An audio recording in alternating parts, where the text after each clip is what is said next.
Snap Shark in and maybe get back some of those actions. Did he play an action so far? I think he might have early. I'm not sure if he has an action in hand or not, but that Maui Half Shark could be really helpful. Even just as a big evasive character, a 7/5, make it so that any of your other evasive characters you don't really want to quest with, or your bigger characters, obviously, you can trade with them a bit easier. But yeah, Lucas is in an interesting situation here where he has more cards in hand than Zach does. He doesn't quite have the board. He's a little bit ahead on board, so we're in a pretty tight race here. Lucas choosing to challenge with the Cheshire Cat into the Zipper, making a pretty good trade on his part. The Cheshire Cat, of course, not being banished, and the Zipper being banished in the process before we've played anything for the turn. Yeah, Lucas looking at his hand, RPG, that's what we like to call it. Now you don't have a target to put. Have you noticed? Not in alphabetical order. Oh man, yeah. Units there, so you're gonna go and put the Cybug down. Yeah. This is RPG is we have the Cusco as well. 45 evasives, 15 rush characters, damage-based removal and movement, and Green just has really high willpower characters past turn. Oh, you got the Arthur for me. Hell yeah. I want that's going straight into the inkwell. Yeah, just the card quality of cards scales really nicely, and they can be aggressive. More cards than not, but with it's tricky, right? Green red duels have feel damage to them. Actually, the Magic Belt might be the one that gets me. Maybe? I don't know. But you also like having an extra card, and the good thing about having there is you get to draw the card before your opponent does. So you get to use those cards before your opponents do, which can make all the difference. Not 5. We are going to challenge into the Cheshire Cat here, banishing it. In doing so, getting 4 damage as Pluto's going to go and get a nice little chunky quest in for 2, passing it back to Lucas, who is needs to make something happen. This Pluto can kind of run away with this game. I think we have another evasive threat. That was not crazy. Of the Mirabelle, I believe that is the evasive one. I can't quite tell from this angle, as we have. Yeah, that's the evasive. Oh, we did the Cusco Star turn draw too. Yeah, that's what I was. Yeah.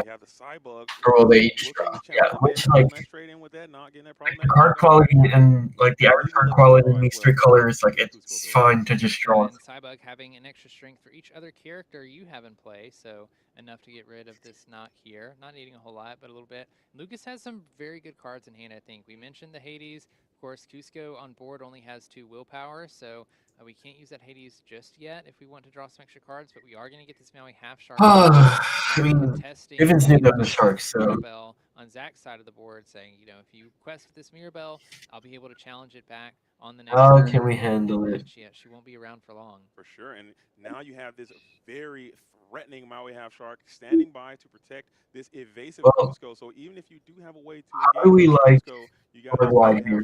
I like it. And able to challenge and manage whatever. There's no atmosphere to worry about. It's just a big body that will get a lot of value trades. You can't play characters though, right? I don't agree. Okay, but still, I think Oh, you can play 3. Yeah, when you're a half shark, I'm it's a pretty big bite. I couldn't get play a 2-drop for free if it killed I something. think it's putting Zach in a difficult position here, though, because he's been holding on to this Kronk for a really long So time. we can ink In order Troubadour. to really utilize Is a what you have to cost? challenge and banish a character. It's 7. Both characters Ouch. on Lucas's side of the board are evasive, and so if Kronk can't challenge any of those characters, he's not doing a whole lot. Or we do so he's just kind of Arthur. So Zach just taking a second. You look through the cards in his hand, put him down, thinking about what options he has. We do have that Tinkerbell that is evasive in hand that we could play, trying to push. Could play it to try to push a little bit of a lower lead. We're going to go ahead and quest with Pluto, giving the Mirabelle support +4, essentially. We're going to use that to challenge Lucas's Cusco. And that is That's pretty good. Like the Shark is just going for like Boulder Fist Ogre type. The entire board, and you can't really do anything because he's just nothing too crazy. The Hades coming down will give card draw, and maybe we can see some burn. But about this Maui, I'm gonna go ahead and get this board as wide as possible, and add more 2 questing characters to the field of play. Wow, this. So the stun did not work as. Real unfortunate that the Zach is going for a clock though, which like Shark has no pressure. Really, but the Hades will. These characters are going to get to That is, he's quest for 3 or 2, which is going to be best. Being at 10 means he's halfway there. He just has to get a little bit closer until he gets to a point where honestly you're just playing a character every turn, hoping that it sticks. and it's So, like, usually we have just 4. We can go to because 14. Lucas only having one character on board against The Hades comes down, he'll draw 2. difficult for him to And at best, like, quest for 1, but he's definitely going to take 2 lore off the As board. painful as it may be, you may have to go after this Pluto. And then if you don't, with Kronk in hand and other cards, I think Zach has the draw. give support to another character, and I think Lucas identified that almost immediately and went ahead and Yeah, cleared that 2 questing support, giving Pluto, moved him into Ooh, the Meg is now your clear Half setup, Shark right? is susceptible to a Ooh. This is the game, man. This is gamesmanship. I love what I'm seeing here. Also, a really What great is card pulled it? by Zach there off the top. A Finder's Keepers. Zach only has 6 inks, so you'd have to spend 5 But of this that. Meg doesn't have Draw evasive. 3 It's just cards, going to but always be hit able for the to Arthur get the anyways. extra cards in hand, which would be a very helpful resource boost for him in this situation. Luckily for him, also with Mirabelle, challenging for 1, we can banish this Maui Half Shark for the Why did turn. Maui With take evasive, 4 though? we Isn't Pluto can 3? Tinkerbell, which has evasive pretty safely. Yeah.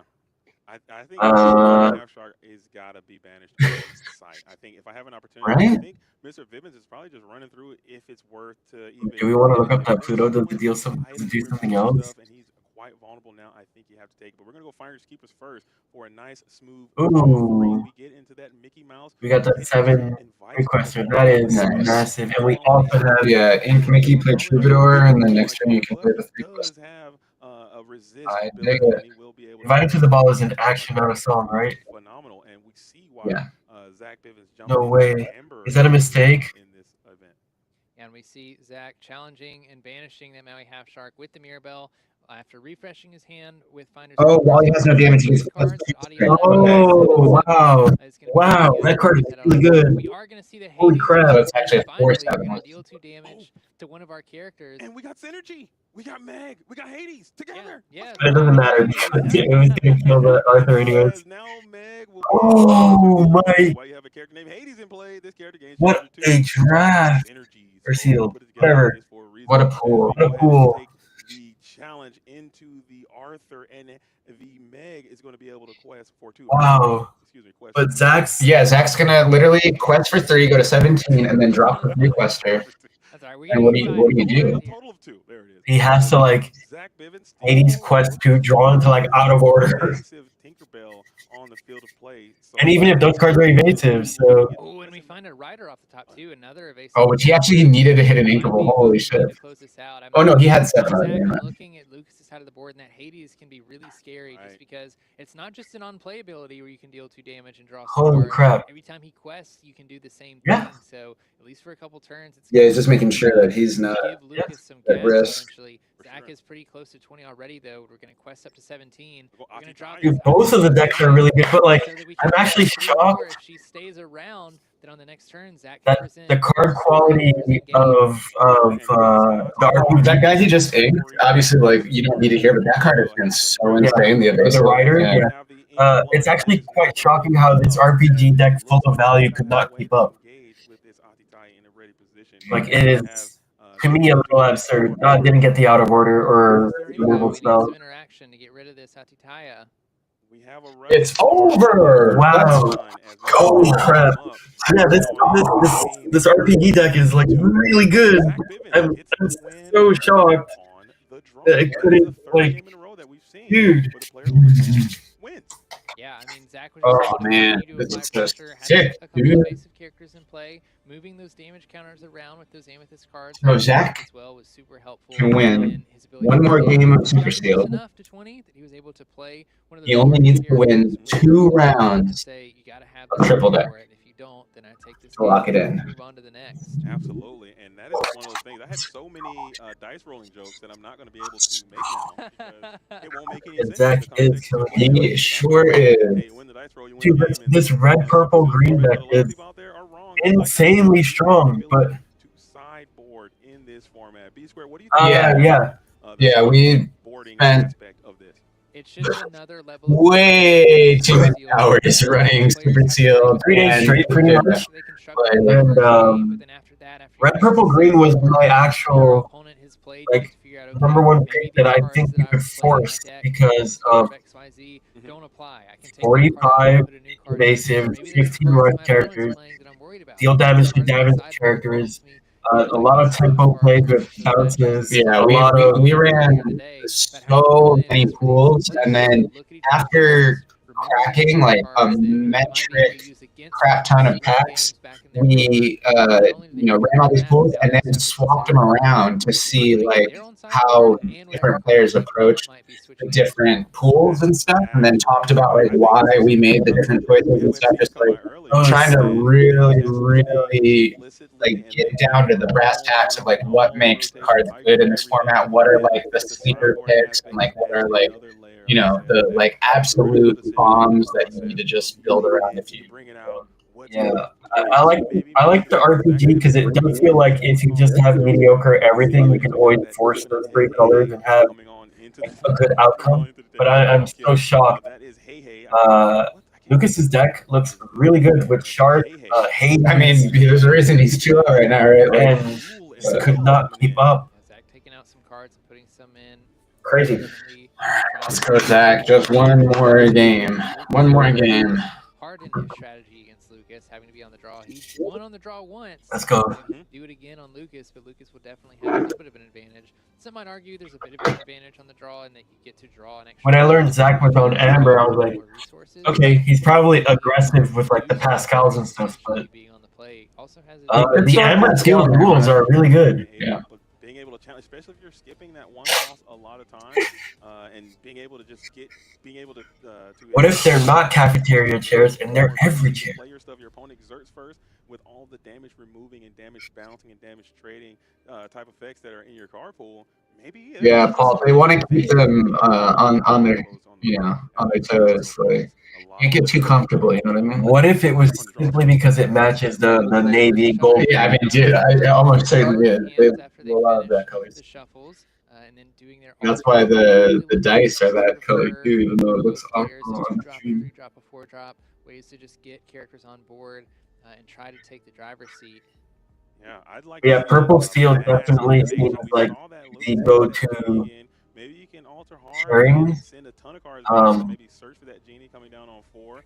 Check your hand. The value of purple cards in general are just you do have that Simba on 1 that you can play, but it looks like you're probably going to be hanging on to that or shipping back. I can't quite tell what your preference is. What do? Do you send them down to send back, or do you keep them in hand to send back? Okay, we got Isma, Hey, Ahmed, Carpet. The cards. I feel like I do it opposite than I see most people do. I don't know what that other steel card is after Genie. Oh, it is Ahmed, and then think about them again. Cobra's good, and the last card is the Stitch, which is slightly better.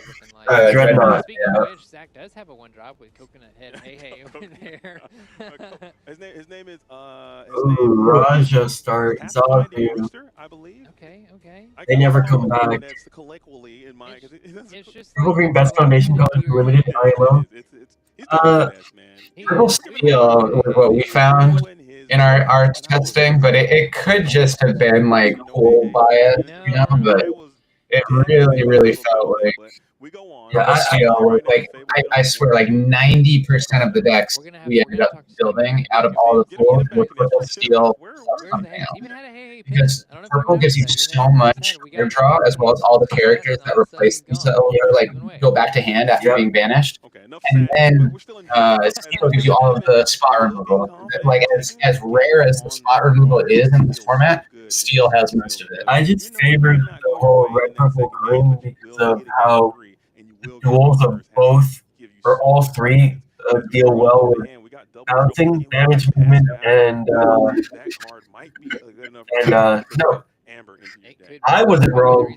Jackson, I'm with you. Red, purple, green is my go-to. Last game, so that could be a big reason why that is my go-to. March Hair, Dormouse, all those cards. So good. The knock, pain. Oh man, we have damage synergies. You just brought in something so crazy too. It's funny, like when you think about it, it's like literally like the most attack balance deck you can illusion character. There's like too many overloaded overlaps with red, purple, green. They have if they're like chosen for an action. All three have evasives. to Two of them determine, have rush. what the action is for. 2 of them A little have bit rare, damage but in sealed, based you don't see removal, as many of those actions being played. So a and little bit safer then of a 2 of card to them play also in have this deck. bounces. For sure, So, as Zach Bivens actually has a card that he could have used. yeah. I believe the When Will My Life Begin. Look at that Abu in hand. It's a 5 mana 4/4 quest for 2 That card is with insane. rush. Dude, one of the decks I built that had Ruby, I ended up having 2 of those in my core, which is gross. That's like, that card is so versatile, because 4/4 with rush that also quest for 2 means like it does whatever you need it to do. You need removal, cool. It'll remove. You need One of quest the things freeze, I it's a love the great most about quester cards too. like Calhoun is you get to do 2 really great things. You get to take control back of the board. Yeah, and that you is get to true. progress your win condition. But like Usually it it's just works one with or the all other. of If the you're challenging, you're not questing. really If you're well not much statted where, purple and green win, bodies, right? And even red statted bodies are really good. challenging, so you're not taking control of the board. We are going to see a Captain Hook being played here by Lucas as well on his turn, and then passing it back to Zach. Okay, and now Zach has a decision to make. You go into your 3-cost turn. You have your own illusion. You have that. I think that would be a great 3-turn play. Huge stats, and again, Yeah, I would be super surprised if that Cobra is not coming down here. I don't think it burns. No, he doesn't rip it. Yeah. Probably not. We did that a lot in our testing. Just play a Cobra on 3 because it's a super great body. Yeah. And you don't need to set yourself back. In my opinion, red, purple, green is best, and then red, purple, steel is second best. From Lucas, who's trying to fight back, as you have to figure out a way to get this giant Cobra off. It's likely that they were just super aggro decks, and they're like they whiffed on like rounds 1 and 2 for they lost a control type matchup, and then super aggro. Yeah, I think table 1 and finished 2-1 already. They played through 3 games. Yeah, he does have the dual link Pascal. I just saw it. But we're going to take a look at what Zach's doing on which this is turn. a great card. We still can ink for the Which one? turn. Has a The dual link Pascal. Oh yeah, yeah. You mentioned that before. I figured you probably had it. Answer in play already. Check that. We have the Shinzi, who is I haven't seen the hamster though. They will be able to engage. It's probably not in the list. Yeah, it might not be. I just assumed. But he's got that. Yeah, that's really good. Like, can you quest his Cobra here? No. You want to save it to threaten that Captain Hook if he turns sideways. Because Yeah, the one card. Definitely checks the Shinzi because we can challenge the Shinzi with Pascal, and the Pascal still survives. But I did notice we did have a Bruni we're choosing to ink, but we're playing a Rapunzel instead. So Rapunzel would be able to clean up that Pascal if that happened. Also, when Rapunzel quests, you can choose a character and they can't quest for the next turn. So that's going to basically stop Pascal right in the tracks. Rapunzel saying, quit it. And look at that. Pascal versus Rapunzel. Typically, they're on teams. Yes. Typically, they are working together, but now they are enemies. The World Championship provides I mean, all types of things like that. As Pascal will she can't banish him, right? easily. Am I wrong? I think that Rapunzel's going to be super. No, but when she quests, your character can't quest, right? Rotation has happened here in a few months. Can't see it. Whenever this character quest, chosen opponent, chosen opposing character can't quest during their turn or something like that. Yeah, but he still gets. I mean, but you literally just stop Lord for the rest of the game. I believe. Okay. So we have a lot of evasive. Zipper coming down helps check it though. So now if he turns the Rapunzel sideways, he can just run Zipper and Pascal in. Okay, so that's 2 games, 2 ink of the 7 Dwarf Mine. I think that'll be great. Oh, that works too. Yeah, that works too. The Rider has been while also being able to send some he definitely quests me though. to your opponent's character to their willpower. He's a 4/4, right? Yeah. So 3/4, yeah. But Does Rapunzel quest, or do we just kill the Pascal? If at all possible. We never kill the Pascal because then the Rider just quits. That does mean that we can challenge. I forgot Shenzi's evasive too. Okay, never mind. Lose Away is a pretty good card. Also, sort of getting around Rapunzel's ability, and then if you're forcing her to And then you can challenge, freeze it, right? If you just as a character. We do have that Rider that Zach played on the season as well, with evasive, so we can use the Rider to challenge back into something if Lucas decides to make that play, or Lucas could just quest with the Rapunzel and say, hey, you can't quest with this Pascal or anything else that I choose for for the turn. This is a very intense turn because if you do exert that Rapunzel, you can go Ryder and Pascal into the Rapunzel, and you lose that asset for the remainder of this game, probably, unless you got a second Rapunzel, and then you still have the Pascal to deal with, even though Shinji can take it, but that's still going to be a double plus. So this is intense. I think I like Zach Bivens' spot a little bit more, but there's still opportunity. Let's see what Lucas can do here on this turn. We'll go ahead and quest, and we'll put the no quest onto the Pascal. How much does Rapunzel cost for So basically stopping really Pascal weird. I can't see it. forcing Zach There. to either not Yeah, do anything bottom with the left. Pascal or challenge things with the Pascal, and that's all that Lucas is going to do after we play the Abu. Boo, usually a really great removal We got tool a with Crump, Rush, but looking to rush Energy, down this Jimmy. 4 2-lore character. Never mad about having 2-lore on a body, though, so we are going to play Invited to the Ball. We're going to look at some cards. Ooh, magical aid. That's a rough one to lose. Do not get the full value from your Invited to the Ball. That has to sting a little bit. Typically, I think But 4 plus. Yeah, usually you playing Invited to the Ball, hoping to get a card advantage and drawing 2 cards for 1 card. So a net +1, but in this case, Invited to the Ball essentially just replaced itself with Archimedes, I believe, is what we drew. But we are going to use Pascal and Ryder to challenge this Rapunzel. Pascal said, "I don't want to listen to you anymore." Yeah, I want to see that. I need some art. I need some artist to design a Pascal challenging a Rapunzel. I think that is just something that you can only see here at Disney Lorcana. You will not see that in the movie. That didn't happen, okay? But in Lorcana, these things happen all the time. And all the time with these glimmers, dude. You know, you get all kinds of interactions that you. Ooh, yeah, I like that fidget too. Green Red Fidget is so good. That's like a #1 reason to be in Green Red, in my opinion, because that card is really powerful. Will add more evasive characters. Yeah, wow. Coming in This, from this, that, Lucas, both these drafts are insane. Super funny character. He's one of the funniest characters in that movie. I did just watch For that sure. recently. I have to imagine Zach's like top end yellow cards are like Judy cards that would restand your characters to push. Like a, I mean, to be honest, it might just be the card draw and the Nito and the Pascal, you know, because he has so many good purple field and cards. yellow does have support. So card draw, things that you're looking for. We don't play blue for support because that color's usually we've seen steel along with that. For seals at least. Might be the reason at least in the last 4 sets.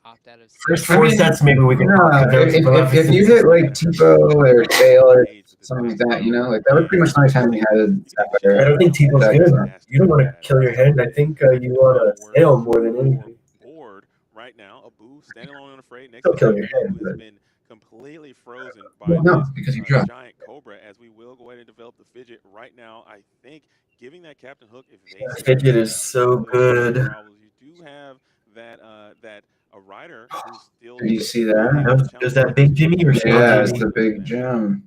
That's a pretty solid drop here right now, actually. Oh, and then there's a yellow Jim. Yeah. Yeah, that's what I meant. I didn't even see the steel one. The steel one is super good here. I think you actually can't ink up to the yellow one right now, right? Or does it cost it? Yeah. Like you play Kronk, and then you can play, if that happens to the character, you can play the Jim for free, which is irrelevant because he's not that good. But yeah. Imagine. It looks like we are going to play the There Kronk. he is out there getting active. So I think I like pressing the Cobra because anything that runs into it will die. I like this card. Head of security. Yeah, I mean, I think he can finally quest Cobra because he's got the Chrome check. You know, whatever. So yeah, it's time. I don't mind the rider check.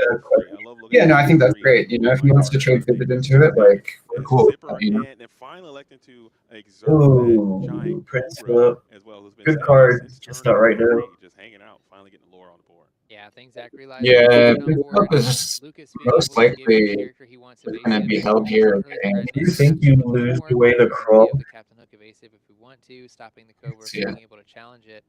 But we are going to go ahead and quest with the Fidget, and I think we're going to get. Yeah, you can give a character evasive so that we can challenge and banish this rider. Look at and that. Abu will survive the challenge. The evasive's only during your turn, though, right? It doesn't Boarded last. Prince Philip, and we got lost the way. Look at that. I don't like There we go. that. The vanish thing happened. It's nice, but we're choosing Cobra with our action. it is better Cobra than just immediately gets doing lose away on banished Kronk and then because- minusing 2 characters. Huge swing in momentum. You have the Fidget up, and then you have a questing Play Prince Philip. Banish the Abu, play the Jimmy for free, you play 5 drop or less for free, and then just hard cast the 7 drop who does have evasive. That is you gotta go for the Yeah, I feel like we massive. have to challenge the Fidget here and at least get close to banishing it. We do have the Jim Hawkins we can play to deal damage, enough damage to banish the Fidget. So fortunately for Zach, we won't have to worry about an evasive ward Prince Philip, which would be very difficult to deal with. It would be You don't extremely annoying. banish something, play Jim for free, and then lose it in a trade. get Aditya from him. That rush scar, I believe that scar is that scar Yeah, he probably just didn't want to take, because the only thing he could hit would be to take 4 damage. Oh, we so. can't hit the Abu because it's evasive. Oh, so it does last a game minute. left as Yeah. we're sitting at a 5 and 8, and don't touch that God, dial. yeah. Keep it locked. That This is Fidget World is so Championship. If you're just tuning in, this is Super Sealed. We're doing 3 rounds. This is the last round of Super Sealed today, and then we're going to get into the triple deck core constructed coming up in round number 4. So start of your next turn. Wow. Otherwise, it would have been. It would have been. Yeah, he would have done your move. Hit Abu, play Jim for free, and then play the. Spot where both players are pretty low on cards, That's but both players pretty have brutal. cards on board But as well. It looks like Lucas is going to play he can keep up. Fortunately for Zach, Lucas is These are all 2+2s. the characters that he was holding on to. So Unfortunately for Zach. No, unfortunately for Lucas, we're packing a 7. Play means that he can potentially do some really good things. He has a ton of ink, but if Lucas gives Yeah, he has to. no, so we're going to use this scar. That's fine. Like, I know this target challenger. I think that's a pretty fair trade.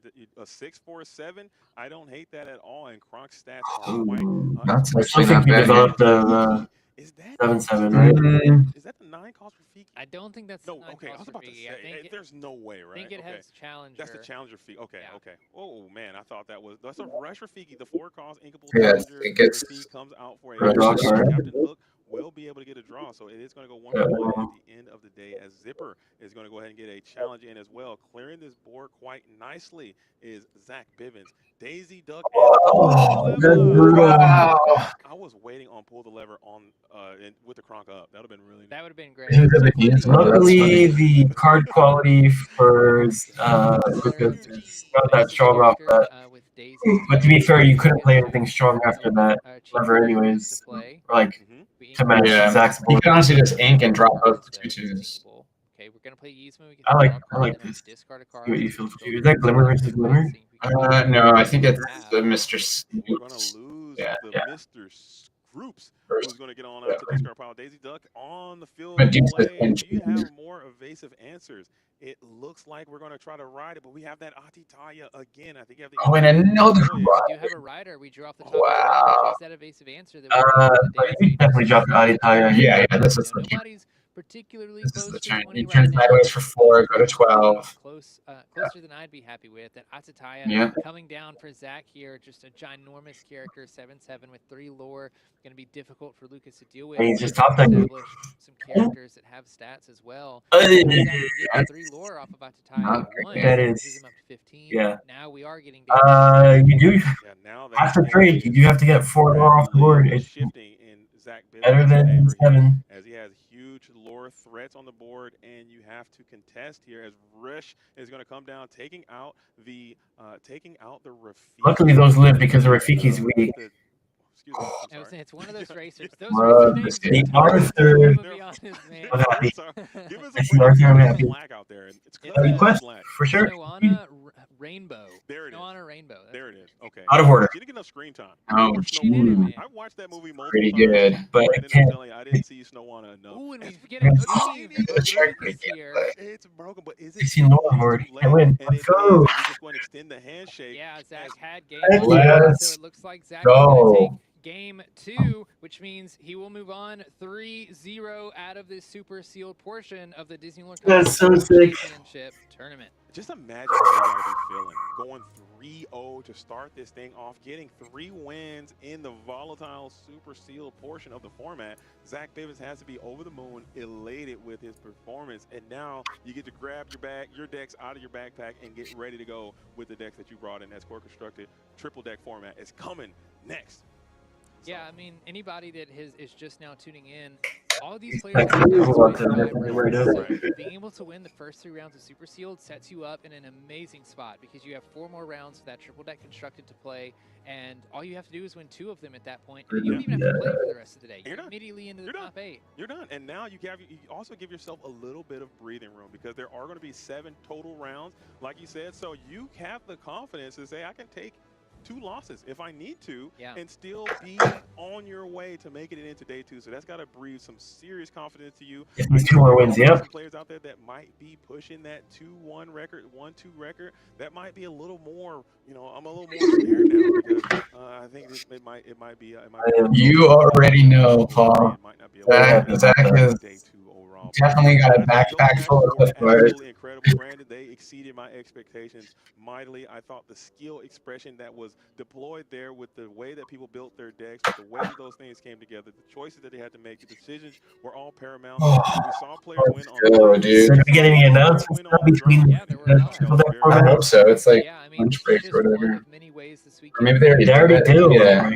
Whether or not they're the best Lumineer out there, you know, they took these stacks of cards that they were given from the past 4 sets. They had to build a deck out of it. But all right, so can we see the other round? What do we have? Table and fight against their opponent. And Zach was able to come through with a 3-0, but now we're getting to an even more grueling part of the day with this triple deck construction on rounds 4 through 7. For anybody that is just now tuning in and doesn't realize, you know, the triple deck, they bring in 3 constructed decks. All 6 inks have to be represented through those. If you're playing, I'm happy. Seems like all the hours of Super Sealed paid off. Oh, yeah, the first game Super. Well, let's call it day 0 because we played Super Sealed before Zach flew down. That's the one that Zach had, by the way.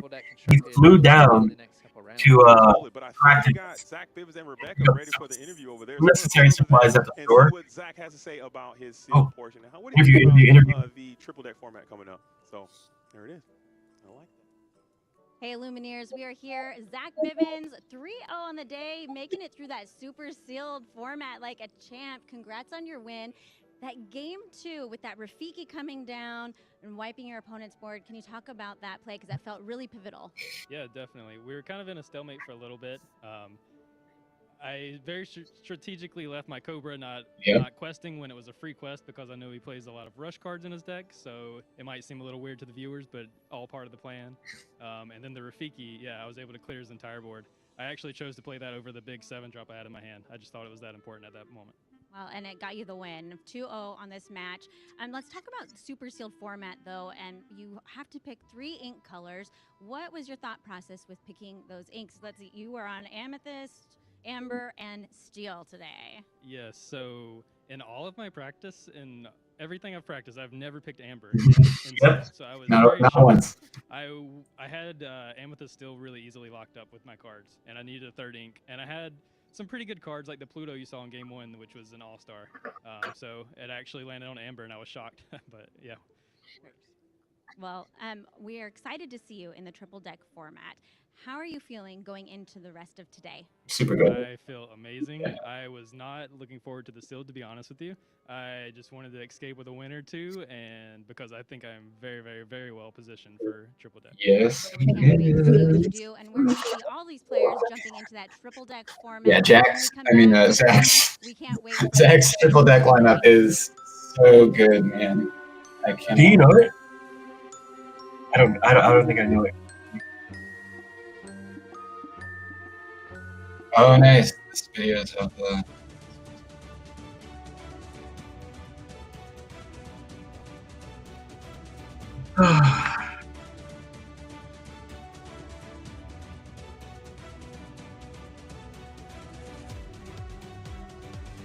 Man, good boy.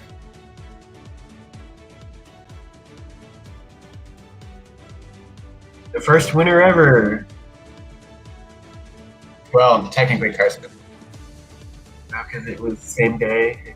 Yeah, but they were ahead your time.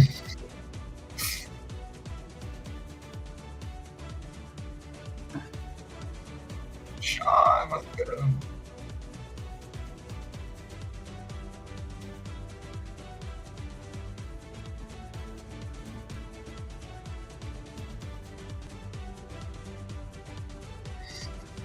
The Jack Skellington shirt. Yeah.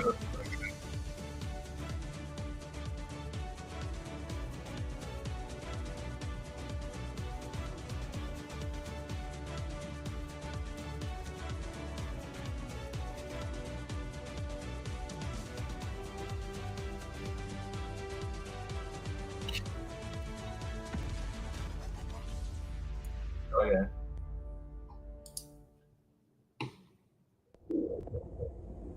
So okay, this is World Trade. Did we see this one already?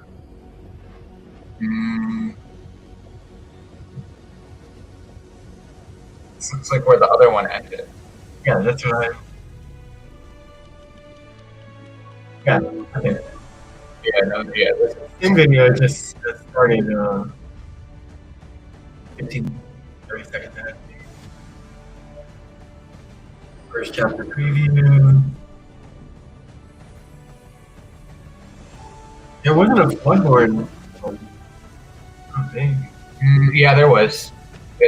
It has like a literal like flood of ink, like big much stuff. What's his name? In the green yellow guy is like drowning, basically.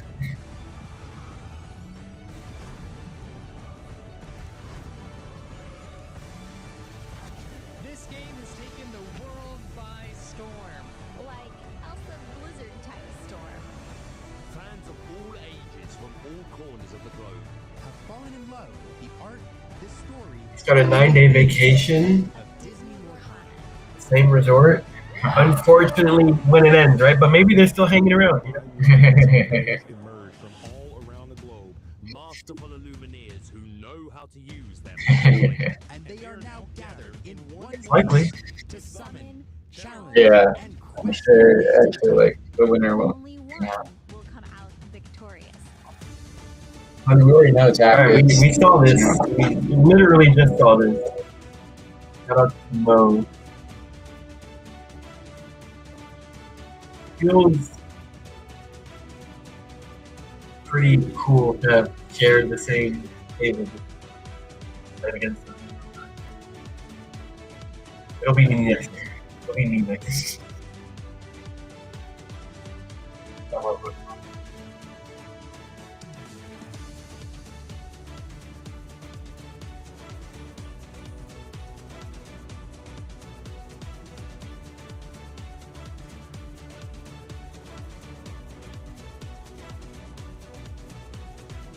I feel like that Sean and Wonderland were literally in the final row of Seattle Yeah. together. And they're both here. Yeah. How did Kurt make it in pass down, right? I believe, was it him and Hamza who got the pass downs at Continental? Or I know Hamza was one of them.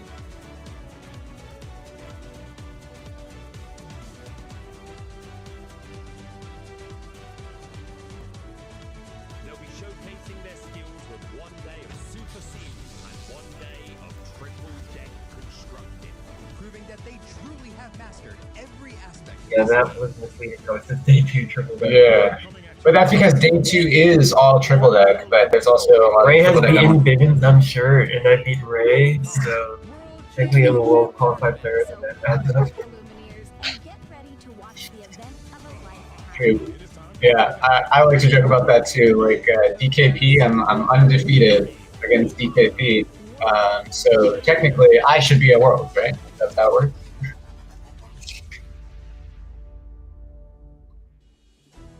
Hello and welcome back to the Disney Lorcana Okay, World so Championship here at the and- Walt Disney Resort in Oh, wow. I am joined for the first time ever. It is an absolute Back and Ed are legendary Rebecca. How are you doing? I am doing so good. This day has been incredible. I'm having so much fun, and I'm excited to have more What do we got, fun James? here in the booth with you. I was gonna show this image Triple real deck quick. format. I am so excited to see how this all plays out. Yes, it's a pleasure to be here with you. But yeah, what a day we have. We have finished. our These three are rounds of standings Super after Sealed. sealed. Now it was fascinating, really So, entertaining. What did you think? How do you get 3 losses? I absolutely love We lose all 3 rounds, brother. You go 1 and 3 from Mo. Oh. I don't know. I thought you were talking about these other 3. He must be a 1-2, and that was just a typo. Because he's literally above the other one. Oh, and this actually tells us how they all qualified. That's great. It really was super. So, yeah, he was. I also beat Mo at Vegas. And ever since I beat him, he's always like kept in contact with me after, during the entire event. And I remember randomly, we like bumped into each other, and he's like, "Oh yeah, I gotta go over Mickey, by the way," and I'm like, "What?" The World Championships triple deck constructed. Please tell us a little bit about how this is going to work, Rebecca. Yeah, triple deck is really exciting. Each player had to build 3 decks and bring them, not 1, not 2, but 3 decks. And in those 3 decks, they have to have each of the 6 inks represented. Of course, all of these This is our prove that they are a master of 6 inks, and so they we'll see. We haven't hit anything else in and there. then we have this Triple Daisy is gonna be hard to hit because I don't think we'll see it in any color except for green yellow aggro. Maybe if the steel seems to be the most wanted bands here. So as Rebecca said, For sure. 3 decks. Still waiting on that. We know there's DLCs coming, but and then they get to say, no, I don't. You have 2 days to complete this thing, right? And tomorrow. No, I don't like that Amethyst Steel deck, that Emerald Ruby deck. I have no idea what you're trying to do with Emerald Ruby, so I fear it. And it's really fascinating towards the deck building aspect in its core state, right? Because let's take a couple, like an example. So a really popular ink type to bench seems to be Steel. Now, don't get me wrong, each player will make their own decisions based on what's in front of them, but Steel is a pretty strong ink type in Disney Lorcana. Just a bit. And if you can bear in mind the fact that, like, hey, I don't always bench Steel, whatever it's paired with, suddenly there are some cards that become a lot more interesting now that you know they're not going to immediately just be, you know, fire the cannons or let the storm rage on. The Flynn Rider Frenemy, I think, is a really interesting card that could make its way back into Ruby Amethyst if you're planning on banning benching Steel. But there's loads of examples of cards that really shine in this format. Yeah, I think that, like you're saying, you could not only is it going to be the specific cards that may switch out that we might see in normal constructed, but also just what are those 3 pairs that they're bringing. If they have a plan, a strategy going into this event, then they can strategically choose those 3 decks that they have built and brought to this deck. So once a player gets that deck benched, then they have to proceed to play out that best of 3. Yep. So they're going to have to win 2 games, 1 with each of those non-benched decks. Again, proving here that they can master all 6 inks. And what's really interesting, Baker, in this format is if you lose game 1, you choose to play again game 2 with that same deck, or you could switch to your other non-benched deck and play game 3 with the or game 2 with that other deck, depending on what your opponent is playing. So I think there's a lot of strategic decisions that the players are making, not just in the gameplay itself, but in choosing what. Only one player can go 5-0. Yeah, it's that psychology, right? So right? We talked about the bench phase, no, and then after once you hit 5 wins, but but yeah, you're talking about actually 5-0, yeah. Only one player can. There'll be 2 4-0s eventually. I don't know about time. And then after that 1 5-0, yeah, and you just finish first team. You're in. Oh yeah, yeah. So this one was a bit of a blunder on our part because we wanted it to be a player goes 7-0 quick, and then we didn't realize that if you go 5-0 or you get 5-0, wait, a player will always go 5-0. Yeah, that's what I'm saying. Like, so that's no ID. 7-0 would have been like crazy, right? So I'm going to pick this, and then if they don't, you go, oh, okay, I just lost. Let's switch to that other deck, and then I can still use this one later. Absolutely. I think the other So Zan's 2-1, DKP's 2-1, Theo Time 2-1. This format opens up a lot of strategies and creativity. Brian got 1-2. Decks that you wouldn't normally see. So are we going to see puppies show up? Are we going to see brooms show up? Are we going to see Hey, as long as you're exiting I want to see illusions. Do you know what the super sealed with at least 1 win, you still got a shot.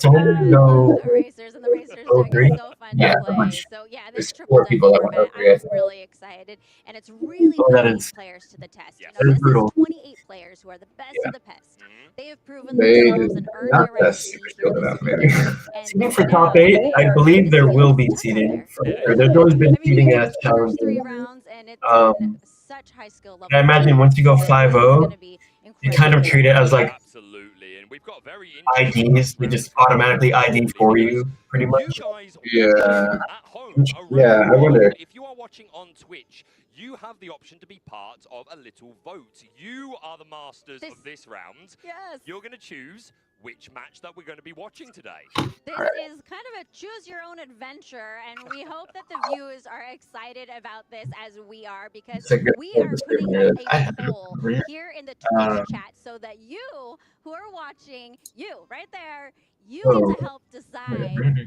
who is going to be the featured match Where'd for Buck go? round 4. So let's talk about Where's the who restream, though? do we know the players yet? I know that's still being finalised, Okay. so we're going to keep ramping for a little bit. We've got some potential deck lists, but until we know which match Okay. it is, I don't want to venture too We deep can into do, that. brother. But yeah, what a format, and then tomorrow, the top 8 players of these 28, and you just made the point of, like, the players have had to earn their way into this room, which was not easy. You did so by either winning a Disney Lorcana Challenge or placing very high in either the European or the North American Championship. Yes. So you have A little bit absolutely of earned the right stutter to be here. You've here. earned the right to call yourself pretty good at the game. I think is not Yes. arrogant to say it. No, I think if you're in this room, you could say you're a great I'm an acceptable player. Disney Lorcana player. I can shuffle a deck of cards, but yeah. But what's really interesting as well is 7 rounds. We've done 3 rounds of Super Swiss, so there are 4 rounds left. Everyone loves Ed. I like All it. player needs to proceed to day 2. When the SSG tournament had more people, had many diverse You company. get to go and have a nice bite to eat, maybe look around Florida, like get an early night, maybe a priority for some of these players. So that's super fascinating. We just saw Bivens come off. He's now 3-0. Yeah, what are the 3-0. Yes. 2 more match wins for Zach Bivens, and there are other people in the You can see the thread. and more players that already have 3. They just Now need to click the lock reply in button. more. You'll see it at the top of it. They're in top 8. I think This is not round 4 boring. and round 5 are going to be those players who came out of Super Steel 3-0. And that is, if you can get 5-0 right away in this day, like you're saying, just even the mental capacity that it takes for these players to be here and all the decisions that you're having to be making, because that's a huge mental load. A lot of decisions They're gonna be like pitching we'll and do not like just a the poll. gameplay, but there's other factors here with Or they're this just gonna different see whose format. name gets shouted the It most. really We is. even know the So matches if you actually. go 5-0 first thing Oh, out well, of it's the gonna game be today, Zach then, like you said, versus take a rest Ed and these players or can prep for that top 8 tomorrow. And you should probably have quite high seeding as well for Yes. the top cut, because top cut, whoever is on the player or the draw will be decided by who's higher in the seed. Yeah. So Well, definitely so they just confirmed the seeding matter, which is great. surprises that these players have Bro, it's Ed versus Zach. They have to put that on. Ain't no way they're not putting Ed versus Zach. Give me one, they weren't having it. They said, I "Baby, They just said that. Okay, cool. Give the people what they want. Because look at this other matchup. Like, All the promo cards that they get, you know, like, which I The just world love qualified that. players, that's host. I am so excited to hear about these Ed players. versus Zach. Okay, but Yeah, I'd love to see both. Ed versus Zach. Dex, are you excited? Oh, to Chris see Chat versus choice? Frank, though. Oh, the chat choice. Yeah. Everyone's gonna want Ed. They were voting for Ed already. To be fair, it's been super sealed, but maybe we will in Triple Deck Constructed. But, Illumineers, we now have the options for you to choose which match we will be previewing for round 4. So we have Illy. Gotta wait for that purple. Like it says, 18 seconds. Zach. I mean, Zach. Jack. Calm down. A last chance qualifier pod. But look at it. The two have it. There ain't no way. I Ain't no way. believe lost game. What? There's a bit of a story here as well, Illy. Going to the wrong table and getting a game 1 loss, but then winning the entire OCQ, and then going on to win the entirety of the European Championship. So what an accomplishment going up against Raphael. Do you want to tell us through our next match that the players could Edmund Ju is, of course, as we know, is the winner of the Fort Worth Dallas Disney Lorcana Challenge, and our North American champion is versus Zach Bivens, the player of the people, just coming off that 3-0 in Super Steel. And I believe that you said Ed also was 3-0 in Super Ooh, I Steel. hope he doesn't So color choice that that. is going to be a huge match here between Ed and Maybe I Zach. swayed him I've got a on. feeling Nick would Let's see. be quite keen on that one, but Number 3 is also a really interesting matchup. It really is. Frank Karsten, of course, was Yeah, Kurt Spicem Carson is also a banger, but Yeah, I would have voted for that if you wanted to know the story behind that. pass down at the North American Yeah, oh yeah, Championship, so and check this too. I think he's doing really well out there today from what I've seen. So Kurt versus Yeah, Frank so Karsten. she's Let's talk about the basically final match. Oh, just absolutely. doing the meme match again. that you can choose is between Luca Lazara and Theotime Bouchot. European players, fantastic player. Every single player on this list is absolutely worth taking a look at. So you've got 4 options, Illumineers, around the world. Illy versus Raphael, Ed versus Bivens, Kurt Spies versus Frank Karsten, or There's a lot of twos. Two. Kurt Spies. Two. Fantastic costume We know what the people want. I love the Disney bounding. He is going all out. I love it. I talked with Kurt actually earlier, and he said, What is Disney bounding? I hear people talk about that all the time, and I don't understand it. Probably because I'm not a Disney adult. for a couple of minutes, so you have time to vote. Any of those formats. You don't know? I too. Anyone in the chat know? Because I hear people talk about it all the time, and I don't know what it sounds. There's some Not very fun. really Disney sounding. Yeah, I mean, it sounds kind of dirty. We're gonna say. Bedroom activity. Yeah. Sapphire, maybe. I was going to start off with sort of like the Madam Mim elephant in the room, which is the power of Ruby Sapphire. It wasn't so long ago, it feels a longer time ago, I guess, that we had our first bans in the Disney Lorcana trading card game, losing both Fortisphere and Hiram Flavisher. I just call it. If you're a Basil fan, they never say his first name. No, It's Hiram. That's how they say it in the movie. You know, some decks kind of been doing an uphill climb to reach the former glory days, but Ruby Sapphire, resilient, still performing really, really well. There's a couple of variants that perform very well. One of them, which has kind of become known as the DKP style list. DKP, one of the players in the room today here at the World Championship. Build. Yeah, Sharks with manners, and of course playing the big Sisu, who can wipe the board of opposing characters at 2 strength or less. That's a great way of playing Ruby Sapphire. But there's also the item variant. Yeah, the item variant I think is really interesting and so powerful.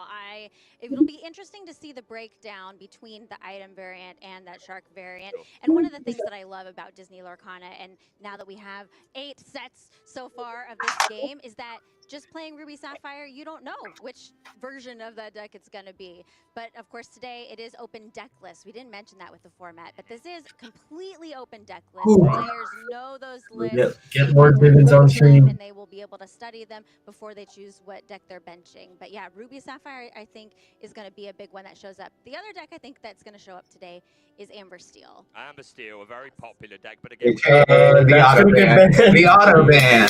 Like having a target on its shoulder. That's a highway in Germany. For a long Right. while. Recently got The auto ban. the power hamster. Ring. Who is it? Destiny. I've been awaiting your call. Rhino.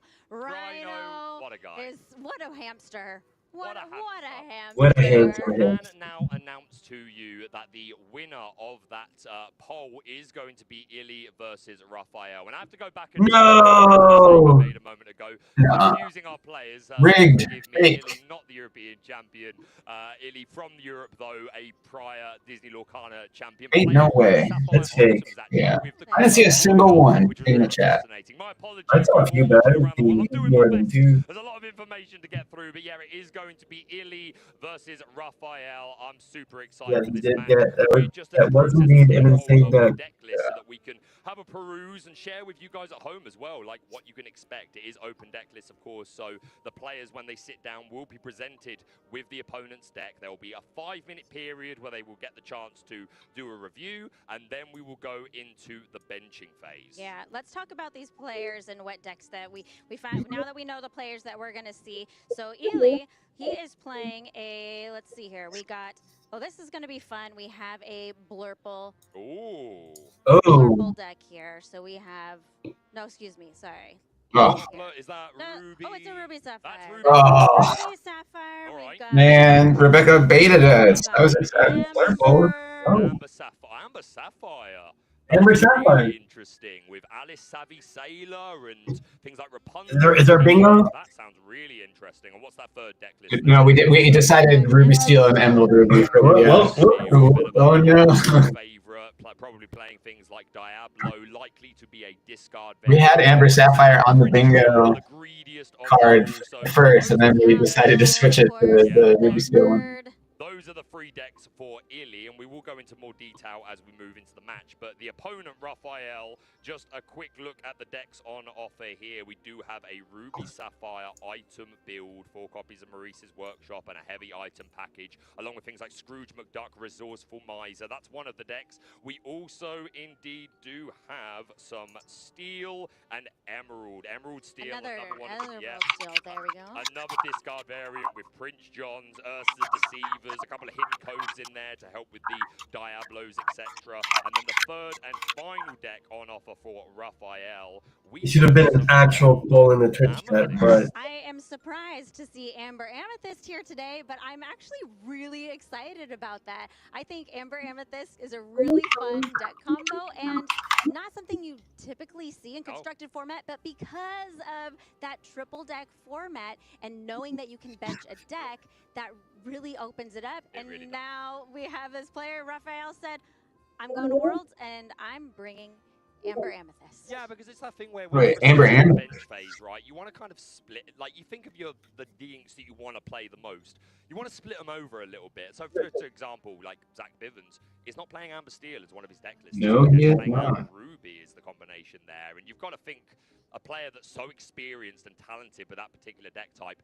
The format has definitely had a big impact in that decision. You know, like if you're just going to lose Amber Steel all weekend, then what's the point? So spread around the inks that you feel comfortable with, the things that you feel are right, giving you an edge over. I love that lineup so much. Whatever you bench, What is it?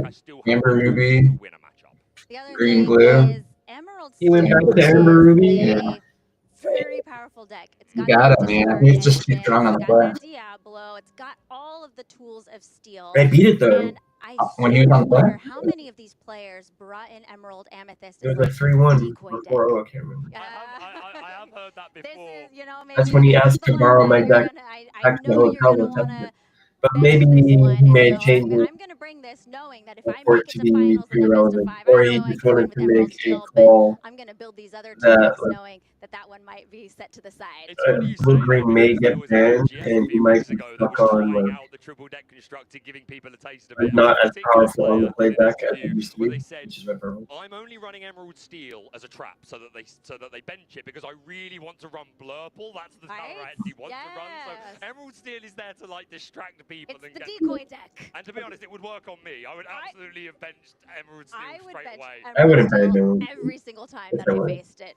Another Yeah, point, the Steel. Amber Amethyst deck that we were talking about, we were saying not something we see all the time, and definitely the format here being a feature of that. One thing I do think is quite nice and poetic, the first American DLC was won. Absolutely, Josh Polt, who's here. He's in the room today. With that fairy godmother deck, Amber Amethyst taking the win, and Atlanta was wild. I thought they were saying he was running it again today. You know, I feel like Amber Amethyst is one of those decks that's like a fan favorite. People love to play it at their LGS, at home, at kitchen table games. And so to see these high-level competitive players playing this ink pairing at an event like this is really exciting. Yeah, and especially because we're only not even halfway into the reign of Jafar. All hail, by the all hail Jafar, by the way. But we're halfway into the set. There is probably still secrets to be uncovered, right? You know, it only takes one. The secrets of Jafar. The secrets. I like your style, Rebecca. But it only takes one player to find a card that, you know, fits a particular niche in the meta, especially this triple deck construction where you can bet something, and suddenly anything can become a lot more powerful. So I am so excited for the remainder of the event. The Super Sealed was brilliant. I would like to see it again in the future. Let us know how you felt about Super Sealed at home. But triple deck constructed, I think, is the meat and potatoes that we're all waiting for. We're waiting for it. We're ready. We're ready to dive in. These players are getting ready to dive in. Yes, I really wish we were about to watch that again. This was you. This was you that chose this match. We are very excited.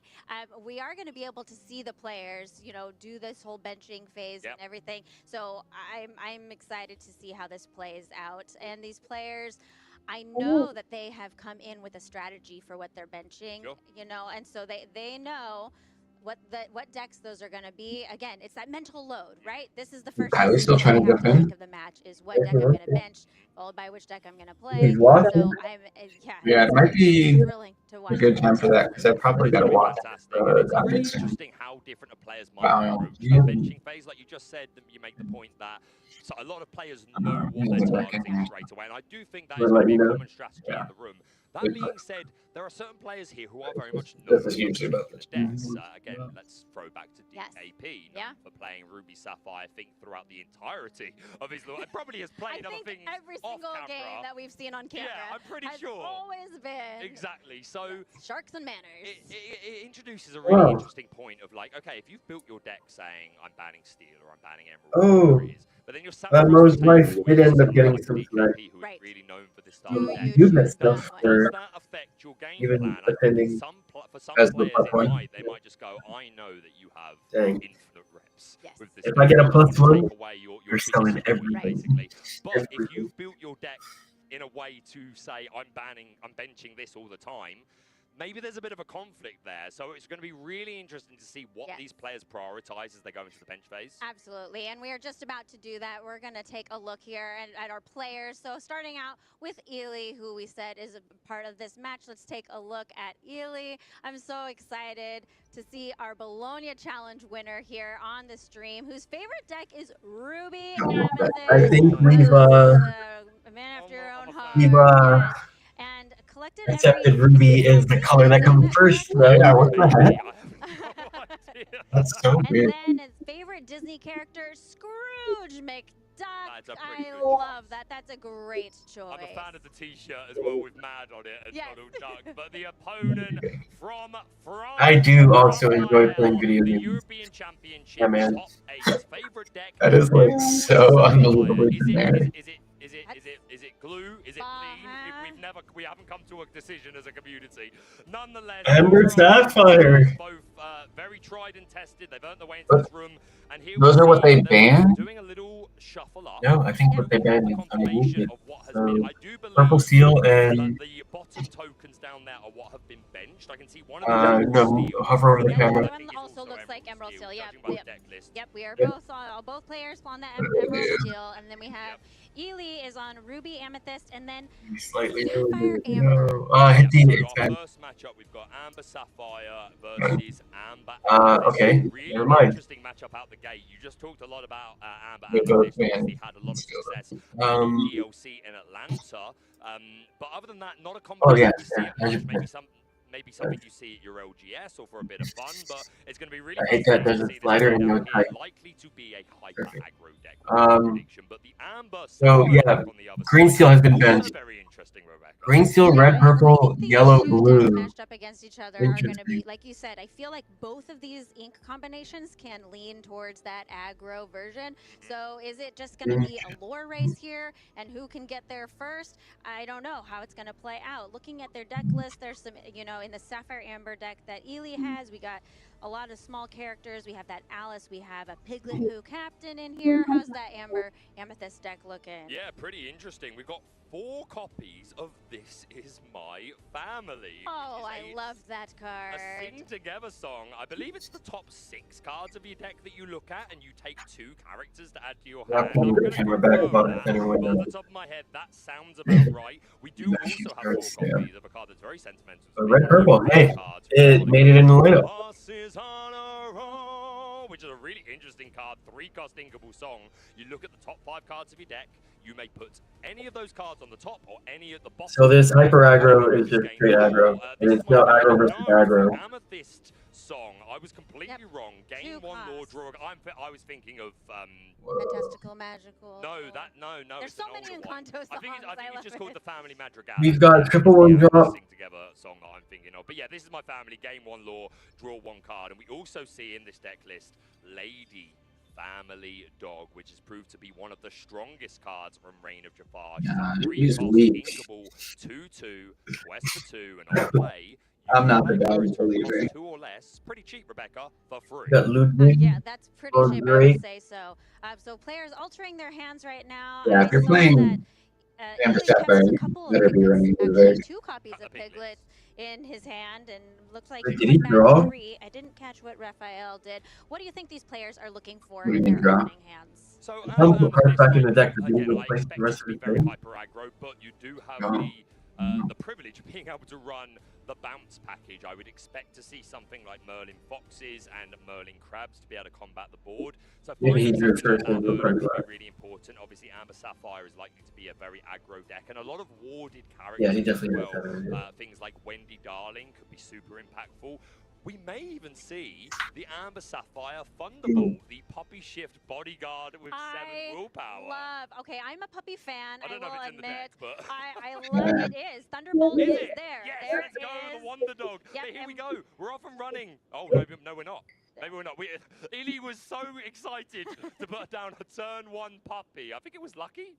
We do have, let's see here. We got a couple puppies in here.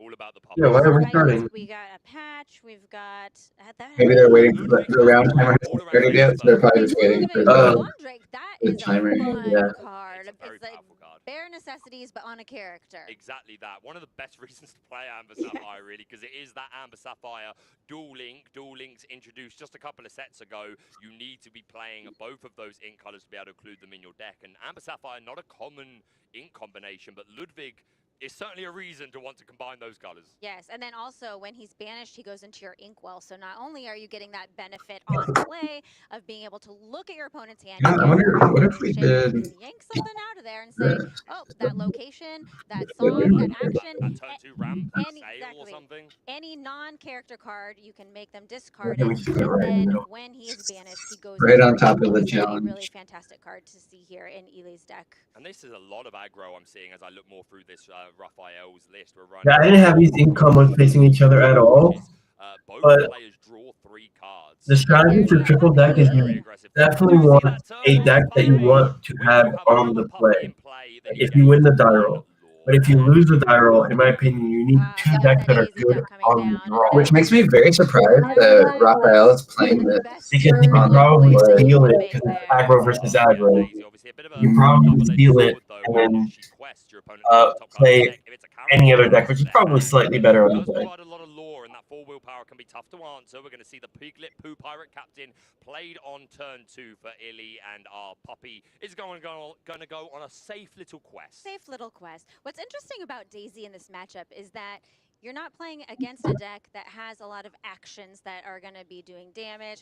Oh, here we got 2 1-drops coming down here on Raphael's side. Oh, that is massive. That's a puppy. Yeah, but does it shift on It does. Shift 3, It does so shift he on has 3. that patch puppy there with that puppy shift. So That is- Thunderbolt has puppy shift, which means he can That shift is on You can also play the any second character that you have in play. So That is absurd. He's a big body. The revealing the Thunder, dude, that is absurd. Probably not something we want to see this turn. That is patch, right? They keep calling it lucky, but I'm pretty sure it's patch. Yeah, it's patch. If we shifted, then we wouldn't be Not able to play Rolly? second character. So No, it's because he's got the patch over time. these questers, but Raphael with a really aggressive turn 2. Rolly's the cat one. The deck list I will confirm for the audience. No Foxes, no crabs. Dude, We have too many dominations. There's 100 of them. It's not that hard. There's 99 of them because 2 of them are the fairies. Sorry, Right. That's why it's called 99 puppies. We are Jack. stepping on the gas and going fast here. It is And then the 2 1-drops, and of course It that is? magic broom also being able to draw you a card if you choose is really big.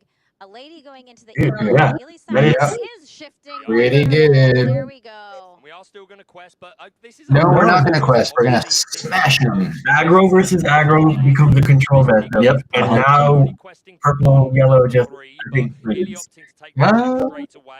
Oh yeah, look at this hand. This is awful. Yeah, this is, dude, this We do is, see Raphael with that Yeah. knowledge, gathering knowledge and wisdom in his hand as well. And I know that you mentioned The the heck? Why family would you cards, so we have kill some the piglet? immediate lore gain cards. So not only do you have Because all now these you really can aggressive characters, clear this, and then the piglet. blue in an aggro I don't know. deck. So he is a bodyguard. He doesn't do I any want to damage. protect the He's a Lilo. 0/3 No, dude, character, you just but you gain lore when he is banished. spam and quest. Interesting boards Yeah. here. You don't I don't- kill anything. Most players don't want to be challenging. Yeah. No, just they want- don't. They only want to be I just want to questing. quest. I just want to Like, it won't be hard You for make the first clear, Ely to flip it.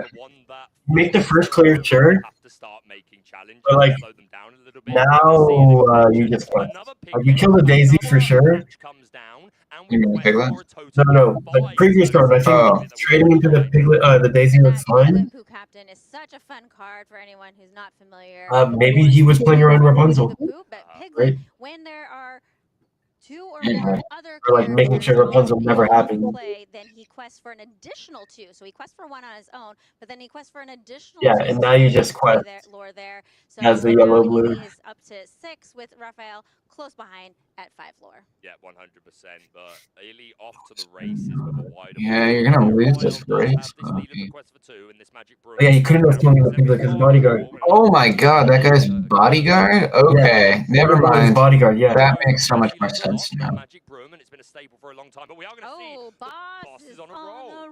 Yes, there it is. I've been waiting for this for so long. Yeah, we are going to look at the top 5 cards of the deck. We can arrange them in any order.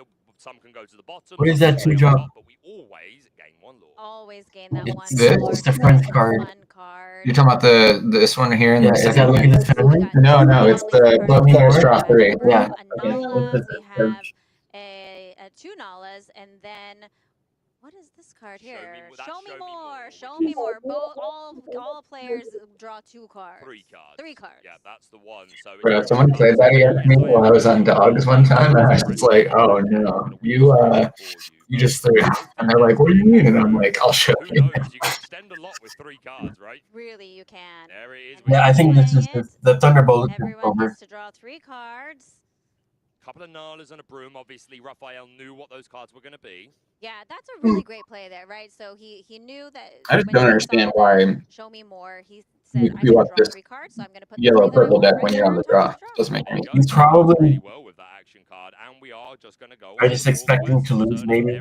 Yeah, but why not? He has red blue as one of his other options, right? Finger maps 1, 2, 3, 4, 5, 6 lore on the board. But of course, So then I guess my first point says he maybe thought he could race and he said though, neither catch of up. these players Aggro wants versus to be aggro, right? challenging a lot. Here's that Ludwig von Drake there, and he has his choice. Well, it does. Yep, that's 2 lore. It still has potential to steal a game. Not going to be gathering any knowledge or wisdom. Knowledge and wisdom are hereby benched in this particular game. But yeah, So far behind. about that with Raphael. Yeah, you can't do anything right. Knowing that the majority of the deck is characters. So it wasn't the greatest odds to hit there. That's for 9. Yeah. Drake Baker, he played a second one. Because Thunderbolt isn't a puppy anymore, right? For path is the bonus You line. can't clear or do anything. Play there on Ely's side. You would need like 2, 1, 2, 3, 4, 5, 6, up to 15. You'd need triple gathering. You can't. Representing a total of 6 lore, so could take him up to 15 on the following turn. But Yeah, Ely's it's at like 15 already. Yeah, he has game on Yes. board here, No. unless Raphael has some answers. can't- I'm not sure what. he's there was free. 1 card in It's hand here that he impossible. drew for turn, but I Yeah. mean, he has There's nothing Null is possible. 0 strength, Baloo is Well, 0 strength, and everyone else just no, 1 I mean, strength, and I think that You he said, could, I can't like, do if anything theoretically, if you had a box there, like, he does have a way to at least clear all the tap characters. Yeah, But I do think Hyper Aggro can steal games on the draw. Just like consider this: if Thunderbolt never came down, it was oh my goodness, possibly winnable. ducks and, oh, Because man. the lore gain on both sides are equal, with purple having a little bit more burn cards. Yeah, the Thunderbolt on curve was definitely the game ender. Illy now has to retire the Amber Sapphire deck. That deck is done. He is only left with his last remaining non-bench deck, Yes, which is going Ruby to be, Amethyst. yeah, Ruby Amethyst for Illy, whereas Raphael has the option, can either stick with that Hyper Aggro deck. The Emerald Steel deck has been banned, so it's a choice between sticking with that or swapping over to Ruby Sapphire items. Yeah, what would you choose here? You against definitely Ruby Amethyst? pick Hyper Aggro here. yeah, he needs to learn from his mistake. Yes, Ruby Amethyst build, I would be very Well, Maybe I don't know, he maybe looking at the list. yellow purple, so he loses to that. I am a Ruby Instead of maybe Amethyst accidentally fan. winning with red blue. I don't Aggro know. is tough in So that this he's stuck matchup, against you know, like it's really a- bad it's a matchups for the little rest. slower, not as slow as Ruby I don't know. Sapphire I mean, can be. I don't know what his red blue Does list struggle into You have to have a backup stream set up. This Ruby Amethyst deck playing 4 copies of 3 copies of Merlin Crab. We even yeah, I do too. have the Rush character in Peter Pan, Shadowfinder, and Iago, the this is going to be very fast of a match. provides Rush to any character with evasive. Okay, interesting. So Ely, of course, having to switch over to his Ruby Amethyst. It looks like Raphael did decide to switch over to his Ruby Sapphire deck. So he has an item variant. His Amber. Yeah, it is an item variant. No, he didn't switch decks. There's no way. They switched it. There we go. Yeah, I was going to say I don't mind swapping to Ruby Sapphire. So specifically, no, Ruby Sapphire. Sorry, Ruby. Do you know what? I guess you know what you counterpick. You don't pick it blind. Yeah, I mean, like I said, I don't really know what his Ruby Sapphire list looks like, so like maybe he just. No, I know, but I'm saying like for round 1, for game 1, I think he might have just looked at the Amber Sapphire and been like, I have no chance to beat this with Ruby Sapphire if I'm on the draw. But I don't know. I think Ruby Sapphire would have stood a better chance. Yeah, so now he knows. So this looks to be a more traditional red purple list, which is what I would definitely take to Worlds. I would not take a sharpness. Yeah, but I mean, you would have taken like the Flimber. Yeah. Is going to take a couple of turns to start to set up. How many 1-drops are we playing in our Ruby Amethyst? Yeah, that's my thought, Mikey. Like I don't get why he would play the Amber Amethyst on the draw. It seems like he's just setting himself up for I know. I don't know his list. I don't know his plan. 7 1-drops. 3 of the magic. This is before rotation. It's totally possible. Yeah, it was just for Super Steel that it was just sets 5 through 8. Now that we're on Triple Deck Constructed, it is fully open. Any cards.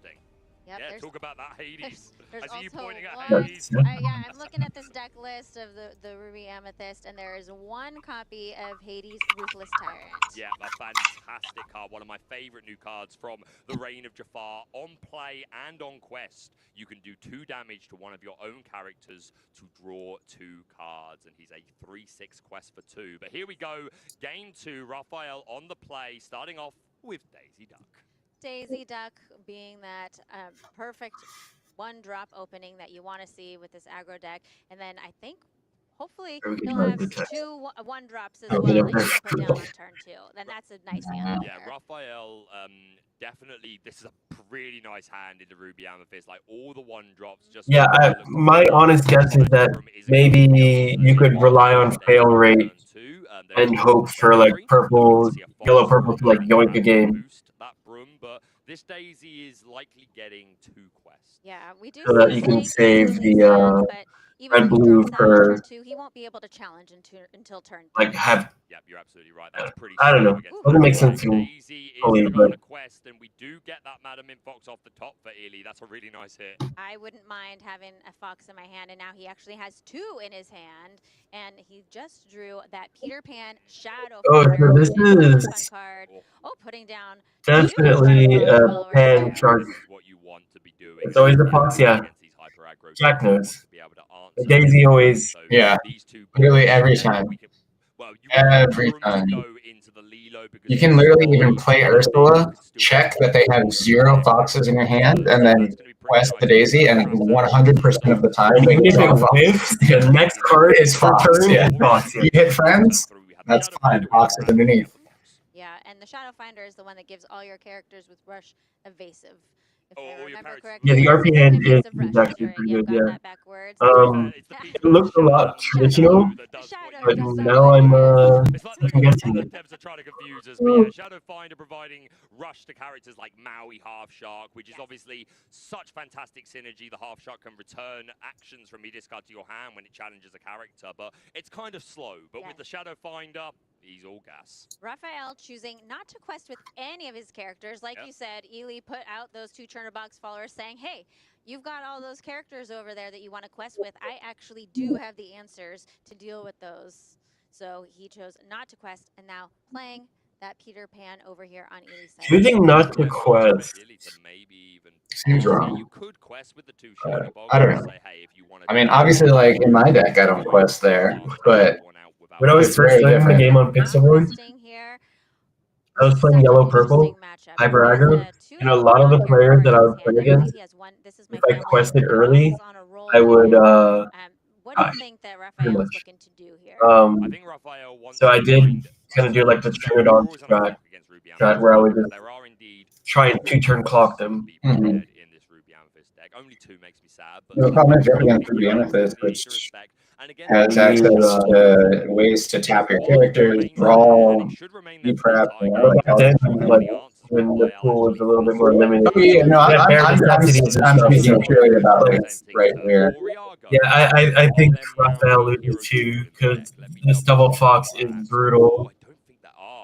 There are no Maui here at all, but we are seeing 4 copies of Elsa 5th Spirit. So basically every turn, Illy What's has that access card? to Rush. What's and that back card? Spirit That being wait, able oh, to it's zero White them Rose. down Yeah. is something that Raphael is going to have to really respect, because I like the idea of just sometimes the best turns in Lorcana are Ink Pass. Yes. You know, just identifying this is not the turn to turn my character sideways, but this Elsa 5th Spirit does like to insist on turning them sideways. Yeah, that's the it's issue cards against that this you see deck. here, Lady, another Pooh Piglet, or sorry, Piglet, Pooh Pirate Captain. Pooh Pirate Captain, thank you. A Baloo, gathering knowledge and wisdom, and then this is my family, I think I saw. Yeah, the downside is even if you try to rack up a big board, the red-purple player can obviously, with these cantrips, just quest break, prep, and replace their hand while Yeah, prepping. there's some interesting choices he has. That Lady is the one where you can play a character for cost 2 or less for the very He's just wonderful cost trying to play around blocks. of A little too nothing. much. So That's value. has huge value. I would buy that, but yeah, Raphael has to respect this Elsa 5th Spirit. Can't wait too. So Raphael's going for especially with 4 copies of Elsa. burn from hand and then quest to finish, or at least quest to close the gap before I beat that turn. I'm guessing. Options every turn. We are going to play that Nala 0-4 on a 1 cost. Yeah, Ely just Ooh, the what is that? longer What is that that? this game goes Star red. on, the more Oh, answers that Ely is gonna have, it's over. and the less wiggle room that Raphael is gonna have to There's a play. pirate's life in hand. At some point, he's gonna have to press on the gas here and start gaining lore, really to present some, present game here and have Ellie needing to use those answers, get some characters off the board. Yeah, and there is also some nice uninteractive lore game characters in Raphael's deck. We see Honey Marin. I like the Broom Quest because it forces 2 characters to run in. So, like, it essentially forces 4 lore to and it gave +3 not be to active. the Chernobog's followers, which then ran into that White Rose. Yeah, this is how I also approach, because if they spend time trading into me, then like, on turn 4, and from next yeah, it's bad. Elsa is served, shall we say? So Raphael taking Very rough. only 2 cards in hand. One of them's the Baloo. Baloo, have you watched Tailspin? I know that he's in Yeah. the Jungle Book, but It's been a long time. Tailspin is so fun. It's been a long time. It probably needs to be on my rewatch list, to be honest. But I'll be honest, there's a few films that I've rewatched since Disney Lorcana that I enjoyed. Like Bolt was one that I never thought would be my cup of tea, but it was so good.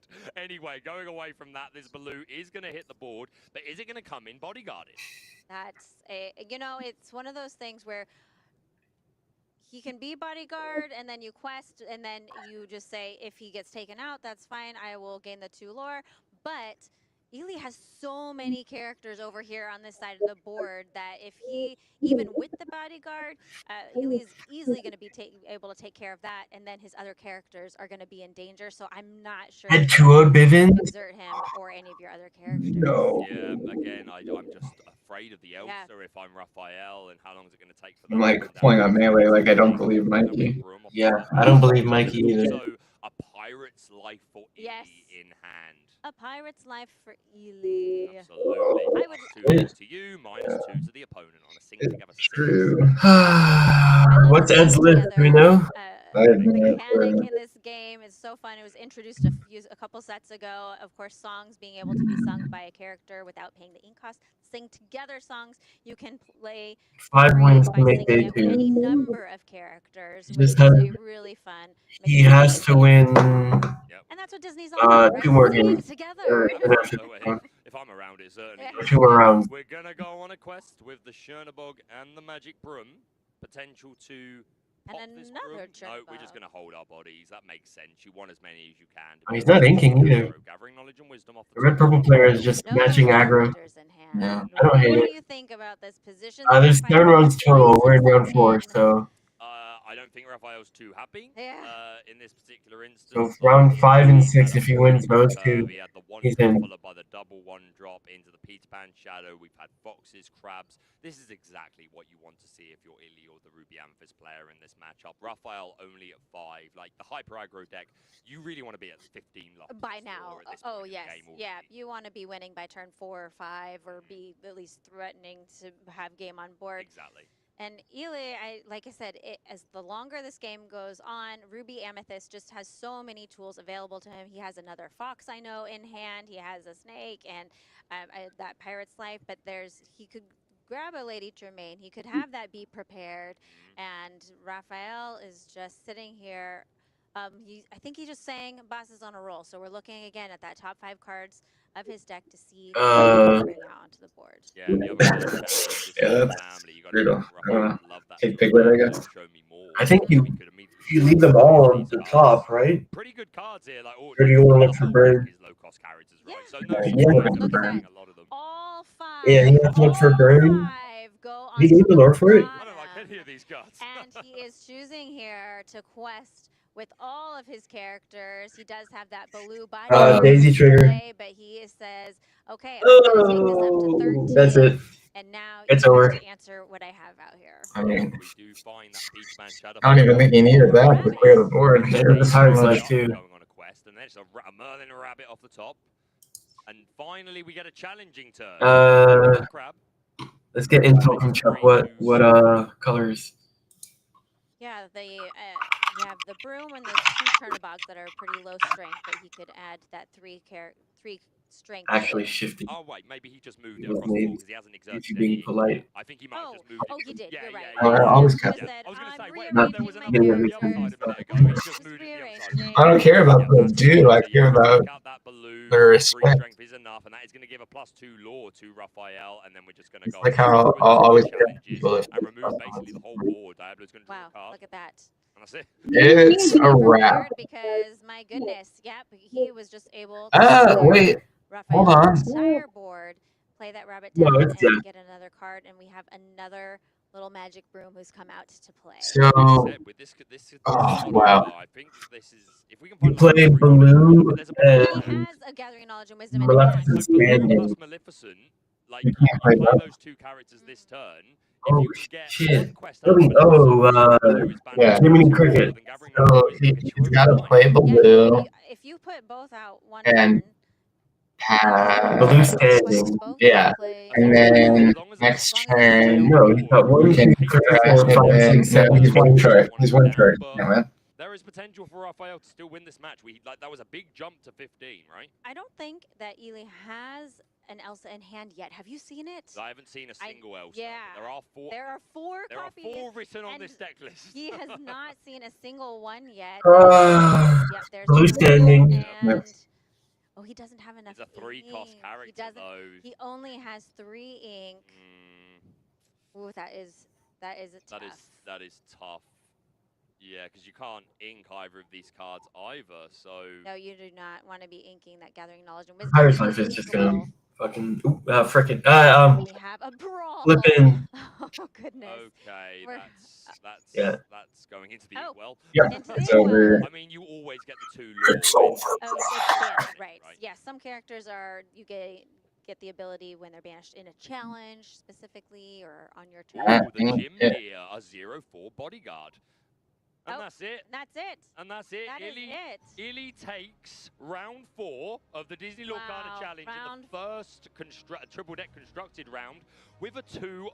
How do you feel about that, Rebecca? That was incredible. Seeing him take the game 1 win with that Sapphire Amber deck. Oh, amazing. I love that patch. That deck, the Thunderbolt Shift, the Ludwig von Drakes, and then Imagine going 3-0 and sealed and just bombing it after. Since the beginning, giving him that game 2 win. Incredible. I am really it's just what he wants. It's very good right now. Yeah, he's got to be feeling like he's in a pretty good place right now. Yeah, a 2-0 the first round of triple deck constructed is a pretty incredible feat. And against that hyper aggro deck twice in a row. Obviously, we're out the first game aggro versus aggro. But Ruby Amethyst, you know, it's not a bad matchup. Like we said, you've got the Peter Pan Shadow Finders, you've got the Foxes, the Crabs and stuff. But you have a lot of tools. You do have a lot of tools. It can Man, that was a great match to watch. I loved it. It was great. So hopefully we fill the void with a lot of announcements. Perhaps some dates. Did you think we would see Amber Sapphire decks this weekend at Worlds? I don't think I thought it was a maybe. I thought it was a maybe. Normally, no. Like, obviously, triple deck, you've always got, like, kind of anticipate the less common deck. So let's put it this way. I'm glad we did. I'm so glad we did. So I'm glad that our audience chose that match for us because, yeah, that was so much fun. I'm glad they chose that match. Are great. The Piglet is great. Thunderbolt put in a lot of work. It really did. Yep. Thunderbolt. Really wanted to Have be you Jimmy. ever played a full puppy? Yeah. I have not. So I assume we'll see Ed and Eli next. I'm having fun with races. You know what colors? Candy, that's kind of my jam. But apparently I'm going to be a puppy enthusiast now. I want to be good at the Disney Lorcana trading card game. I need Thunderbolts. I need patches. I've got Piglet signed by Frank Castle. Oh, hey, there you go. Yeah, I'm flexing. I'm flexing. Why not? Why not?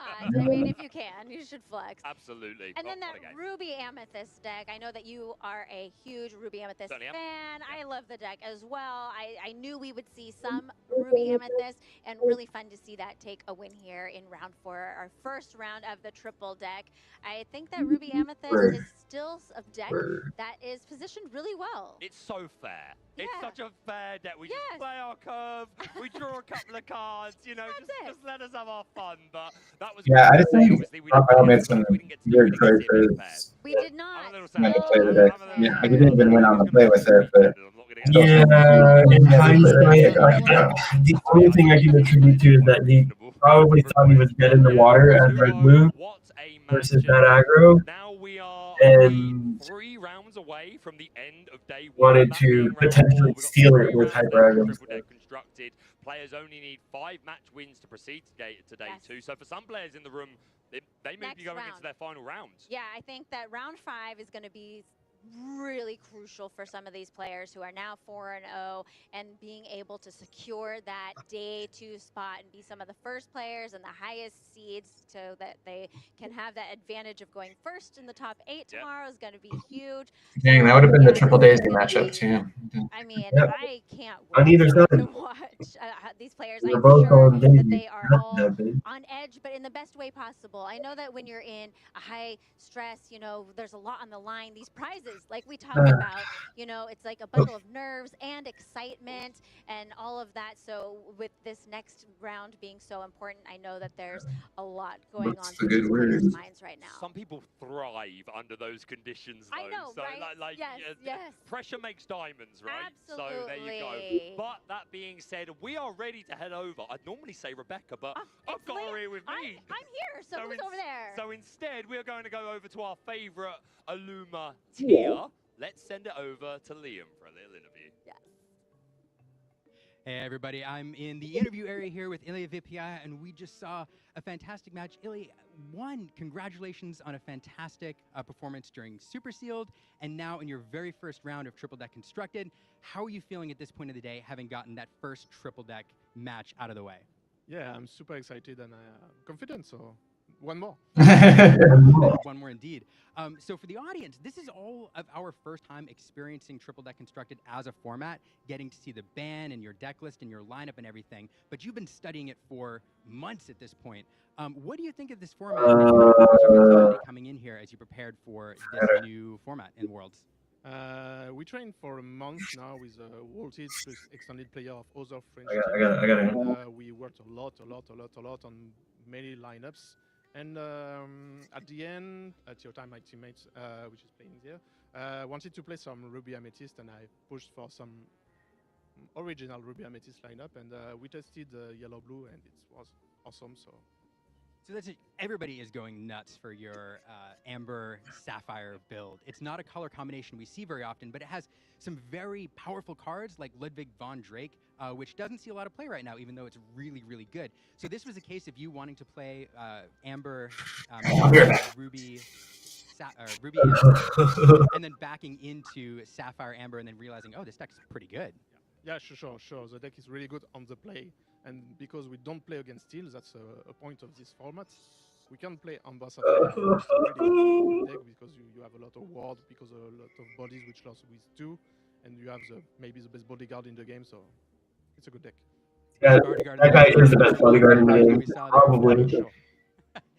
Again, it's so fun seeing that we haven't got to see much at all, and getting Tempo is slightly better, I think. And some of these other cards was a ton of fun. I'm excited to see how far you go.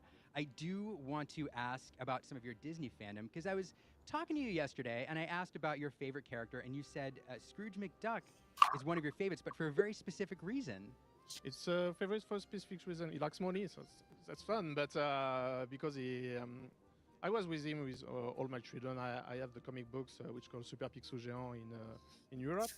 And really big fan of all the DuckTales stories. So. Number 4? Number 3. With the Duck Avenger. Basically number 5.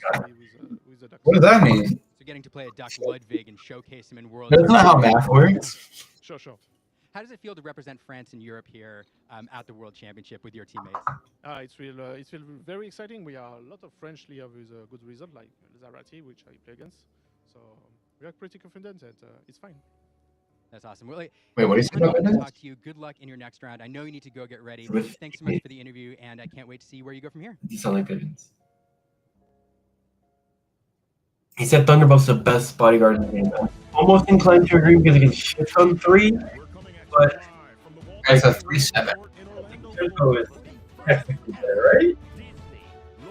I mean, yeah. Why are we drawing cards? Why are we drawing cards? Why? Why are we doing that? For fun.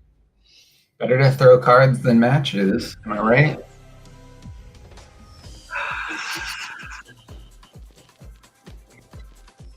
I believe the term is called punting. Yep. I've definitely never done that. Definitely not on the training. Throw that's a kick.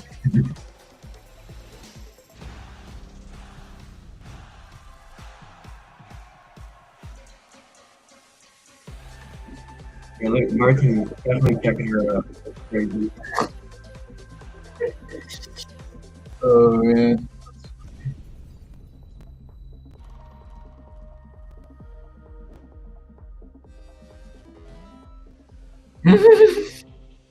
I never noticed that part. We watched this like 4 times now, and I never saw him, and I would be like, the death stare.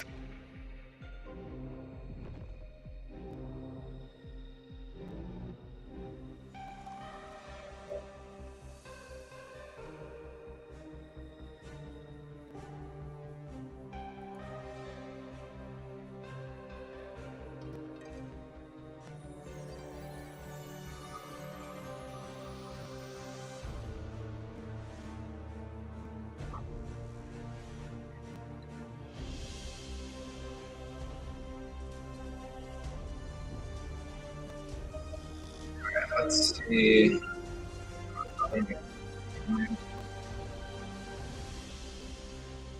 Kurt 2-0'd Carson. Sheesh. Mo got it 2-1.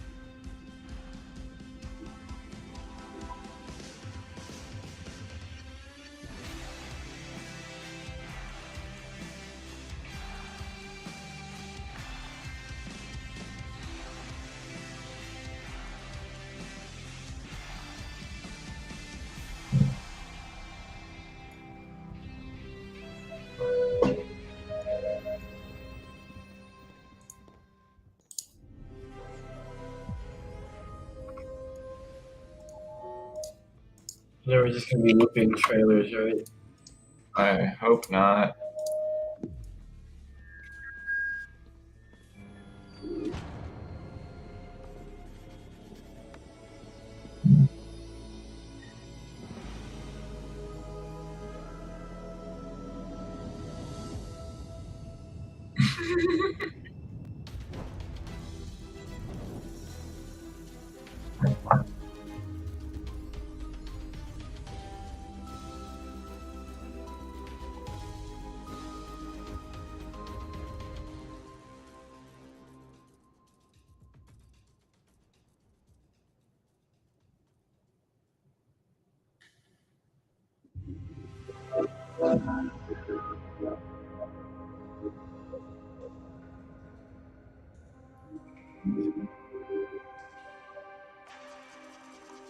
Why do we need to watch these again and again? Give us news, give us reveals, give us literally Random pack opening.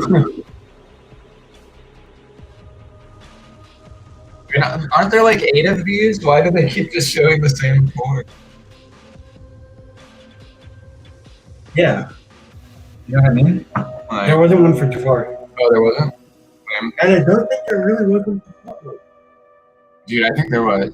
I If don't you want check to. the Ravensburger resources, you'll find like videos for everything, but not like football.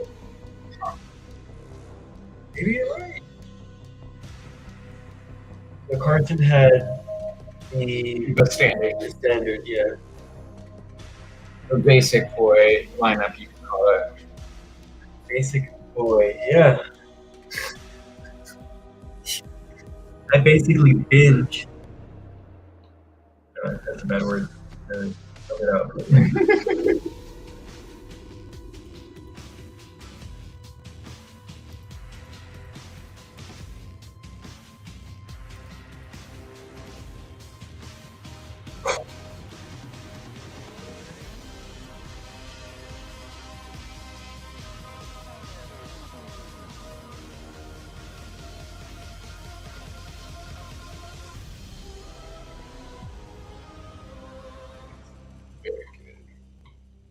Hey, it's not in German. Hey, they fixed it. We are back with another game Okay. of round 4 triple deck. They got it. I am excited to jump into a game 3 going Nice. on. We got another game on stream. Holt and Andrew Vidal. So they have already played games 1 and 2.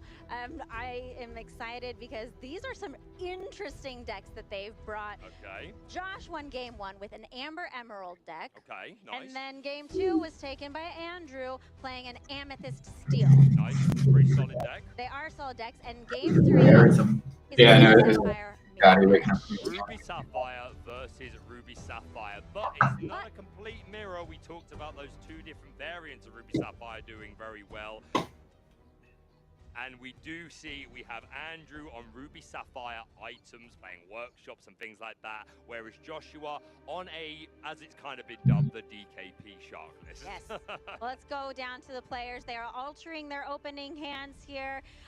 What do you feel is this matchup looks like between the items and the shark variant? Yeah, That's funny. The dogs are under the sea. We'll never know. And if you're a newer player and you think, what's ramp? The steel was banned on both sides. No. One of them benched Purple Steel, the other one benched Amber Emerald. Because they're on the exact same color, but they banned 2 different decks. What Amber Emerald we think got benched. It's kind of Generally what we mean, putting more ink in your inkwell per turn, then you should really be doing. It's still legal, it's what the cards do, but then what most cards typically do. So that tends to be the strat for these Sapphire decks. They want to find that ramp, whether it's turn 2 or turn 3. Predominantly turn 2 cards like Sail the Azure at Sea. Shout out to Sailor, who is a player in the room today, very much known for this style of deck, the Sailor of the Azure at Sea, and of course Tipo, who's another great tool. Yeah, I think that I just saw a shiny enchanted Sisu going into the inkwell on Josh Polt's side of the board for his turn 1, and he passed. The enchanted Sisu is uninkable, so I certainly hope not. Oh, there was something shiny. Oh, thank you, Baker. There was something very shiny, and I thought, and they immediately. I understand. Oh. These enchanted, like that goof, that super goof that's gone into the inkwell turn 2 for Josh. I think the ink the Maui here glare is very much real, but we're going to ink that, and Tipo comes down, and we're going to ink a secret card from our hand. I do feel like not having that popsicle on I think turn 1 is a you. little I don't know bit what he puts inked Josh at a little bit of a with disadvantage. people, but I think it's But Maui because maybe not probably less quite likely as to much of a run. disadvantage for Josh as it would be for Andrew with being an item build. What do you think? Item. Yeah, I mean, the item build is very reliant on Maurice's workshop to be the way that we accumulate card advantage. Now, don't get me wrong, this Maurice's workshop can really get carried away. A 3-cost uninkable item, and whenever you play an item, you can pay 1 more ink to draw an extra card. So you want to get them into Maurice's workshop as soon as possible, so that when you're playing things like Portacles, other abilities, a Maui Fish Hook, there's a great Stone Dragon in here, 3 copies of Fishbone Quill, and we do see that lucky dime. Greystone Dragon is a great card. That is Audio one is still that the you same. can exert to put a card from your discard into your inkwell, and Alright. it's fantastic. And I've seen games that can ramp up so quickly using that Greystone Dragon. Yeah, no, this Greystone Dragon obviously doesn't deplete from your hand as well. You know, Fishbone Quill is an inkable card that can ramp you very quickly, but it does He also does a lot of me. so Expose anytime you can use knees. this card as a resource, that's super cool. We're going to see the Scrooge McDuck come down, and Vitalosphere, was that? It was the only item that he found in those 4 cards. So unfortunately, I think maybe he would have liked to see something else. One of it, yeah, the workshop, even the Greystone Dragon that we were just talking about. Vitalosphere is not a bad card though. It's an item, and it can really surprise players. You know, to have a character that's a big body come down and give them rush right away, plus 100%. some extra strength. So, yeah, it's not a bad item, but probably not what Andrew was looking for. And really, like, so we are playing 3 copies of Bell, Apprentice Inventor, which is a 3-cost inkable character. She's a 3/3, and you can banish an item. So these Ruby Sapphire decks that are traditionally very slow, they're taking a few turns to ramp. This is Bell on turn 1, courtesy of a Porpsicle or. Now, to be fair, those 3 records have nothing to do with the decks being played currently. Not finding that Bell early is a shame. She's going to hit the inkwell instead, but we do find. And these are important matches to watch because if you lose here, you're effectively out. Yeah. And then 1 more courtesy of the workshop to draw a card. Yeah, that Maurice's workshop it's a workshop. It really is. It's churning items, it's drawing you cards. It really can put in a lot of work for these item decks. Business always open at Maurice's workshop. Indeed. Man doesn't know the meaning of a day off. Crazy old Maurice. Crazy. He was here all night, raving. I mean, what? Anyway, it's full of memes, this stream. Anyway, the item deck does indeed play both copies of Tamatoa, both the Happy as a Clam, who on play, you can return 2 items from your discard to your hand. Returning double ice cream, double Porpsicle to your hand is pretty good, but not only that, this Tamatoa can quest and What do play we an think item is taking free, it here? free workshop. Item the shark. I think the shark being developed is It's too much. pretty strong. Yeah. It's too little. You're paying too little for too much. Wish we could see more of Andrew's On hand. Josh's side, he He's just so played confident Maui he's drawing another Shark. card. We talked about that being a really key card in this shark build, very different from the item build, and that Maui Shark can do a lot of work if you can get. Why is he prepaying? He prepaid and then didn't draw. Evasive for some reason. Maybe he didn't. The shark is evasive. Has a 7/5 stat line and 2 abilities. One where we can return an action from our discard. But you should always draw for Popsicle and then decide if you want to pay for it. Play an action. You gain 1 lore, which is pretty good. We already see a Sail the Azure at Sea in the discard. Yeah, Maui is such a fun card, and I think that he is a You will fan need the favorite Maui's for commanders. Maui Shark, always putting in a lot of work. It's something that you have to do. Yeah, he for sure did not draw his second card off the second Popsicle. And Dude what paid Andrew, 2 ink thing to. that Andrew is looking looking for. Well, that being said, you're absolutely right, Rebecca. This shark is like a must-answer character a lot of the time, and it can really shut down board states because you don't want to give it those free actions for challenging. However, in this matchup, On the item, because we are Ruby Sapphire order the cards, which I get it. we might be okay to just not turn anything sideways all game. Yeah. Might not get there, but you should always down. We've got the Ruby have it. removal cards. If we can just keep Josh on the back Oh, foot, great build up our items, get down to Who knows? time. Ruby Sapphire traditionally can play item removal. Can we double check if there are any copies of Hideaway or Kuzco? There's one, no Kuzco's, but there is one single copy of Hideaway in Josh's deck, which is a fantastic card. Yeah. And if I recall correctly, it can put a location or And there's the Hideaway. well. Literally just wow. But for items Yeah, Hideaway is probably important in this case. Like, you can leave it open. Yeah, I mean, especially because you can grab it back with shirt, right? Yeah, and you would never. You ban a deck that has Hideaway? Let you look at your inkwell, but One copy. That's not this matchup. Exactly. That's not this match. It's not a very common ability. So yeah, really, like Josh. Once it goes into the inkwell, it's gone. Yeah, exactly. So Josh is still under pressure here to, you know, Slide that way. possible because if Andrea can build up these items, it will be got 3 portacles on board and a Vitalosphere.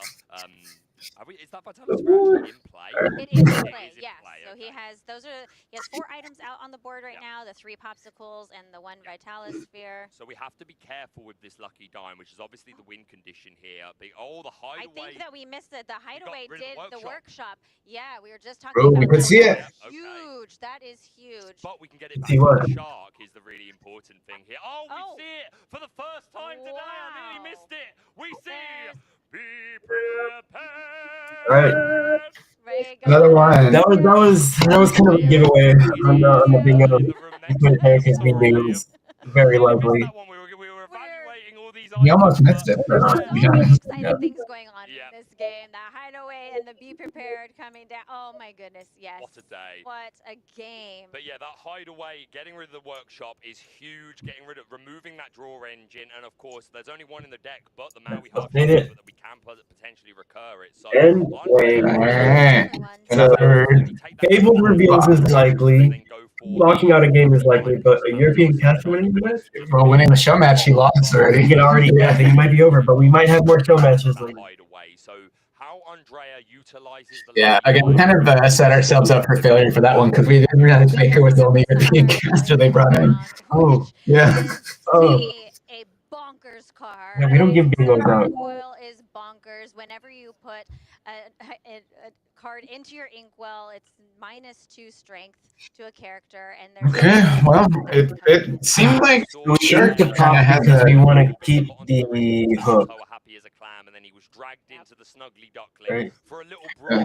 Yeah, Unfortunately, I think I may be able to turn to here. Okay, like I said, that Sapphire Coil is bonkers, and the Sapphire Ruby deck has so many cards that you can put, like you were talking about earlier with the ramping, putting additional cards into your inkwell, that if you have that Sapphire Coil out and you can be putting not just 1 card per turn, but more, like it can put in, Sapphire Coil can put in a lot of work. Absolutely. Hey, shiny. There you go. There's the enchanted Tamatoa happy as a clam coming down. Same card, but this artwork absolutely stole the community's heart. You know, this is the card that I think that when it first came out, everyone was like, "That's the chase. That's the one." I must give a shout out to RMB, who I know was like, "Oh, for goodness sake, I need 4 of these. I'm broke forever." And I think some other people felt the same way. Do you remember on You the never Lord ate Rest the when other they were coil. opening cards? Yes, and Like you can. the Ooh, I think it was that's killer. Greg opened one in his pack on stream. That was. And JD did not What get do we it, hit? which was the best part of that story. I think we hit another coil. JD already has one though. Probably. Whoa, Vanilla I Bean. remember actually talking about this before we came onto camera, that in Josh's deck, one The rush copy one? of Vanellope von Schweetz Random roster racer. She's a 4-cost uninkable. Okay, so the Maui has potential to die here. So you played the second coil? You gain No. evasive Oh. into the start of your next turn. A really wonderful answer to things like Diablo.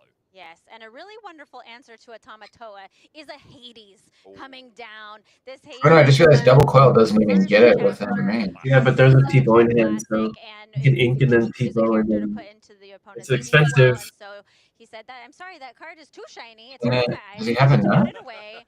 It's going into the cauldron. Into the cauldron. Yeah, On you into ink the twice and just ink zero. underworld it goes. Absolutely. No, but I'm saying like, does he have enough to play the second coil and play Sisu? But not being Oh, I don't think he's Sisu, but like baby Sisu maybe or brawl. Because he has big Sisu in hand. I don't know if he has any of the other stuff. Yeah, see, he's doing the 4 setup for. Oh, he can do it. Plays the coil. Oh yeah, you're right. The lucky coil. I mean, you're He's lucky. gonna cost him his whole hand. Two coils. Okay, now this sapphire coil stacks. Okay, so if you put one card now into your inkwell, both those sapphire coils, all three of That's those enough. coils are okay. Now we say you have that. Yeah, that's enough. And now we guess what? We can. I guess he didn't have another inkwell, because it would have been better to just. Yeah. Wait, what? Why did you? Because you could have just inked the double, and then Tipo, ink again, one trigger on Shark, one trigger on Hades, and then you wipe the board. Yeah, the Sisu empowered sibling. 8-cost Yeah, he had 2 coils, right? Yeah. So you get the double second coil, you ink, then you play Tipo, you ink again, so -6 onto the Shark, -2 on the Hades, you wipe the board.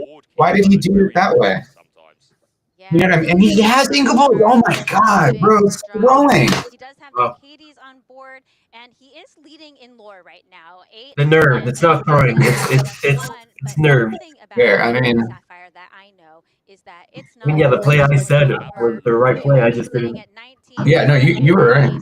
Still could go the other direction. For sure. Yeah. This I think is the most likely situation. He's tilted being outfit.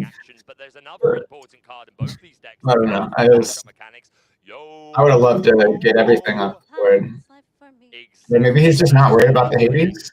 If he's kind of like a Maui or What's something. happening? Grabbing lunch right now. Well, Georgie, we are watching the bottom of the bracket right now because the #1 seed defeated his opponent in 2 seconds. In terms of Yeah, George said to say the word and then come over. He just never said the word. Oh shoot, yeah, I forgot. Yeah, Georgie, you can slide through whenever you want, I suppose. Actually, if you come by, you can sit and chat with Ray while I walk the dog and grab us food. The Maui's fish hook coming down. This is a 3-cost inkable item. If you have a Maui in play, any Maui, the hero to all the sharks, then you can use the shapeshifter. You're just gonna swing into it? That's funny. And technically, it has. No, it's. And then you choose to either give a character evasive until the start of your next turn, or +3 strength that turn. Really nice, diverse card that can help. It's really relevant to the meta, taking genies and Diablos and stuff. Doesn't Fish already give you? He must have chosen evasive instead. Oh, to make sure it doesn't get like regular Maui? Yeah, I guess. I don't know. He did it with just using Curious. sapphire coils. Oh no. Maui's fish hook. How many copies? I know Maui's fish hook is usually a one of. Yeah, it's a one of.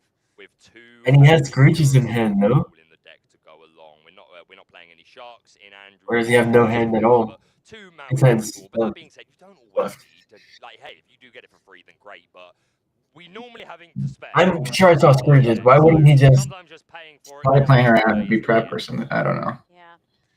Just now playing that Tamatoa. He has 1 Screech in hand. What the hell? I think you definitely try to squeeze out 1 prep. You have to, right? The moment you play Big Tommy, it always is prep.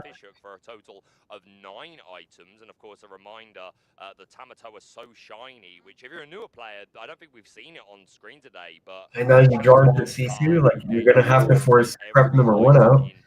and whenever he quests. And when you play him, you can return an item from your discard to your hand. We're going to pop the Porpsicle. That signals the coming of another happy as a clam. Look, they're doing the Spider-Man meme. So right, they're all pointing. No, you. No, it's you. It's you. Well, no, they're pointing your at their own shiny. shiny. Your shiny. Yes, they're all. I have all the shinies. No, I have all the shinies. He does right Vitalis now, first Andrew instead definitely of has pop. all the shinies with those 2 enchanted cards. I mean, he's got the workshop, so. But still, yeah. He has. He they paid 2 for those too. Different styles. No, he popped 1 popsicle just to get 1 pop back in Vitalis Sphere. When he plays a Vitalis Sphere, Mike Senior just accepted my friend request on Discord. Yeah, but then he plays Vitalis Sphere to draw just 2 instead of playing the popsicle.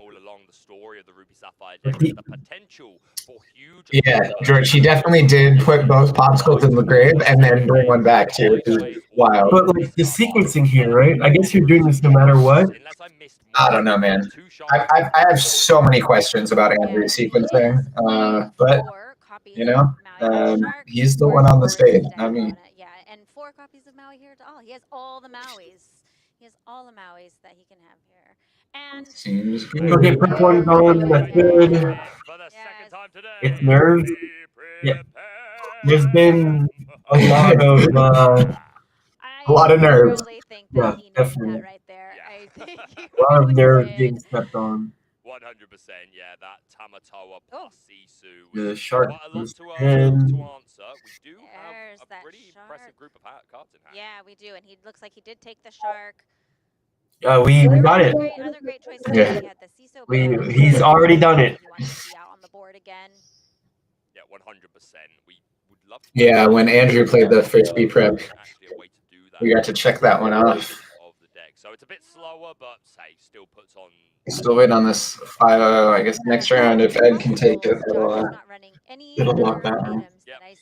Yeah, Ed beat Zach, but but that's the only. And then Vision of the Future. Those need Ed to go 5-0. cards that he has in his deck, I believe. Yeah, Hideaway. And the song. Well, that is a pretty massive hand. No fishbone setup though, which is kind of crucial. The things that stick on the board. That's right, but yeah, Josh only playing the 4 Porpsicles, and that's all you need for these happy as a clam Tamatoas to get their value. And it seems this Maui's Fisherman putting in a lot of work, is exerted, giving evasive to the Tamatoa. It's not even exerted, but you might as well. Does Andrew have enough to one-shot next game? He's got a massive ink count. I know he's got the so shiny in hand. We have a couple Pirates Why the evasive doesn't matter, but like. One for him to grab. Putting that Tamatoa back into the inkwell again, and there it goes. That's the second Hades. Down into the underworld. Man. Is there a downside to this? There is. 15. I mean, the downside is you get No, he needs 17. Yeah. That's why I was like, it's crucial no fishbones haven't hit yet. So once this Hades is got, but that's it. That's all of the like. I just wouldn't hit, but it's for Joshua. Obviously, we still have a couple more B preps. Now you just develop dime. 4 copies of B preps, and I believe that we've only seen Josh play 1. Yeah, he has 1 copy of Hideaway, but it's already. Well, we don't know if it's copy. No, it's Open Nicholas. He knows. Yeah. How? Rebecca said it. Oh, never mind. I've clearly not listened. Yeah, you just developed dime then. Yeah, he was just double checking that it wasn't the yarn, and yeah. Enough to make any character minus yeah, 3, 7, at least 9 items. Can he find that Tamatoa? He has it in hand already. That's now what we are no, this is game 3, George. This game could game 3. Very quickly. 100%. If we find this Tamatoa so shiny, all we need is 10 ink, which I think we've already exceeded. So, at the door. I should probably take him out. Yeah, but I guess if George is on the way, I can. Hold up. So 10 lore, no, 11 lore, because there's 10 items on board, and then the 1 lore that the Tamatoa already has. So. That's huge. Wait, 1, 2, 3, 4, 5, 6, 7, 8, 9, 10, 11. He's okay, counting. Even more. Andrew's counting is more. And he has a stack of cards there for his ink. Yeah.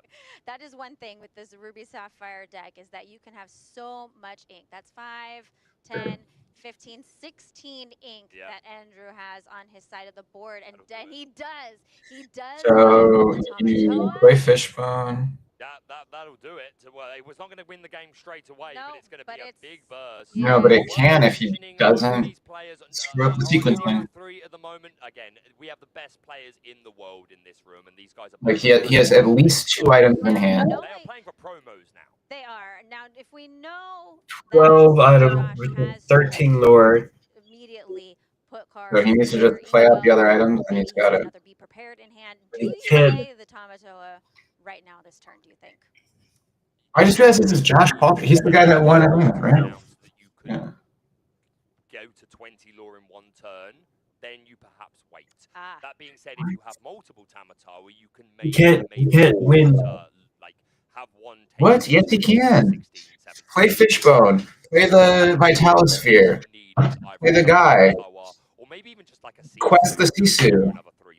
How many items do we have 12, now? 14. Oh, yeah. It's basic math. Oh my god. And he's gonna put down the Tamatoa here. This has been. Oh. He's okay. There we go. Yeah, he just did it different. That is GG. He wanted to stun on them with the foil. These Ruby The enchanted. the Shark variant versus the items deck. Both players playing these decks the way they were meant to. You know, we didn't really see the actions kick off on Josh's side of the board, but man, that item deck was churning. That workshop was working. As far as I know, Josh isn't really too invested in the game, right? He's like focused on his own thing. Yeah, I remember from his interview in Atlanta where he was like, you know, like I wasn't even really going to come to this initially or something like that, you know, and like so. Yeah. Glad he's still showed up. Yeah. Just burst lore, huge. We just need to build up these items, and that's what we saw. We got to the 12 lore mark, and then the Tamatoa plus the Lucky Dime. GG. GG's, and those Sapphire Coils doing so much work. The 3 Sapphire Coils out at once. Like I said, that card is bonkers, and you can see why. What a match. That was game 3. So we are done with round 4. Round that 4, is it. yeah. Round 4. You got 2 matches out of this round. You picked the first match Right, that we watched. no, we did not. You scammed us. We should have been seeing table 2. Yeah, but now I didn't want it. Then in hindsight, I don't want to see it anyway. I don't want to see that lose. So we were able to get game 3, a Ruby Sapphire mirror, but with different variants. Hey, anytime we can find for more Lorcana, I'm happy. Oh, absolutely. And I think that the Ruby Sapphire deck was such a fun one to watch, that mirror match. Oh, yeah, people love really Ruby Sapphire. They love it, mate. They don't think it's overpowered at all. They can sometimes be very long games. They can. They can. DLC Miami, please. That would be insane. Yeah, we do have the Miami. You ever been to the Miami Airport Convention Center? It is a massive hall with a hotel literally on site. So, yeah, great to see that. Both those players were 0-3. Again, no shame. These are the best players in the entire world. Someone had to do it, right? Yeah, still 2 fantastic players who are now playing for promos, right? Because with every match win that you get, you get another promo from the DLC season. We've got the Cinderella style started. He's going back. Alright, I'm taking over for now. A whole new world. A whole new world. Absolutely the main event. Well, Mickey Mouse Brave Little Taylor is the main event, right? That is, of course. The top prize. That is the top prize. But there's so many other. Yeah, this is true, and the same is for like concerts and shows.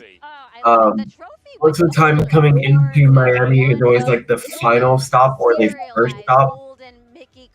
Mostly because getting in and out isn't feasible for most people who are like maybe on a tour. But that's like music. But the same is pretty much applicable for a big tournament. Look at them as well. If you're somewhere, centrally located, you have people from all directions coming in. But generally, for like Miami, you have to fly in or already live in the state, or at the very least, the East Coast. Of course, we have to big up the Mickey Mouse, but Whole New World is the special fancy new promo. Yes. This is the first time we've ever got it. All of the players in the room today already have one. They do. Just for earning your qualifications to and Worlds. It's foil, and it's beautiful. And we have more rounds coming up, more triple deck format, more decks, more games, more interviews, more announcements coming later. I And can't tomorrow. wait. Still information to come tomorrow as well, so make sure you're watching the entire weekend. We've got Okay. 3 more rounds of triple deck constructed to come for you today. Information tomorrow. We're cutting to a top 8, and we will crown the first world champion. And worth saying, we're going to be watching every single one of those top 8 games, by the way. They're not going to be happening at the same time. Every single one. There will be a schedule for the entire day. Yeah, that's just the case. Maybe it'll be before the stream, maybe Getting in and out of Florida is brutal. It should first or last stop. every single match for the top 8.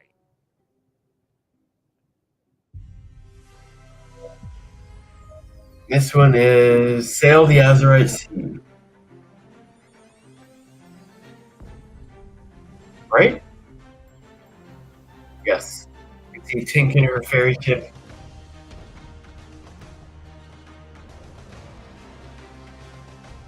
First time seeing this one today.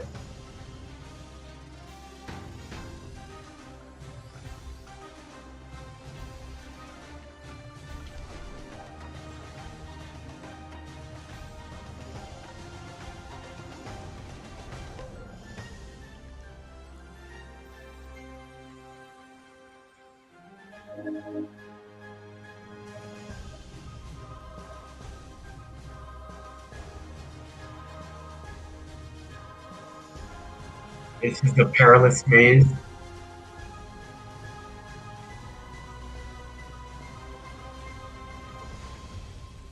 Cool.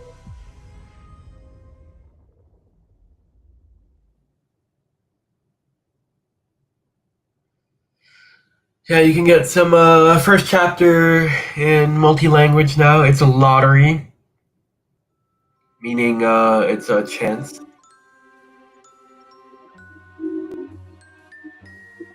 All chance.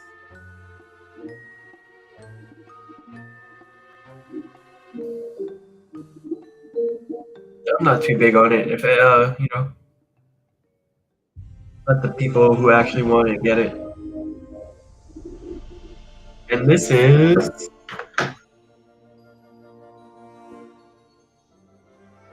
this Reign of Jafar? This is Reign of Jafar. Maybe I was wrong. I thought there wasn't one. Or is this Arcasia's Island?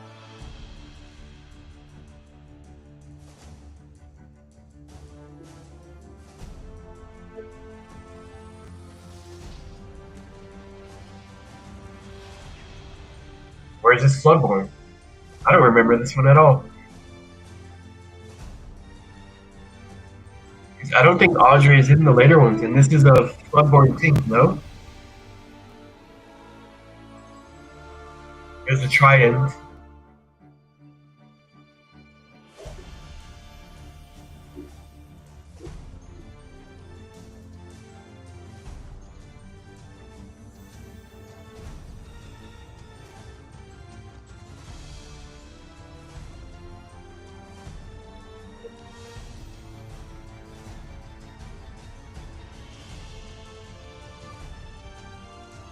Lucky Dime?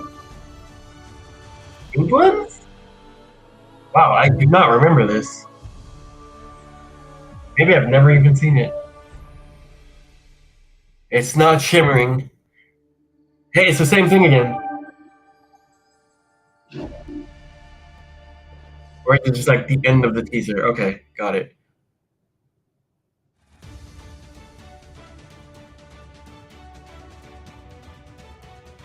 Yeah, me too. I had no idea.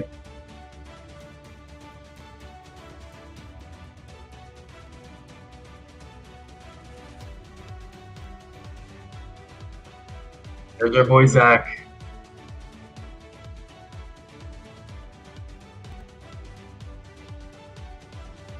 If we get a loop of another like ad, I'm gonna have to go to the bathroom. And I'll just be back after I bathroom. I've gotta go. So let's see.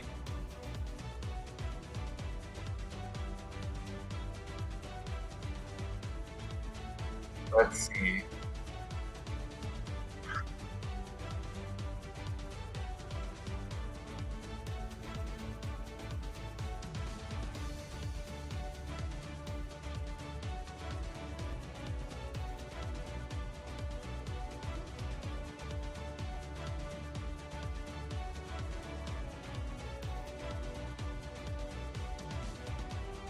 Go for a chair stream incoming.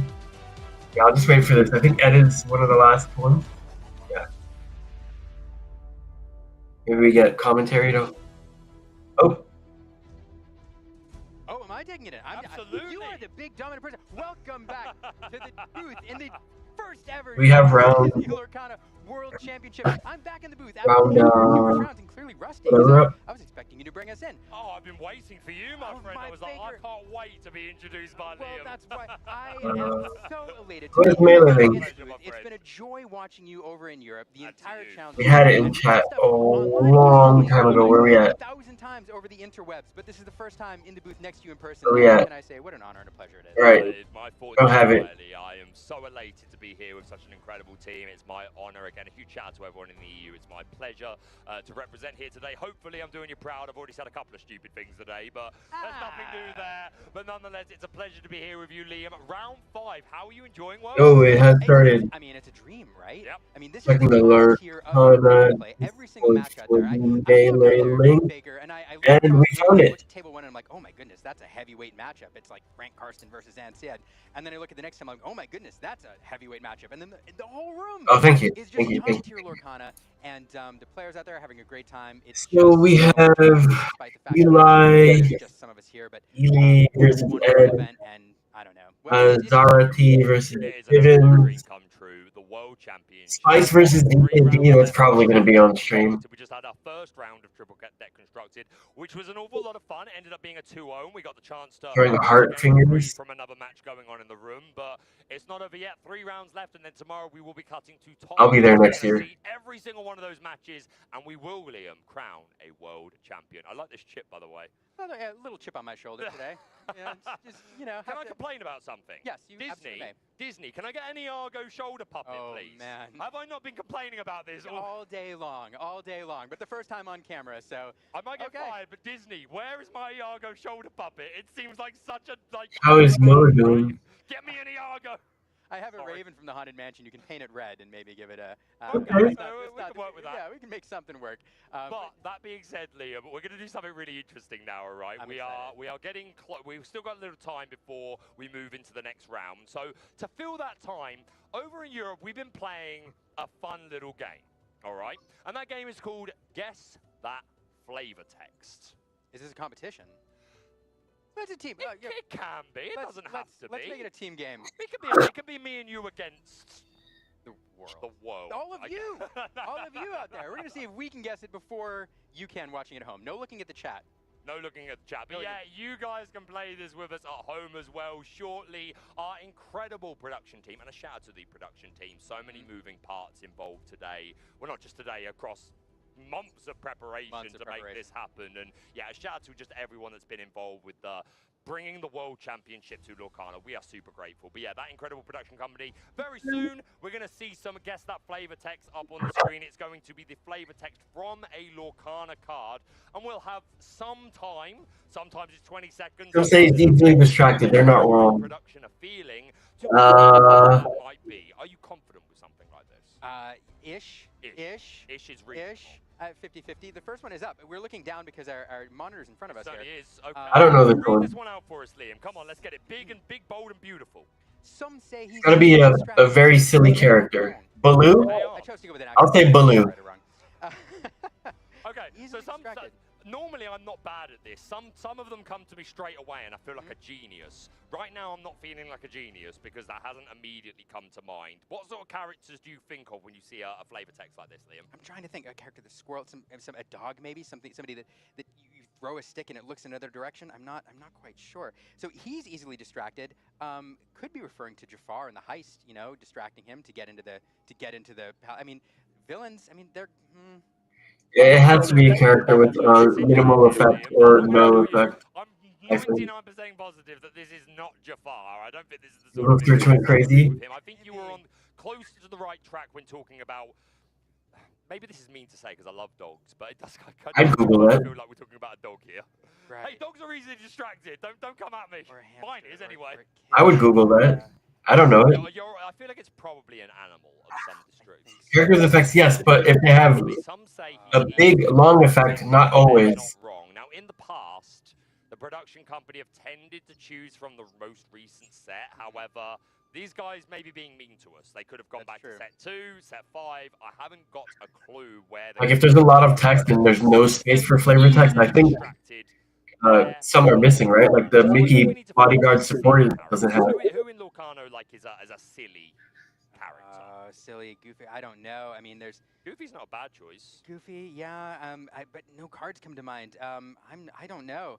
This is stumping me. I'm going through the list in my head. I don't know. I feel like a failure straight away. I'm not gonna lie. Some say he's easily distracted.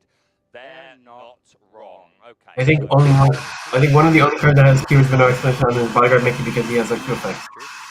What do I want from Wawa? Are you leading me on? We've just been told we've I got don't know. 60 seconds. Oh, they're mean today.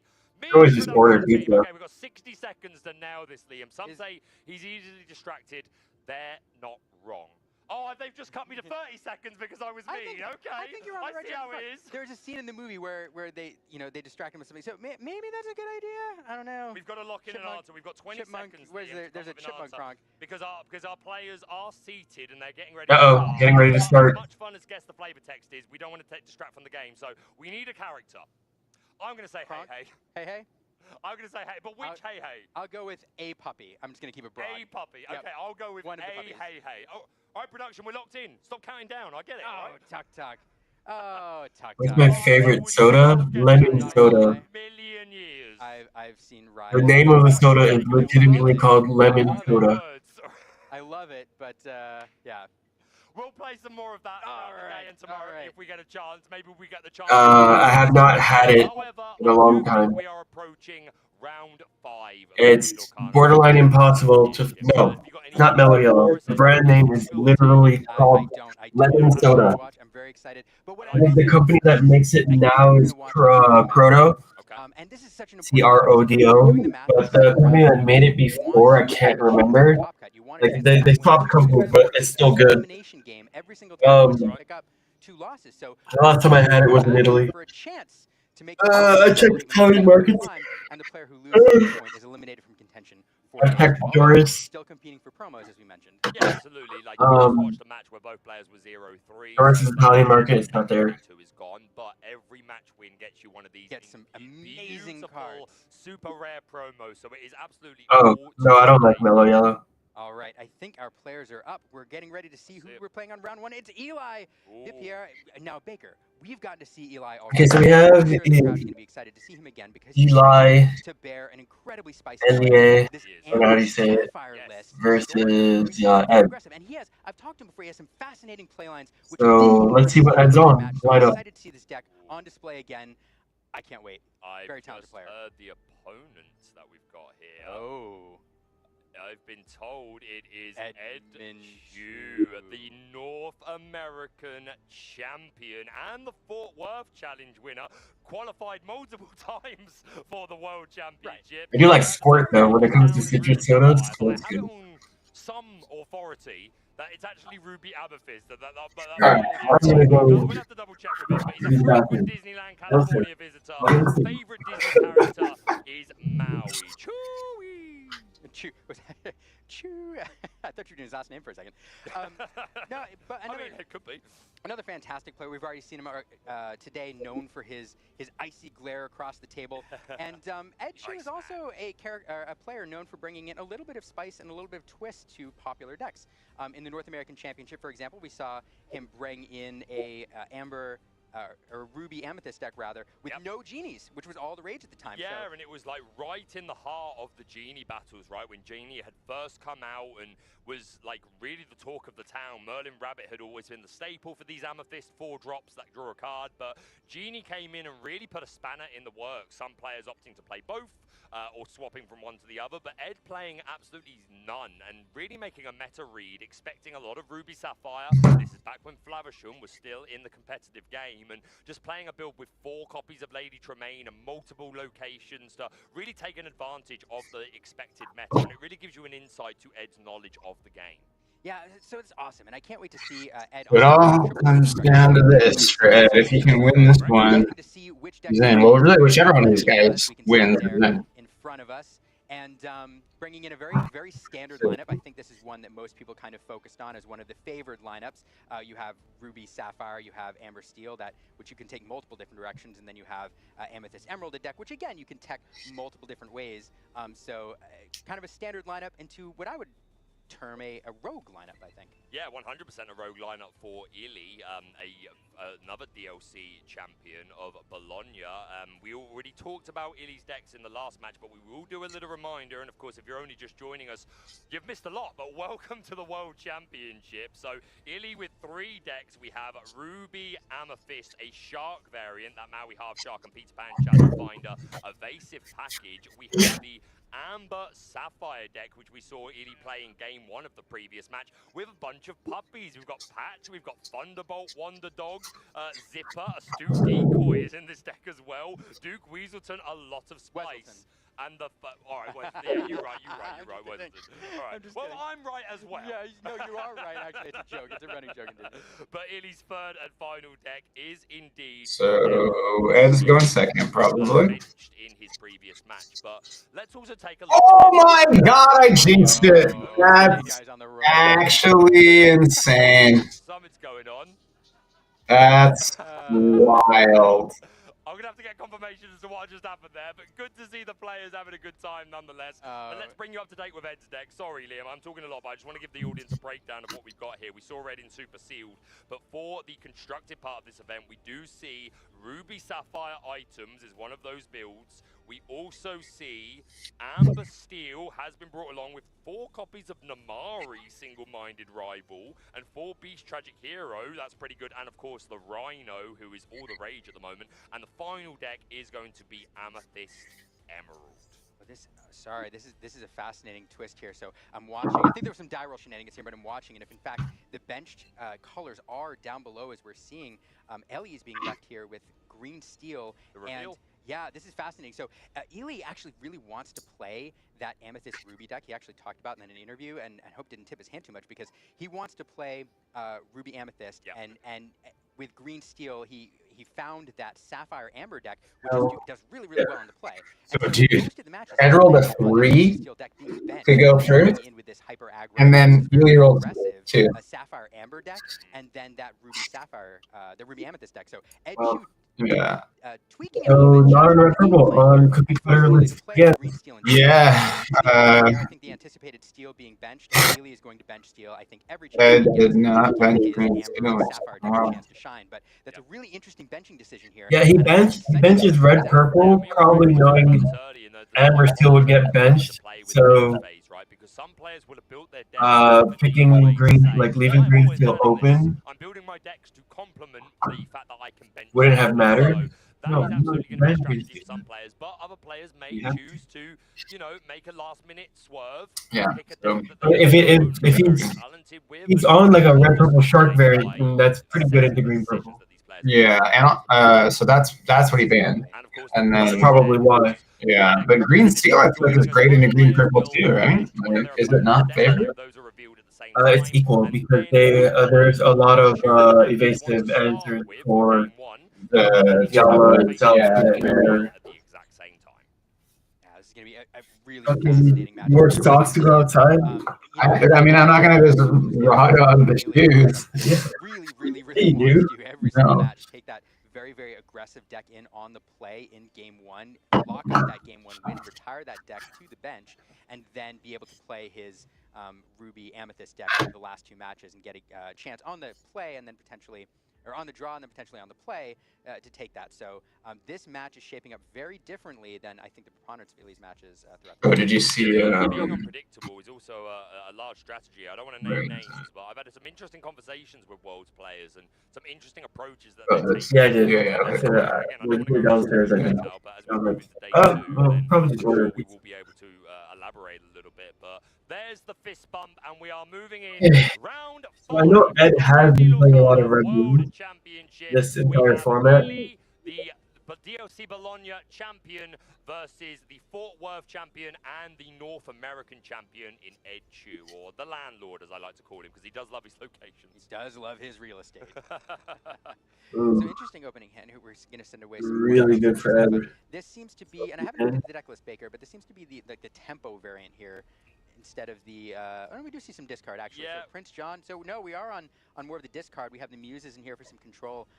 This could be tricky here. 2 copies of a boom is super interesting. 2-cost inkable action. Like we actually have the answers to the Diablo mirror altogether right here. Is a fantastic card who just forces your opponent to discard a card on play. Is a 3/2 and Beyond the Horizon. My foot. Bogey, if anybody saw that, said that card is going to be dangerous, and it really, really shines in these Emerald Steel discard decks, especially when you compare them with cards like Prince John.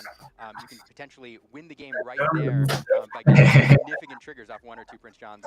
It's a deck that looms large in any matchup against Green Steel. Yeah, Prince John, greediest of them all, the bane of non-discard enjoyers with that ward keyword. And Prince John doesn't even have to turn sideways to use his ability. I hate it. That Liam, word. I hate it. I know you do. Everybody's like, word on static abilities on word. I mean, he is a villain, so like I should be a fan, really, but there you go. As a Ruby Amethyst player, I just can't get behind Ooh, him. we got Cloud Kickers. Does the Diablo version normally play Cloud Kickers? Easy for me to say. Yeah, I mean, it's another good 3-drop, right? I usually see it in the list. I hate to. I think for Worlds, you definitely play 4 of them. I mean, I'm on 4. Just always. I think Kid is. Ooh, we have ETA. Normally the cards you see, and he's also getting some information there. There's Beyond the Horizon available for the later game. We won't be able to play that for just a little bit. This is hard Compare that to hit. with cards like Ursula. I don't know. I don't think it is really. You take the strength every time. Looking at the ink ability of those songs. Yeah, I don't think so. I actually think you take the sword. I mean, he's got no characters developed for the strength. Yeah, but he's not saying it like anytime soon necessarily. Like, and he knows his hand, right? He knows that. Yeah. I don't know. Like denying the card draw is definitely solid. Well, so if you think of it this way, if he shifts Diablo, he has 2 songs to pick. He's definitely probably inking the strength and then pitching BTH. So he's effectively real songs anyway. So versatile, and in this deck, there's plenty of cards that you can shift onto it. Now, Ed got to look at that hand, and he knows what's there, but he's going to say, that's also it's getting kicked back to him. Yeah. Wait, didn't he ink the kit? Or he had another one? He had another one, yeah. 2/2 quest for 1, but it's that ability that we want. It's not even strength or less. It's a huge, huge part of this deck's game plan to try to. You can't play the Diablo; it's too slow here. Getting that. You have to hope to like double sing in the hope it rocks. Pretty rough play from Edmund. It is rough, really. Does proceed to turn 3, and we're going to play Ursa, Deceiver of All. If she sings a song, you get that effect. The effect of that song completely again, and then that song goes to the bottom of your deck. So singing things like Storm, that's 4. Yeah, that is gross. Obviously variable damage, but times it by 2 if you sing it with Ursula. But down comes the Genie, Liam. Oh, there's that Genie. Ed, we talked about how Ed didn't run any in the North American Challenge. Oh, that is gross. Triple Diablo hand. Making up for it now, and look at that hand with all those uninkables, 3 Diablos. I mean, there's just not a lot of ink available. We did get that second card down, so we're going to sing that song twice. Strength of a Raging Fire. Yeah, man. Let the storm rage on. Oh, sorry. I didn't do that one as well. Yeah, so keeping the morph back is interesting. Because now we know that the BTH is stuck in hand. Doing 4 damage to the Genie that had just been played, and it's going to be impossible to sing it. Yeah, I think Ely kind of. Yeah, the Storm is definitely correct. Even if it does 2 and draw, like it's just putting, what's left in the hand. You're forcing like to keep the strength in hand and never ink it, or just ink it and never have a song again. Ooh. And there's a fun. Gotta get it. The new Maui from Reign of Jafar, quest for 3, and when he's banished, you get to choose. You're banish all opposing items, all opposing locations, or, and you correct me if I'm wrong. Oh, Elsa caught that. I believe think that's right. Unfortunately, we won't get to see that. I saw that from a mile away. I saw the blonde hair. That's an Elsa top deck.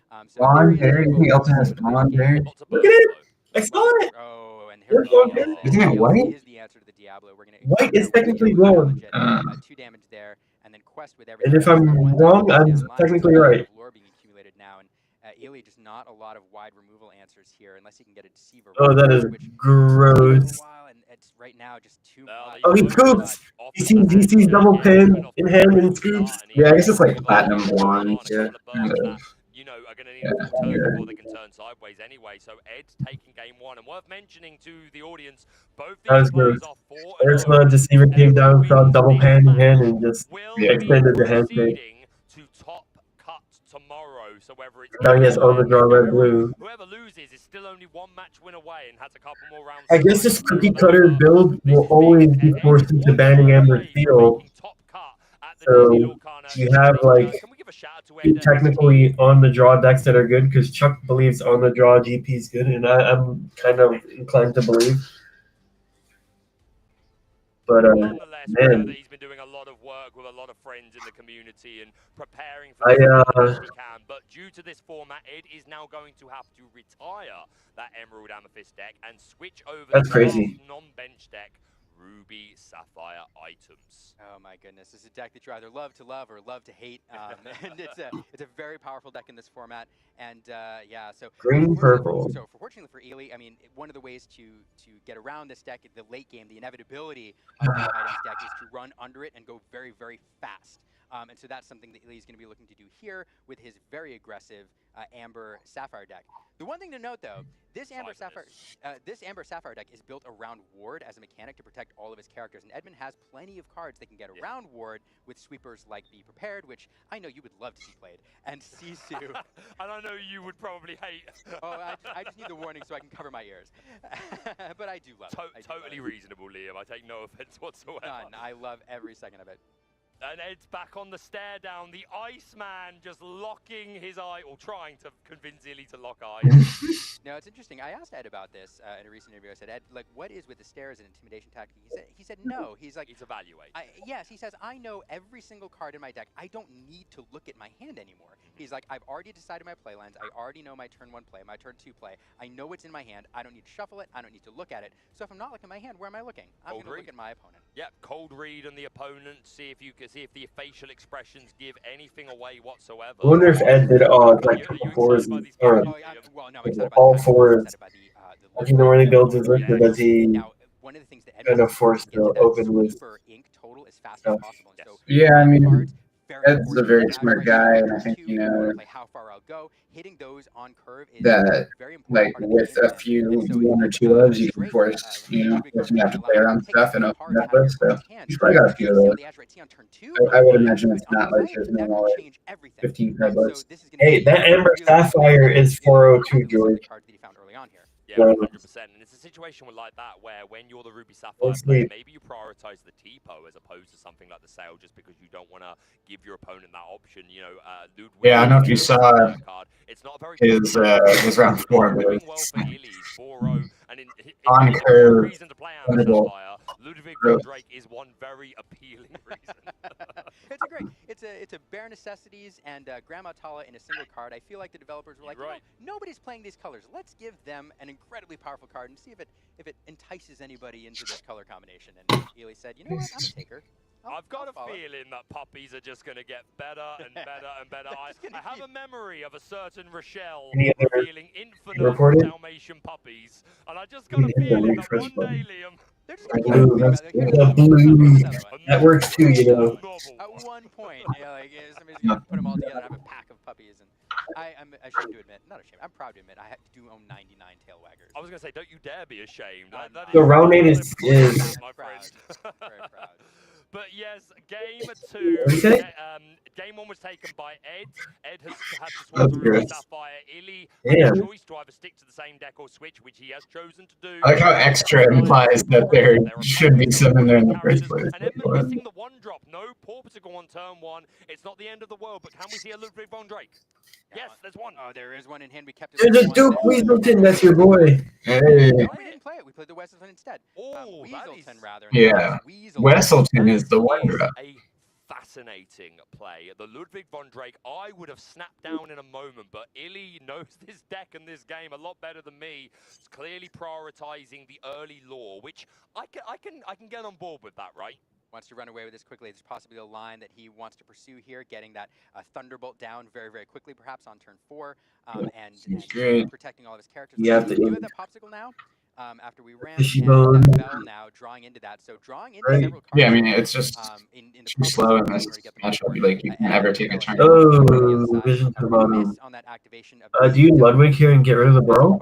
So. Oh, did we get a miss? I mean, he doesn't know. Yeah, he just lay into Ludwig. See what it was, but it went to the Gross. bottom. That is very gross. So we will now grab that Brawl. Lady coming down. Lady, of course, a 3-cost character now. You can play another character for free, so getting a 5 ink. Yeah, Ed looks kind of boned here. I mean, he's still got the C2, so. I take back my previous Ooh, statement. I don't know about this quest because now the C2 choice is very easy. Weaselton has more anyways. Yeah, I know, but Bell will now kill Weaselton while C2 kills Daisy, right? Yeah, that was the only choice anyway. I changed my mind. I really like this. Well, and hitting that Brawl. Oh, right, it's one or the other, yeah. No, I don't. Any hit really. Yeah. You never hit the Ludwig. He's going to go on a challenge. Yeah, no, I was thinking Taking out that Duke Weaselton. Oh, he doesn't even play. Are we both swapping? Both voiced Whichever one I say, you're going to correct me to the other one, aren't you? It's a Disney joke. They go back and forth. And Probably wants to maybe high roll a character. So here we go. At the Daisy trap here. Daisy into. Oh, he almost revealed the top right of his deck. Get 3 cards off healing the Daisy and recharging. Just obviously. He didn't look great. I don't even think he looked, but maybe he's Oh, okay. Oh, he drew a 4th card. Yeah, that's what I'm saying. It seems off the top of the deck. He called Judge on Ed. No. He called Judge on himself, but I don't think he looked at the 4th card, so I don't really. I'm not sure if he saw it, but Get it. if whether he did or didn't, absolutely the right decision for these players to just go, hold up, let's just see what is the official way. Maybe he did look. And He's shuffling. here's the ruling. I expect I'll get confirmation of that in my ear in a moment, but it appears to be that we're just shuffling those 4 cards. That's why you don't grab like that one at a time. One of them back on top, and then we're going to shuffle the entire deck. Well, yeah, I know the ruling is you're supposed to shuffle the deck, which is so weird. It's bad if you bottom deck stuff. So we But have 2 Thunderbolts in hand now. Thunderbolt, a really fun card we don't see played very often. It can shift onto puppies, but more importantly, it's also a. I think Ed isn't bothered. He knows it's gonna be hard. That's true. A lot to Even get. Maui Hero to You got no puppies though, so Thunderbolt isn't very super interesting, and the puppy shift. thunderous right now. Ways of shifting that we're getting as the game goes on. The puppy shift, the universal. Alright, so C2 kill Rapunzel, Yeah, I love that. Scrooge kill Daisy, duck on duck violence. Just to confirm, I have had confirmation that You is kill a the rules lady there, instead? One extra card was drawn, so that was the ruling that those 4 cards were shuffled. 1 was put back on the deck. Yeah, definitely not. Oh, that's why. Of course, he sets up the duck because it can kill the Daisy. God, I'm so bad at the game. Yeah, but he doesn't even kill Daisy with it. That's And so all of a sudden the board Killed looks Lady. less intimidating there. Elia has managed to push his lord to 10. I think not having penalties that are world event, like super harsh penalties, is fine because these guys are world class players and they probably assume their intent. Actually, I don't think either of these guys are on world class players. Coming down in bodyguard. And yeah, there was a warning given for that prior. I'm gonna say world star. What I mean by world class, just I know. I'm just making it's hard that it's like pretty like parallel to the actual team, but yeah. But from my understanding, it's his first one today. These things will happen. And I think he identified it himself if I saw yes, it correctly. absolutely. Yeah, great, absolute faith. 100%. Illy's a great guy as well. So there we have that Thunderbolt in bodyguard. It'll protect him from the challenge. Ed with visions of the future, looking at the top 5 cards of his deck, looking for an answer here.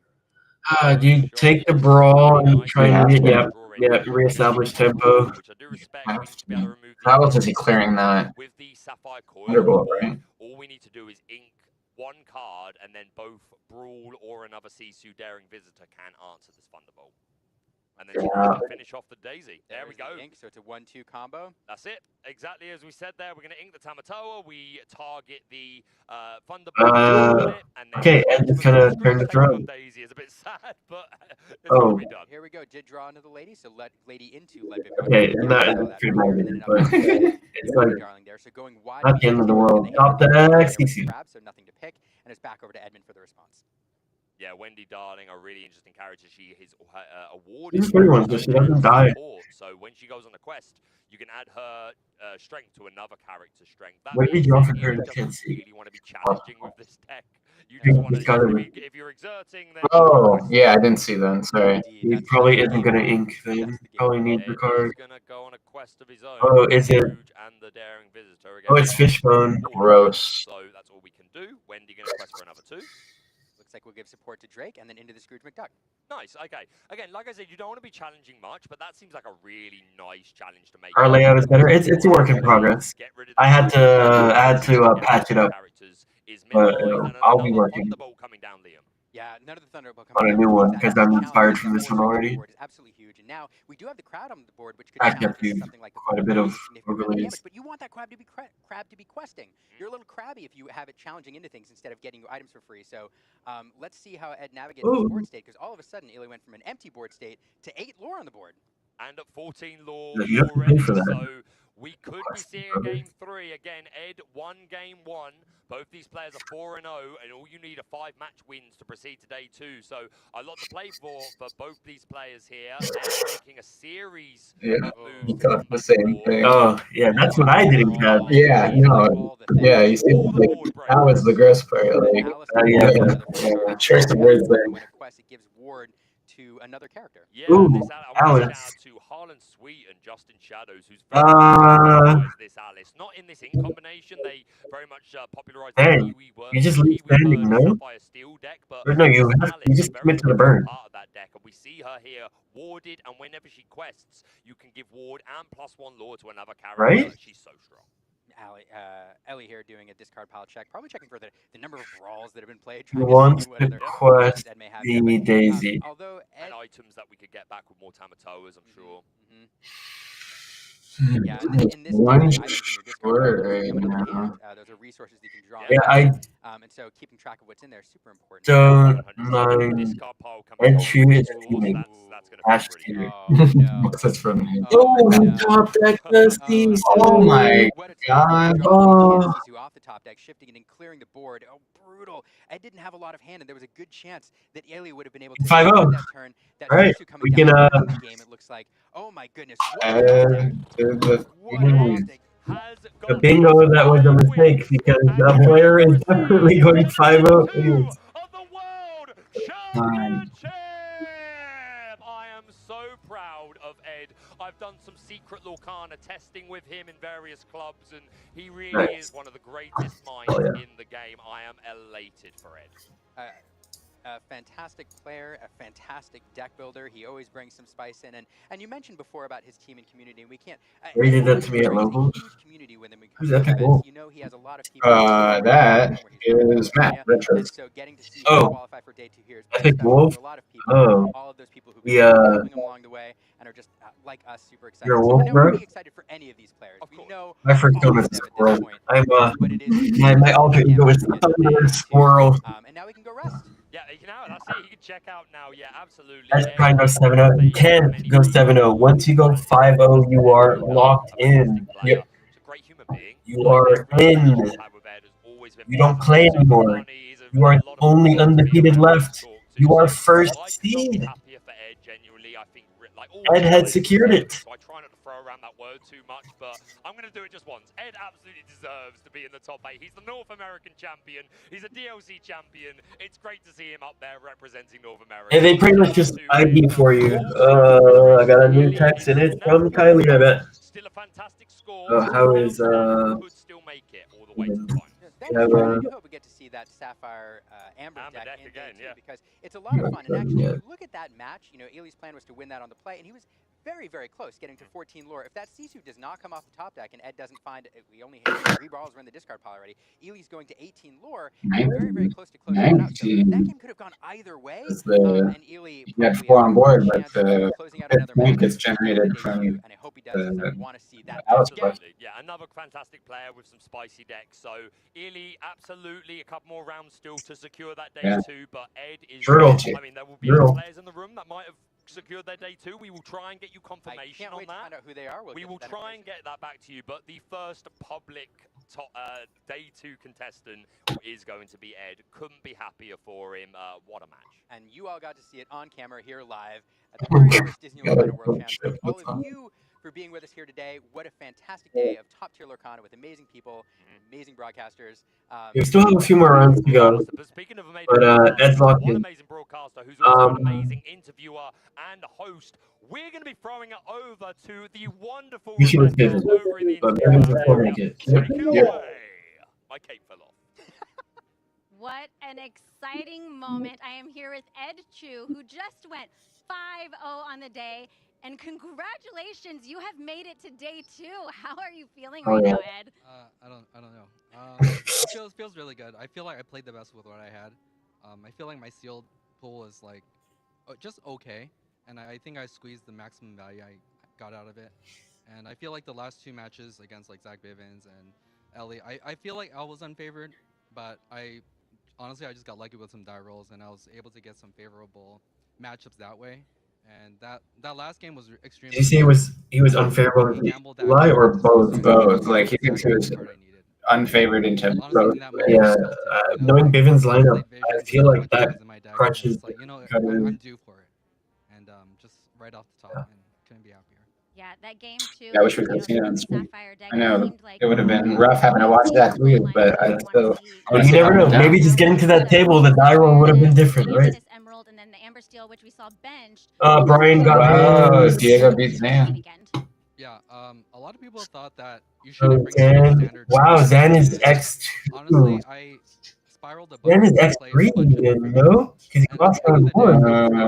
The level 1. Like, God, I wish the standings were working. Was the most consistent. You can just check round 1. I was the most. Zan launched round 1 on stream. I had a feeling that a lot of people were going to bench Steel, and so yeah. I had like 3 won round 2. strategies, and it turned out there was like tons of like aggro piles. So I'm pretty happy with the choices that I made today, and yeah, I'm really lost round 3. Especially round 3. Going to the second day, I lost feel like round 4. The play is extremely advantageous. And then lost round 5. I hope to just X2. X3. X3? Well, Right? No, he lost. Oh, lost round 1.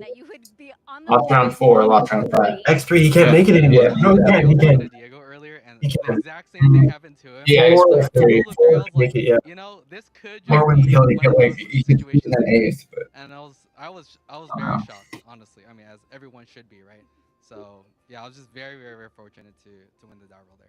Well, congratulations again on being our first player here at the Disney Lorcana World Championship to make it today. Yeah, I talked with some people about red purple, and it's mostly that while red purple is competitive enough, you kind of funnel your at least one of your other pairings into a really bad one. Like blue steel, while I really liked it, is probably not good enough. And if the idea is to ban steel and blue steel gets banned, and then you're stuck on Under the Sea or Dogs, which can be just countered by a green deck. And then if you're banning a green deck and instead of a blue steel deck, Dogs.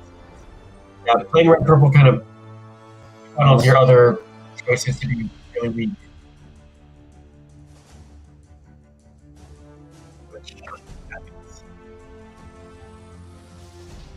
Because it never gets from Azure. No. Into the Inklands? Yeah. How is this into the Inklands? I mean, there's Audrey and the pink, which is the blue pink, which is England for sure, and then the Ursula Trident. Yeah, I don't know.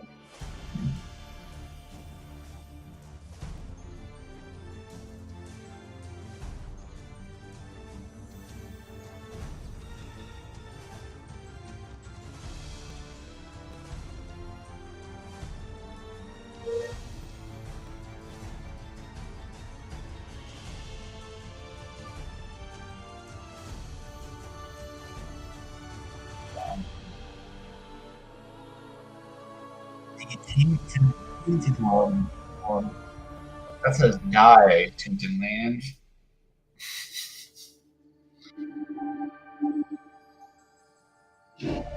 Magic, yeah, I wonder if Magic deserves to be a big bad, but because she's not a movie big bad, I feel like they're like not gonna use her.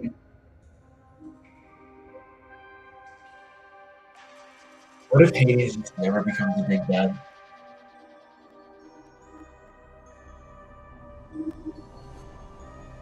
What's the next step? The traditional hero gets swapped.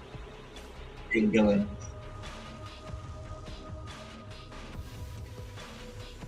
Yeah. Villains become heroes. That would be interesting. And instead of Floodborn, it's like Reverse Born, which is a really bad word combination. Reverse Born.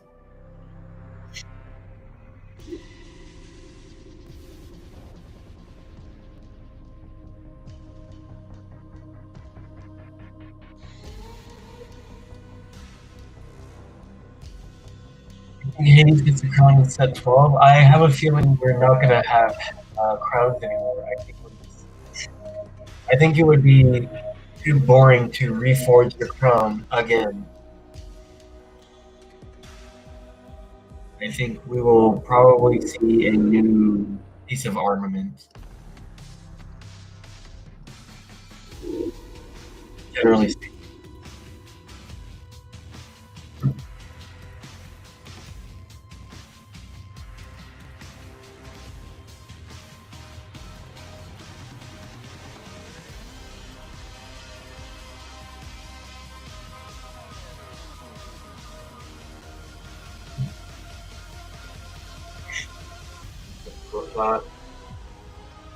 No, it's French. Right? Yes.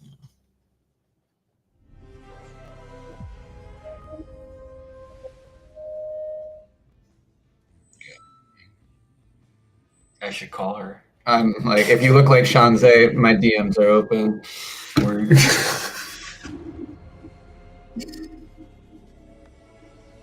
She's all purple, that's all you. Yeah, literally. Became unstable after broken. Yeah, well, Archimedes handled it, so maybe Merlin just becomes a villain and grabs the crown. Hell yeah. Maybe Archimedes brings it to Merlino. Or maybe the Hexball crown is used for good via Merlin, and then there's a new that would be cool. Armament. Yeah. Or maybe yeah. Sean's in here. I don't know who Sean is.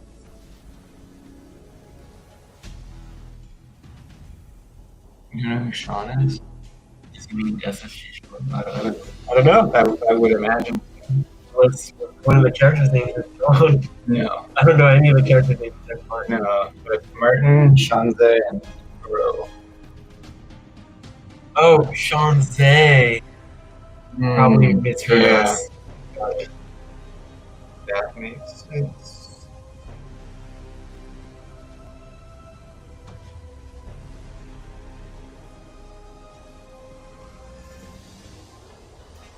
Dog oils. Dog oils would be. No, you know what we need? Darkwing dogs. That would be sick. Bro, I'm so stoked that Darkwing is finally coming to the game. I just wish that what I heard, like, about how playable the card is. Capitolo Primo. That's first chapter, but yeah, they've never made it. Minion, and we're coming to you from the Disney Lorcana World Championship with a yeah, I don't alert the viewers like that. Always full of bots. JD's singing, you're doing better evil laughs. I think my time is done. But what up, Justin? Justin? It's great to be here. That was a super Hey, 2, 3, 4. 5 of the World Championships. Ed Chu is your first official Day 2 competitor for the World Championship, which is incredible to see. But that means that we've got time Still waiting on round 5 report for that. I'm super excited to tell you who we're seeing this time. Oh, Mo got it 2-0. Oh, great game for Kurt Spice and DKP. Oh, let's go. He's a drummer and singer. Favorite deck is Amethyst Steel. He's a drummer and a singer, and favorite Disney character. What's this? What's this? Jack Skellington. Great taste. And he's cosplaying him here today, which is super fun. Yeah, I like Nightmare Before Christmas, but Hot Topic kind of ruined it for me. My dad got me the VHS and Bendy Fingers when I was like really young, and then when my sister was a Hot Topic freak, I was like, yeah, get me away from this. Favorite deck, I absolutely believe this. Ruby Sapphire, professional TCG player. Pikachu shocked face. Professional TCG player, coach, and content creator. I wonder. Europe, North America, or Australia, and you know I wouldn't be surprised. You know what? That's a great idea. We should give business cards out to everyone we 2-0 with our metaphor. I'm pretty sure if we did that, Hector would pick us up. Yeah, there was a fighting game player who played Guilty Gear and was like really known for one character, but like no one ever played that character. He was like the player who played it. And he beat my friend like in a really deep in the bracket match. And when he beat him, he gave him a business card with like his Discord and stuff. And I was like, damn, so funny. I mean, if you do it regardless, like that's one thing maybe, but yeah, doing it only in the league is so funny. Yeah, he has a bad skin, right? Yeah. My dad was. Yensid is a really fun card. He synergizes well with Brooms. This is a card that was made popular in a recent tournament. And what this card's been around for a long time, and it's run with Brooms. It's run in this list specifically with 8 different Brooms, 2 of each kind, 1 magic Broom that's been a staple for a long time in Amethyst decks, this turn 1. KP might be as blind as me. And then There's some binoculars. That's what I'm saying, man. Sweeper, which is an evasive card on your I'm used as an evasive plus 6.5 in both eyes, something like that. I'm literally like blind without my contacts. 2 lore, making him a 3 lore quester. Also got the and then try also pin. draw card That's so that crazy, Broom- Kurt. Broom's in play when he comes into play. A really fun. And he's got the. He's wearing the shirt. He's got the face makeup. Oh my god, I didn't even see that. That's incredible.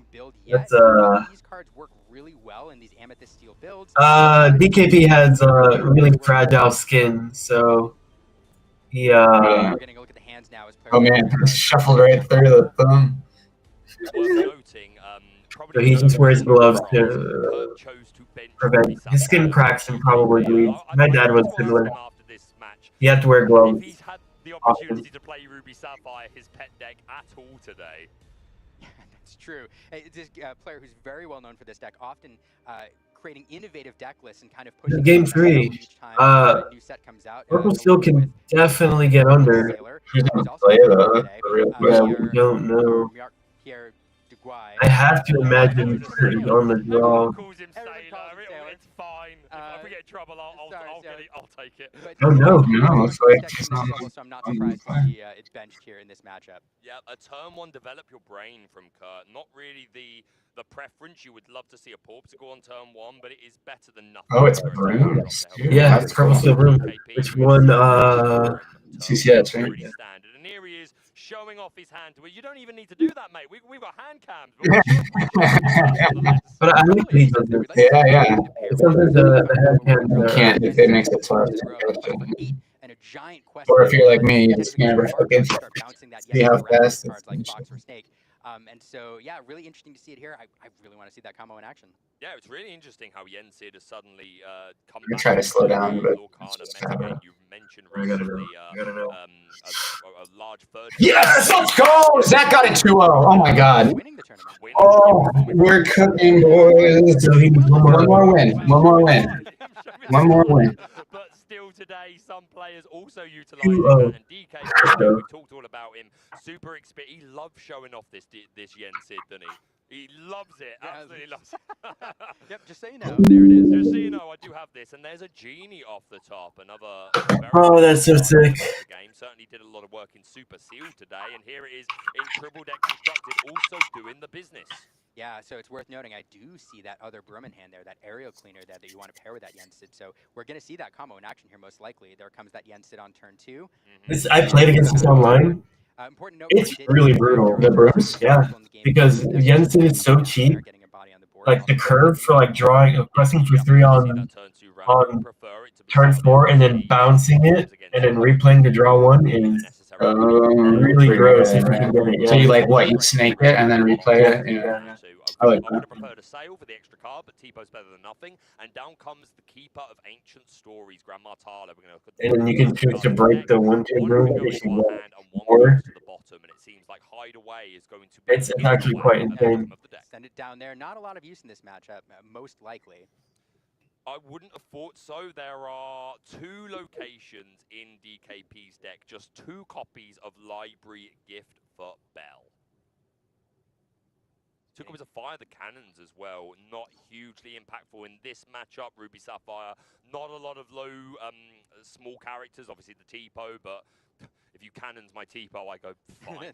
Sure. That's fine. Sure, you can do that, that's all right, but most of these bodies are a lot bigger. Oh, I do notice a one-off that Kurt Spice is playing, a Vicious Cheetah. Ooh. Scar, the 7-cost uninkable. We haven't seen him for a while. It's been a minute. I like a bit of Scar, if you didn't know. Oh. Indeed, I do. There's another We're gonna see a big lore swing soon. of the Magic Broom, a Luminary Keeper on the board. We have that dock for a We're probably gonna see the bounce on 5 because of No, it's the Todd. aerial cleaner. Yep. There you go. That makes a lot of sense. Which is obviously it's a pretty brutal broom because we are facing a lot of ramp. things like Diablos, or you could boost up with a crab. There are crabs in the deck to take out a genie. Talkative Puppet on camera? Who's playing Talkative Puppet? Pretty important, and then that. No, he's just saying he wants to see it. Diablo for genies, etc. Very, very good. And again, when you get to pair with a card like Yen said, we're gonna see. This is the exact sequence of actions we've seen, the exact sequence of plays that made this deck so good in previous tournaments, where you get that Magic Broom, play a couple Yen Seeds, and then you're going to see next turn, if those stick around, that Broom come down, plus all of them up, and get a powerful lore rush in a single turn.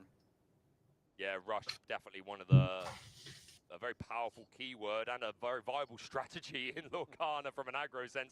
DKP really weighing up this decision here. We're only on turn 3. But just goes to show how important every ink can be. If you played Lorcana, you know that there are games where you're like, I lost the turn I inked this. That was where it all went wrong. One of the reasons why I love Lorcana so much. I think the inking is so high scale compared to a lot of other resource systems in other games. It did go to the inkwell because we did top deck another Broom. Everything just feels right about it. I know we talked with the Riftbound player yesterday about not liking it, but it's a multi-layer decision. It's an inherent way to teach a game, like on power level, or just usually most money pools are powerful, and or this is a turn 4, 5, or 3, 4, depending on if you ramp sequence. We see over and over and over again. Grandma Tala, an excellent singer. Not all of them are bad, but Kurt clearly kind of on glide path on this deck, on script.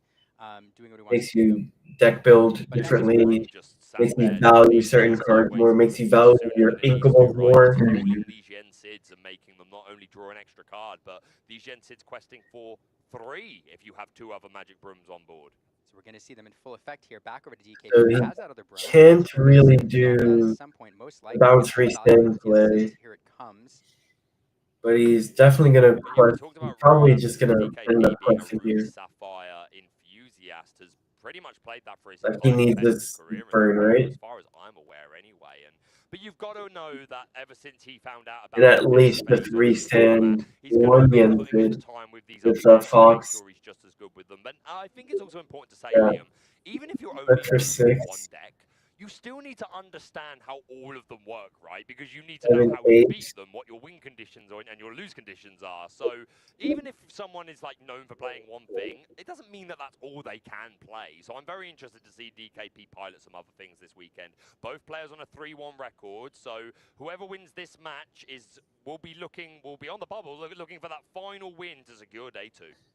Yeah, and here we see those Yen getting full value there. 1, 2, 3, 4, 5, 6 off Yen Sid alone, plus an extra couple. You do it. You Fox 1 Yen Sid. That we've been expecting here for the last few turns. Kill the T-Po. Kill the Tala. We're getting to see it here in full effect. 3 ink exerted here. I like trading Tala just to make it harder to actually, yeah, you're right. And he doesn't have the immediate way to clear the existing. I wish you would. good. I was excited to hear You break a broom? I don't think you break a broom. It looks like he might be thinking about strength too. You know, just strength the Tala. That way you don't neg 10. True. I like that a lot more. Again, like no problem with that at all. We have 36 But minutes. being able to sing the strength is massive in case a shark comes down. Yeah. Yeah, but then you have to absolutely run into T-Bone. Yeah. Or just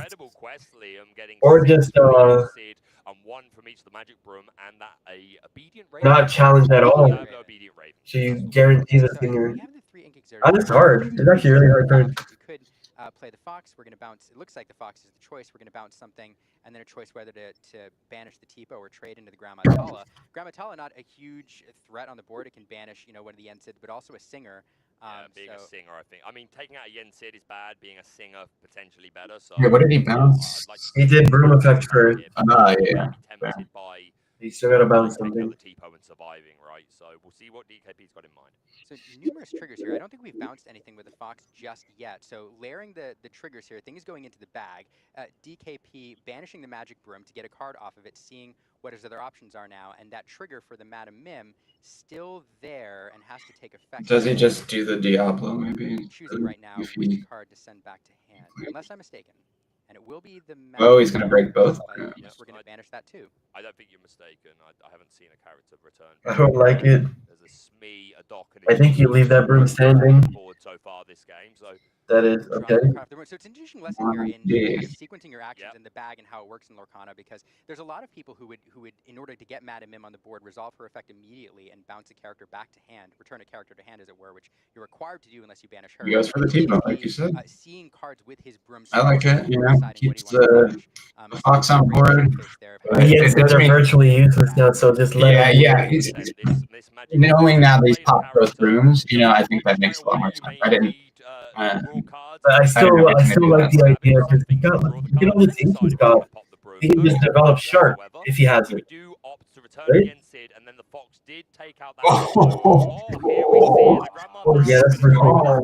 And down comes Scar, Vicious Cheater, 7 cost, 6-5 is the stat line, I want to say. Yep, Quest 2, and the ability, Daddy isn't here to sing. 8 lore swing though with bounces and a Cobra in hand are pretty massive. And then playing Yensid for using Yensid for ink or finding like broom just to get a one draw. Nice, but it's unlikely with Doc in hand already. One of the reasons he was so popular back in the day is because he is the perfect probably insurance policy there. You can sing that song and then play characters to reestablish. It's gonna be hard to refill board to strength the shark though. That's gonna be tough. But this Scar Vicious Cheater is just making challenges, so as long as he is surviving with that 5 willpower. Yeah, he Yensid. The hand is good, but Kurt drew a shark, so it's gonna be pretty tough to develop board into killing the shark. Yeah, I mean, also with the Scar still alive. But he does. The 8 lore swing is pretty massive one turn, because he doesn't have Cobra bounce in his hand. So, and if he wants to refill, he has. Yeah, a lot of people don't like running 1-ofs because they're not terrible. That's really good because now it sets up for the return with the shark. That's pretty bad. And then we sung a Pirate's Life with Scar, which means that cuts. Oh, why'd you go to 4? KP's going to -2. Okay, Shark is also going to give us another 1 lore because we played an action. We talked about him singing. It's not Be Prepared though. It is a Pirate's Life, another song that I feel like fits in Scar's range. Absolutely, I think Scar would 100% make a great pirate. Hey, maybe we've got the Winnie the Pooh crew as pirates. That's true. Maybe that's one day. True. Scar Pirate. We called it here first. Captain Scar. Captain Scar. He would be the captain. He'd have to be the captain. Obviously. Or maybe the first mate, because like he does betray his brother. Anyway, we're getting distracted. Genie has come down, and this fox we're going to pay 3. I don't like bounce this. the Diablo. I think this Genie's dry, so I'm pretty sure yes we can quest this turn. So wish, but we are giving a fantastic target for that Maui half shark who does have evasive and can return the Pirate's Life to the hand. So I don't expect this Genie to turn sideways. This Pirate's Life is going to be a card that looms really, really large in this matchup. DKP on this Amethyst list, he's looking to squeak out, you know, after that initial lore burst, you know, 2, 3, 4 lore a turn. Also looking to use cards like White Rose, perhaps, if he's running them. We know he's running the Giant Cobra there because we see one in hand to close out that last bit of lore, and having to get to 22 lore instead of 20 lore, which is effectively what a Pirate's Life makes you do. This is hard. Makes this match a lot more challenging. Zapping the shark is going to be super hard to manage, but it's possible you can. But to be fair, if there's anyone who knows how to play against Ruby Sapphire, It's possible you can just like maybe force prep out. Like you can like. He's got 6 lore on board, pushing to 13. The information has been provided. Where the Pirate's Life is relevant, bringing back down to 11, and then of course Scar can clear too. You just can't really. You know, that's one of the ways that DKP can get rid of that. Also, he didn't ready the Scar. I just realized. Dig out of this a little bit. You do also have Strength of Rage, so you can banish. I mean, it is now. What up? Yeah, I got you a mouth. I don't even know what you want. It's sick. Red, white, and blue, America, baby. Thank you. Kurt didn't ready his Scar after punishing a turn. No, he's staying Pirate's Life with it. Oh no, you're right. You're right. You're right. Yeah. No, when he challenged with it, he double cleared. How's Zach doing? He's in and out of the pool. He's 4-1 right now, which is really good. He just killed his last match. Ed is 5-0. He's playing red purple, red purple, red purple. Oh, there is one. I was looking at the other side of the board. Yeah, so we probably got to wait until put a bit more damage on that Scar before we can do that. We told you he wasn't any of it. Going on a quest. I wondered if we were singing. Well, it's funny is now he can be on whatever he wants. Courtesy of a couple of quests. We're going to pop that Porpsicle to heal up the Scar. Even 1 damage can be enough, and down comes the second Scar. Setting up to try and get the home run here, Liam. What is that? You just said Wait, what are his decks?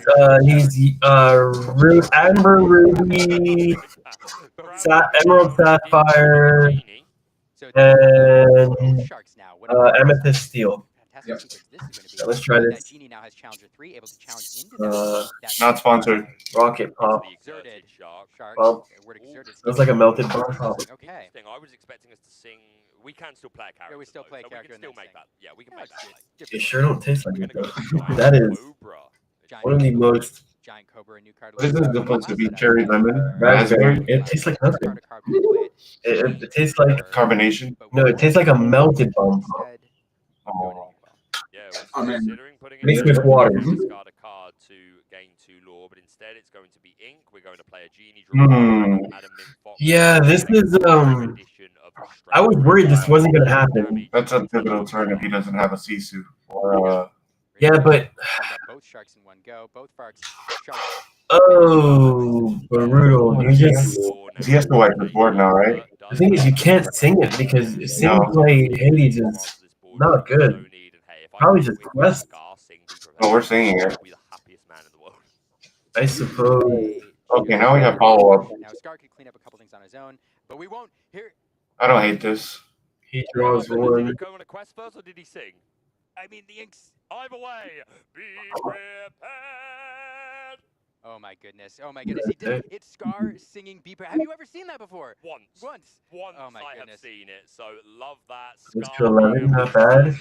So flavorful. So on brand. Now DKP though with several. Oh, that's pretty good. Refill once he rebuilds his board a bit, but that goat coming down, gaining a lore upon entering play. Snake bouncing it back to hand. That's a tale as old as Rise of the Floodborn, all the way back to set 2. So 2 lore off the goat entering and leaving. Now we're left with a snake in play.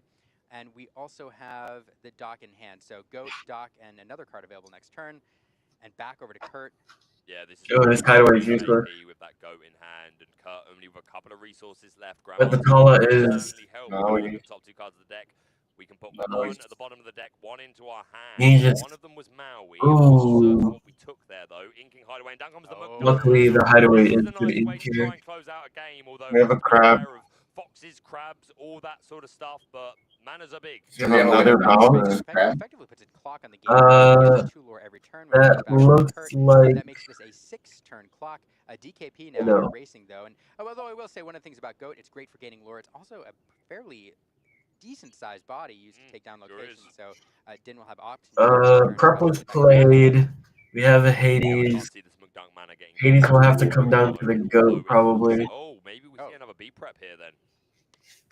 I wouldn't be hugely surprised if we see another B prep. I think you might have to, because otherwise DKP goes to 17, and then if you bounce the Goat and play it again, you go to 19. Kurt's a better player than me, but How much ink does he have? Yeah, he can't do any. Yeah, he can't do. Yeah, we are going to see that. Hades going to put the Goat into the Yeah. well. Grandma Tyler going to trade into 8, Snake. you can go to So now 9. our, Yeah, it's because you have to, if you play the. Oh my god, did DKP just top deck Doc? He top decked Fox, I think. Oh, he had the Doc. Okay. Will go into the manor. We will bounce the Fox, or the Crab with the Fox. This is another sequence very popular. The Crab, upon leaving play, will give Challenger 2 Madam and Fox. Madam and Fox, then a 7 Strength Challenger will banish that McDuck Manor. A fantastic sequence. Yeah, really, really nice and efficient. And we're able to Oh. down the dock for a replay. No. The cannons is bad, but. He's threatening the 18. Oh, we just found the prep. Be prepared off the top of the deck. So here we go. Do He's got a Goat in hand. Like it's got to be tempting. Brutal. When DKP gets to 17, then it's only a couple of Goat. You have to prep here, no matter what. It's so Do not let this question and then Goat comes down. We have to prep. It looks like we're singing it. Hades, now we're getting the full chorus of Disney villains here. I mean, question. No, yeah, so you question. I think it's. Be prepared. Oh, mate, I am honored to have been a part of that. This is So glad brutal. Life goal complete. But the response was indeed a Merlin Goat and a Diablo. We immediately got How far Vitality and Fail Tala. Which is what you have to take. Tala is the same as how far I'll go minus ramp, but you get +1 body. Yeah, I take Tala. Yeah, you have to take Because it trades into Goat, worst case. The better choice in Tala would be another prep if applicable, or a vision to dig a little deeper.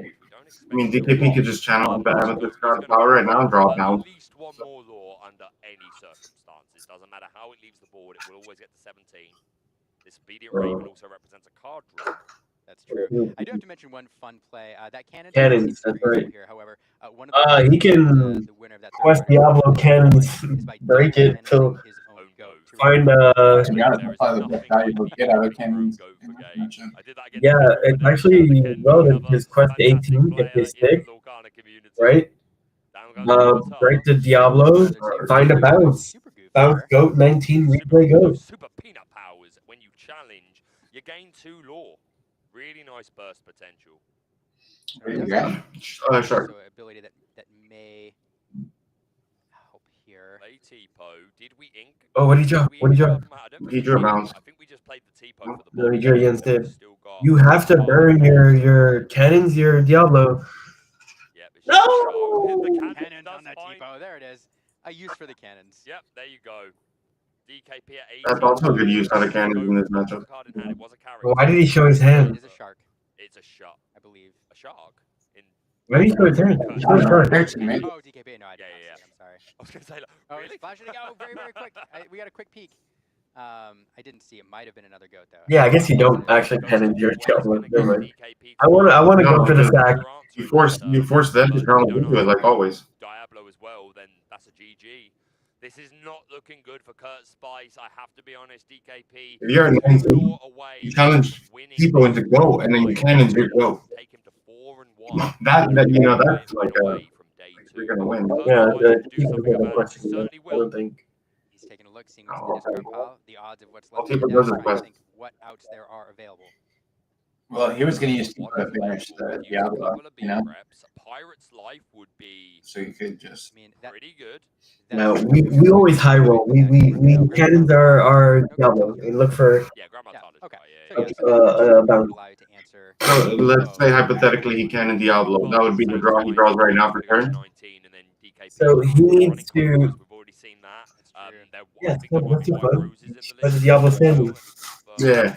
Okay, what's in DKP's hand? Yensid? Yeah. And that would have been the card he drew? He doesn't want to overcommit into a prep, or he's stuck at 19. We're gonna sail. How far I'll go. That's pretty good. Now we're not gonna. He can't play the shark though, because he has to have the ink to find it out here. That's the problem. Running low on resources. But he can't really sing. We can sing it. But then if you don't hit anything, then you do just lose. A Pirate's Life would take it to 16. But he. Yeah, if we can find Pirate's Life, great.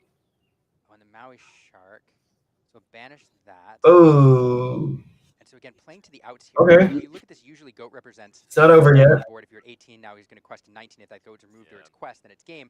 But Pirate's Life would allow you another turn. That Goat's going to banish itself, going to challenge into that Grammatala tree there. Smart. Now we have to answer. Oh. And there's the Cobra. We talked about it. There's so many cards which get you instant lore here. And what a fantastic finish there. I don't know how long DKP was sitting on that Cobra. Oh. He was going to have to play it. Oh. Just only the one fire the cannons in. Oh. It was that library that helped. Do we count it as a top deck goat to steal a game? It's not a goat. It's Yeah. over. Not a goat. Fully in cosplay today is Jack Skellington. Oh, that hurt. Hopefully, we'll be able to. And that's the top deck goat all the time. Community later, but just a That shit huge hurt for me. both of these players. There's another handshake. DKP now 4-1 in the Swiss rounds of the World Championship. Has 2 rounds left to secure Oh, that was and painful. win to secure his own place in the top 8. But Kurt's not out yet, right? Yeah. He's actually still Dan can sneak in. But he lost a round or not? To navigate, some of the tricky play lines in this deck, some of the I think bounce he did. mechanics, all of that. We already saw him. DKP doing a masterful job of showing us what that's like and showcasing Yensid in the brooms. Yeah, we saw Oh, him. right. Many Yeah, sets so now, we gotta see now it. in these Amethyst Steel decks. And All the rounds are done. Yeah, I mean, like, No. rotation's coming. We still don't know Yeah, what's check rotating for and what's not. But if you want to have No. some fun with Yensid before that time And then comes, Nick. then this appears to be That's, the way to do it. So yeah, a Right, huge what congratulations one do to I pick? DKP. Commiserations for Kurt Spice, another player that I've done some secret testing with in various X2. clubs. A really fantastic guy, a fantastic player. He's gotta win Love this. to Wow, see I him mean, secure even- the top spot He can still over the win. Yeah, weekend, and yeah. now he's Right, playing I'm all or in. nothing now. There are 2 rounds left. Where's He Taylor? is now 3-2. Oh, boy. 4-2, so he needs 2 wins. Versus Mark. No, 3-2, so he needs 2 wins He to won. secure it. Ooh. Taylor is up there, but he won his last 3. Nonetheless, he can't They were lose on a pair. anymore is the point that we're That's true, making but there. still in the I'm doing running. I don't know how See all of these players make the top, but honestly, they're all his wonderful third teams. line in the Purpose Seal like struggled. He had charge. From that point on, but no, yeah, two Green, wonderful like, players, and his let's deck we're was excited to see insane. what goes on from here. Exactly. And DKP Mark was able Zach is to X1. still win one more as well. Yeah, he lost Yeah, the DKP one, still needs which one wasn't more on win pretty to sad. secure the top 8. Kurt's going to need 2 more. Can't have a single match loss remaining today. But what a day it's been. It's been a long Where day. did you get all these Players chairs? probably feeling Why is that thing tired, got like 3 years on obviously it? there's a lot to play for here. Sometimes today, we just so gotta shift through the again, second gear when things get serious, you know? Yeah, and what a fantastic. You've never shifted your turn to second gear? What a show Like, you play all in all. tactics? Every single game. That's how I know you're not second Every gear. single game that we've seen is TFT? different. We've Yeah. not seen the same. You've never twice shifted your in a turn long to time. second gear while playing it. No, dude, I'm literally. You don't even. No, I'm like. Dude, when I play TFT, I'm like straight up like this. You don't even know what Just third like- gear feels like because you can't even hit second gear like First that. gear is the fastest anyways. It has the fastest acceleration. More than a couple actually, players like Ely saying, you know what, I'm going to take a completely No, new we're build talking and top go the speed. opposite approach, and both are succeeding. We saw a traditional lineup against Ely, a Carrots. traditional lineup, both playing for Crazy. that cut in. I haven't seen how Ely's done, well, I got my that was facts. this Huh? round. Saw 2 games. Yeah, so we put saw you got Right, 2 matches right. this round. We got Bonus to see, Lorcana. Yeah, we got to see some bonus Lorcana. So I'm looking forward to. I'm off after the. Well, I'm on a break after this. I'll be back for round 7, but I'm going to spend some time going around and try and get caught. We get a little bit of information. We're gonna stop like what the room looks like. Who is it? What they're playing besides like the Pikachu. Very I think the table is in the same room. So it's like it all looks like that. It's just a hall. Yeah, they briefly showed a little video of when they were doing Super Seal. So far, after going into split construction based on what your expectations were.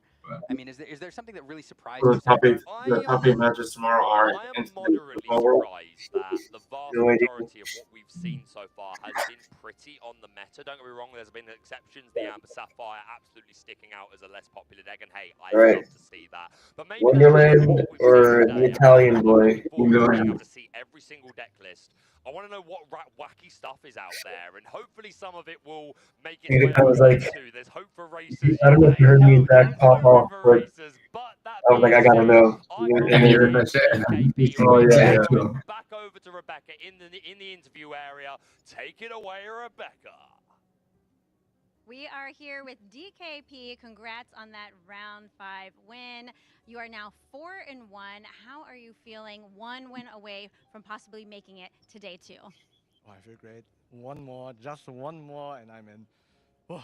One more. Yes, you should feel excited. That was a great win. You had your Ruby Sapphire deck benched. Is that something that you expected today? I know that's a deck that you're really well known for in the community. Yeah, the thing is, normally you don't bench the supposedly one-trick deck of someone. You need to bench what is really good right now for your lineup, right? And yeah, Kurt and I tested together for an entire week, so he knew that his decks were quite good against mine.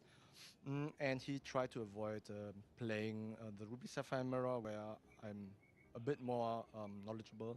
Yeah, that's why he did it. Just slightly, you know. He said my brain on 1,000 years on 999. Both of his other decks were really Holy. What?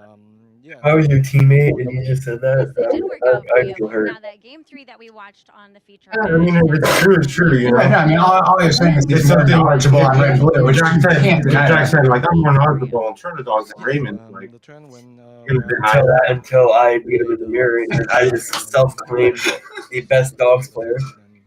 I don't even want to know what that mirror looks like. I don't. It's fine. I don't believe you. But I also think the Amber and the Lily Scar. I might be Think about it as like those families that adopt dogs, or like whoever has more dogs.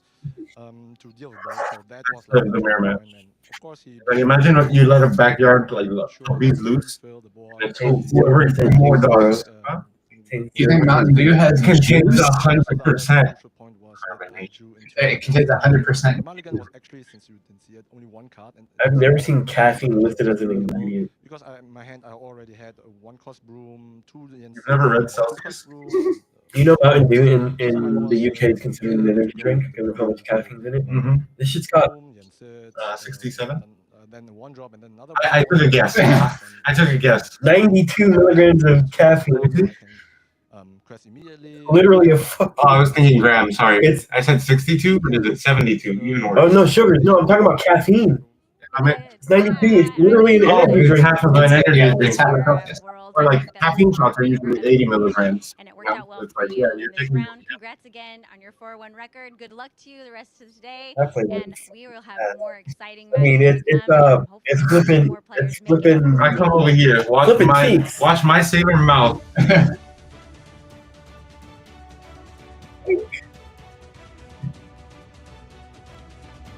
What's that record?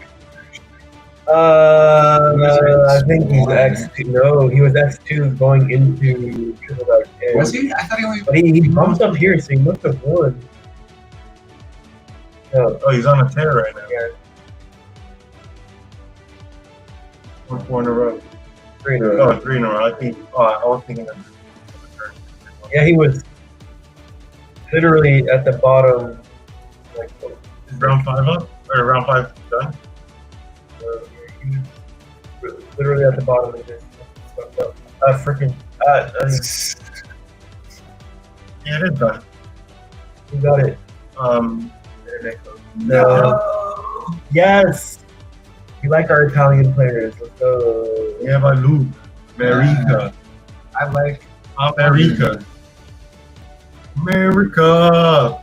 Yeah, coming again. All right. All right. Did we get round 6 cards yet? Dude. Does it touch me? Alright, hold on.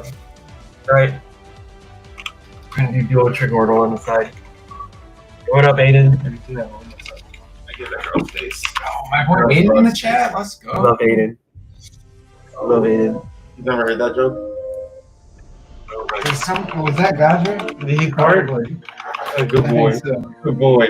9 out of 10. God. I don't smell anything yet. So. You what? You don't smell anything? You might have to go get checked. How do you know you're okay? Gadger gets very ashamed when he gets called out. No way. I'm sorry, buddy. Yeah. He knows. No, we love you. Okay, we got one. Right. It's a great smell. Right, what do you think my time is going to be on this? The last duo Trigordo I did was 7 minutes. What are you doing right now? 32 mortals at the same time. Share this feed.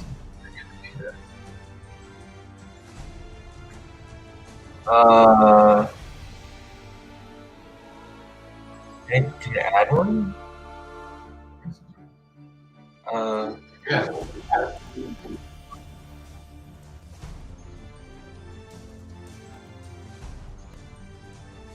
Alright, we're doing duo Trigordo while we wait. I lost like 30 seconds. Say that 10 times really fast. I'll give you $13. Okay, so we got 15 here. This is probably Trace. Yeah, the amount of times you use shtick is crazy. It's not Trace. Oh, we only got one. Okay, I just threw. But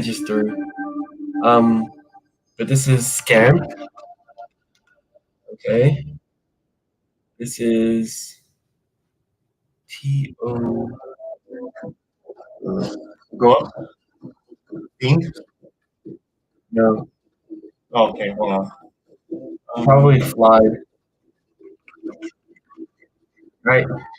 It's filed. Right. We have no more mess ups.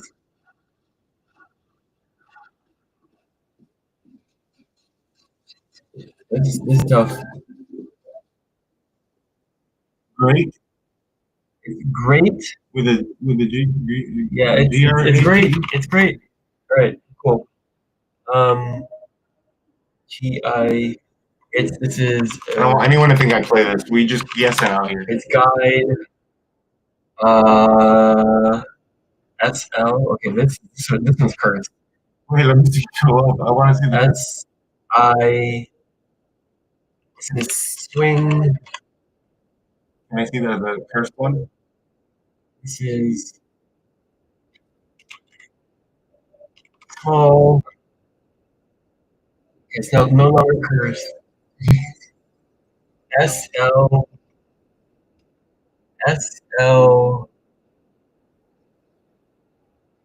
AEIOU is gone. Slyly. Right? We got that one. This one's Guppy. This one's Giddy. This one is F-I Fishy. This one is ultra cursed. No, let me see. Go back. It's not cursed. You got a hint. This is Gully. We are. I'm kind of making it work. Brown. S-I.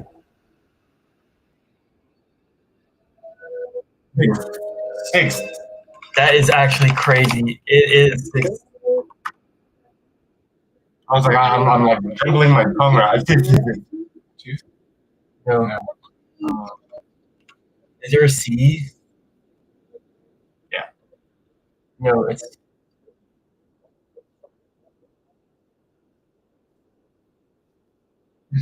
T-O-R. I don't know. It's not Tord. It's not Tord.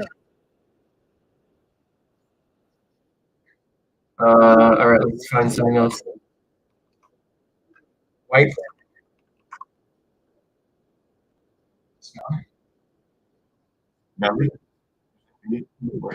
Not L. It's E.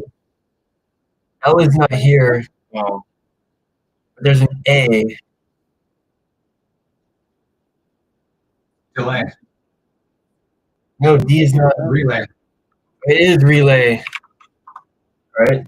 There's an X here. What the heck? Go up. No? Yeah, no. I thought it was like Risen. All right, that one solved itself. Oh, this is koala. This is.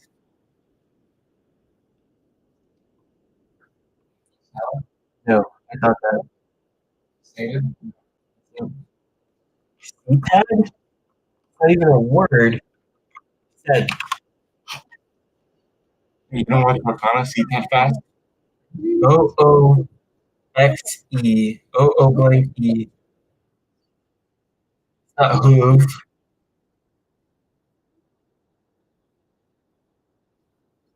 This one's rough.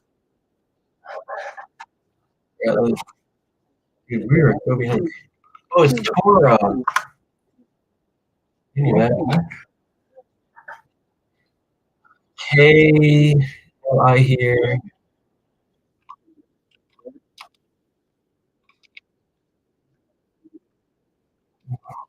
K-N-I-A blank?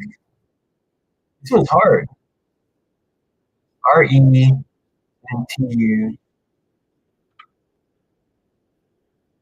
Ends in T.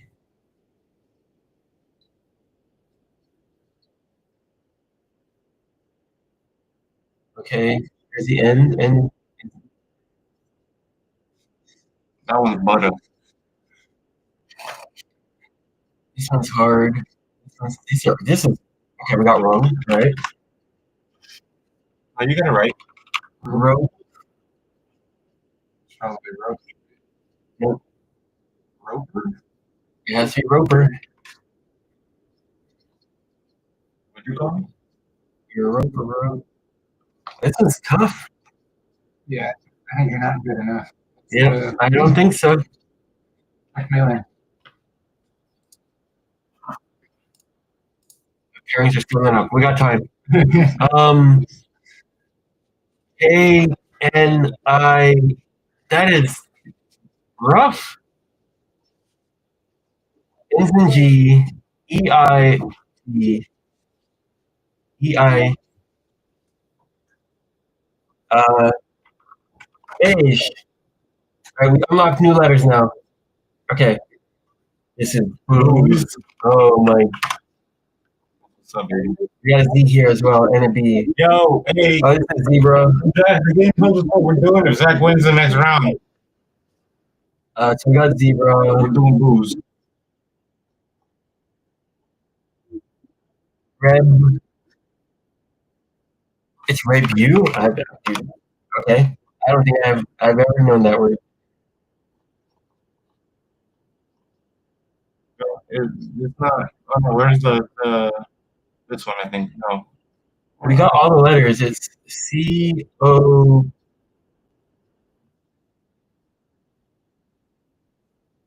No, it's optic. Yeah, Scorpio. Oh, we got Bivens.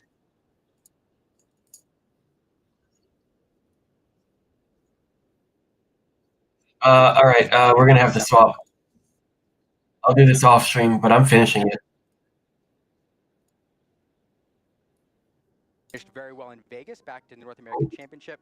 So here against Pierre. we're finishing this dual triborough on the side. Sailor in many circles. He's very, very popular for his Ruby. I'm telling you, These players know each other well. There's It's an another N. kind of North American matchup, but it will be Canada on America. Here. You get to see this. And then Okay. we also can choose Lucas Kaupa. No. Kurt Spice, the player we just saw. It's not there. We do. I have entered K. Earlier in the Swiss portion of the tournament. And then we have Diego Sad and Sean Young are going to wrap up the last pick. So make sure you guys get your phones out. Get your computer fingers ready and be prepared. This is Abode. The match you want to see. There's some incredible matchups. I think Adobe. these, and I'm sure players will come up and give You got scammed by Adobe. I got scammed. player get involved and tell us who you want to see. So I believe the voting should be opening Yeah, soon. I got scared. And then we're Lost. going to wait, Liam, which match would you pick if you had That to? was the vote. Any of these. No, Any no. of these. I There's never some players entered we a haven't D seen here. yet. There's some players we have. I entered a Any of D these here matches for the would be guide. fantastic. So if you have a player, Oh, player following you, put his number I'm in the chat. embarrassed. There's a match that a player you just haven't seen yet. Put his number in the So chat. we want to see No Zach. wrong answer here. With So we're that, gonna go though, one. I know a lot of you at home are eager to see how everybody's faring, what the standings are like, who's qualified for Not Day 2 13. across the board. So we're going to show you right now. And you see right here the top 10 It's players. 27 Number 1, seconds. Edmund Chu there. We entered it really good. To qualify for Day 2 so far. But we have a So these guys are close. Day 2. here, one more No, don't. Sometimes the dual entry can remove it depending on how they transfer it. So we just checked it once. We did it already. We can see that we. One of those matches there, I'll give you. Luka Lazar versus Zach Bivens, Okay, that win-in match. Zach doesn't have better choice TV controller. What happened? You don't have better choice TV. It optimizes by upload. It has other additional options. It's a plugin. There's faster tools for banning. Instead of having to right click ban or slash ban, you just literally like click. Well, it's to make it to that Day 2, but Edmund Chu is the only one to yeah. currently We want to see Bivens though. until tomorrow. So make sure you guys get ready. So these guys are in contention right now. Kurt Spice can still make it. Right now, but he's like jumping up and down in the booth. Edmonds for sure, and Zach is right there. Come on. Oh, Zach. Lucas Kaupa, one of the players that. Well, these are like. I made a prediction at the start of the We're day. going like not 6 and 7, right? So technically, I mean, they can't make it right now. Ooh, Rafael lost. He was undefeated in his after sealed and then he bombed the next round. We got the predictions are in. It's time to see who we're going to get, and the vote has decided. Let's go. Okay, I do kind of Italian, so. But you're gonna trade her? No. I'm gonna tell him. I'm gonna whisper to him. Let him win. If I'm not mistaken. Oh yeah, I forgot all Italian. I'm missing one. I only run 2 right now. I'm running the 7 cost legendary that like we go return that you can swing off on the up. We got a legendary. This is the moment that these players have been playing for, this chance to win one game and then get their way in the Why should be Ann because he's good? I do want to give Luka Lazar his due because we talked a lot about Zach Bivens. Lazar player from Italy, fantastic player, finished third in the Continental Championship. He is dude, also. Chargers right. Of other TCGs, he's yeah. This Arcana is not his first game, and his favorite Arcana card is Maleficent Dragon. He's going to be in some good luck because that Maleficent Dragon is getting reprinted here in Fable, and I'm telling you right now, it is absolutely gorgeous. That art is fire. I'm so ready for that too. It's so much excitement around the community right now, and I'm so I can't even. The team at Southside needs a reveal, please. I'm looking forward to that, but what's happening right KDZ now is lost in right now. High intensity. Man, have you had a chance to see what these deck lists are? I mean, it's going to be beautiful. You know, we've seen Zach before, but I've seen so many deck lists right now, they all blend together. So we're going to take a look here in a moment and see what these players are playing before they get to the table. As they get to the table, though, we're going to be put on the spot again. I didn't get to experience this with you earlier, but I was forced to play Guess the Flavor with Baker. I'm crushing. I was asked to play Guess the Flavor with Baker, and I failed miserably. So now's my chance to redeem myself. Let's tag team this and see if we can get it. But to be fair, they gave you guys Tuk Tuk. Okay. That's true. We did get Tuk Tuk. That is a bit unfair. I did see that. I didn't know. Where's Tuk Tuk from? That was unfair. So hopefully they throw us a little softball here. Make us feel like better. This guy. Isn't that like Shadow the Hedgehog? I mean, Knuckles? Get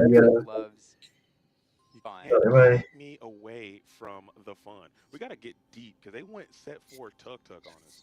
Yeah. Can't keep me away from the fun. Cannot keep me away from the fun. Like I'm gonna be having. Milo. Who can it be? I mean, I flash back to like Shimmering Skies. Shimmering Skies me was away already from set. the There's a fun. lot of festivities Milo. going on. Go Google. Games. Okay. There's No, a party that set for some reason Yeah, feels Jack. like this You is see you back one there. of the cards. You know, This is tough, man. This is hard mode. They're not doing us any favors over here with this one. No, so there's two possibilities with these flavor texts. It could be related to the character itself, a trait that the character has that really wants to just have a good time. There's also the possibility that's related to the story. For some reason, this is totally wrong. Okay. By the way, this is totally wrong. No, I like it. Just let's let it unpack it. There's a whole sequence. These guys are so antsy for the match. Look at them moving. Like doorman. He's keeping. I can only. Have you never watched competitive league, have you? A little bit, but not. Sometimes they'll show like the camera on the casters, which I believe standing casters are the way to go. Sitting is whatever. But they get like this all the time. Everyone's there, And it's just like, cashiers, and you hate all these. My instincts are telling me Olaf for some reason.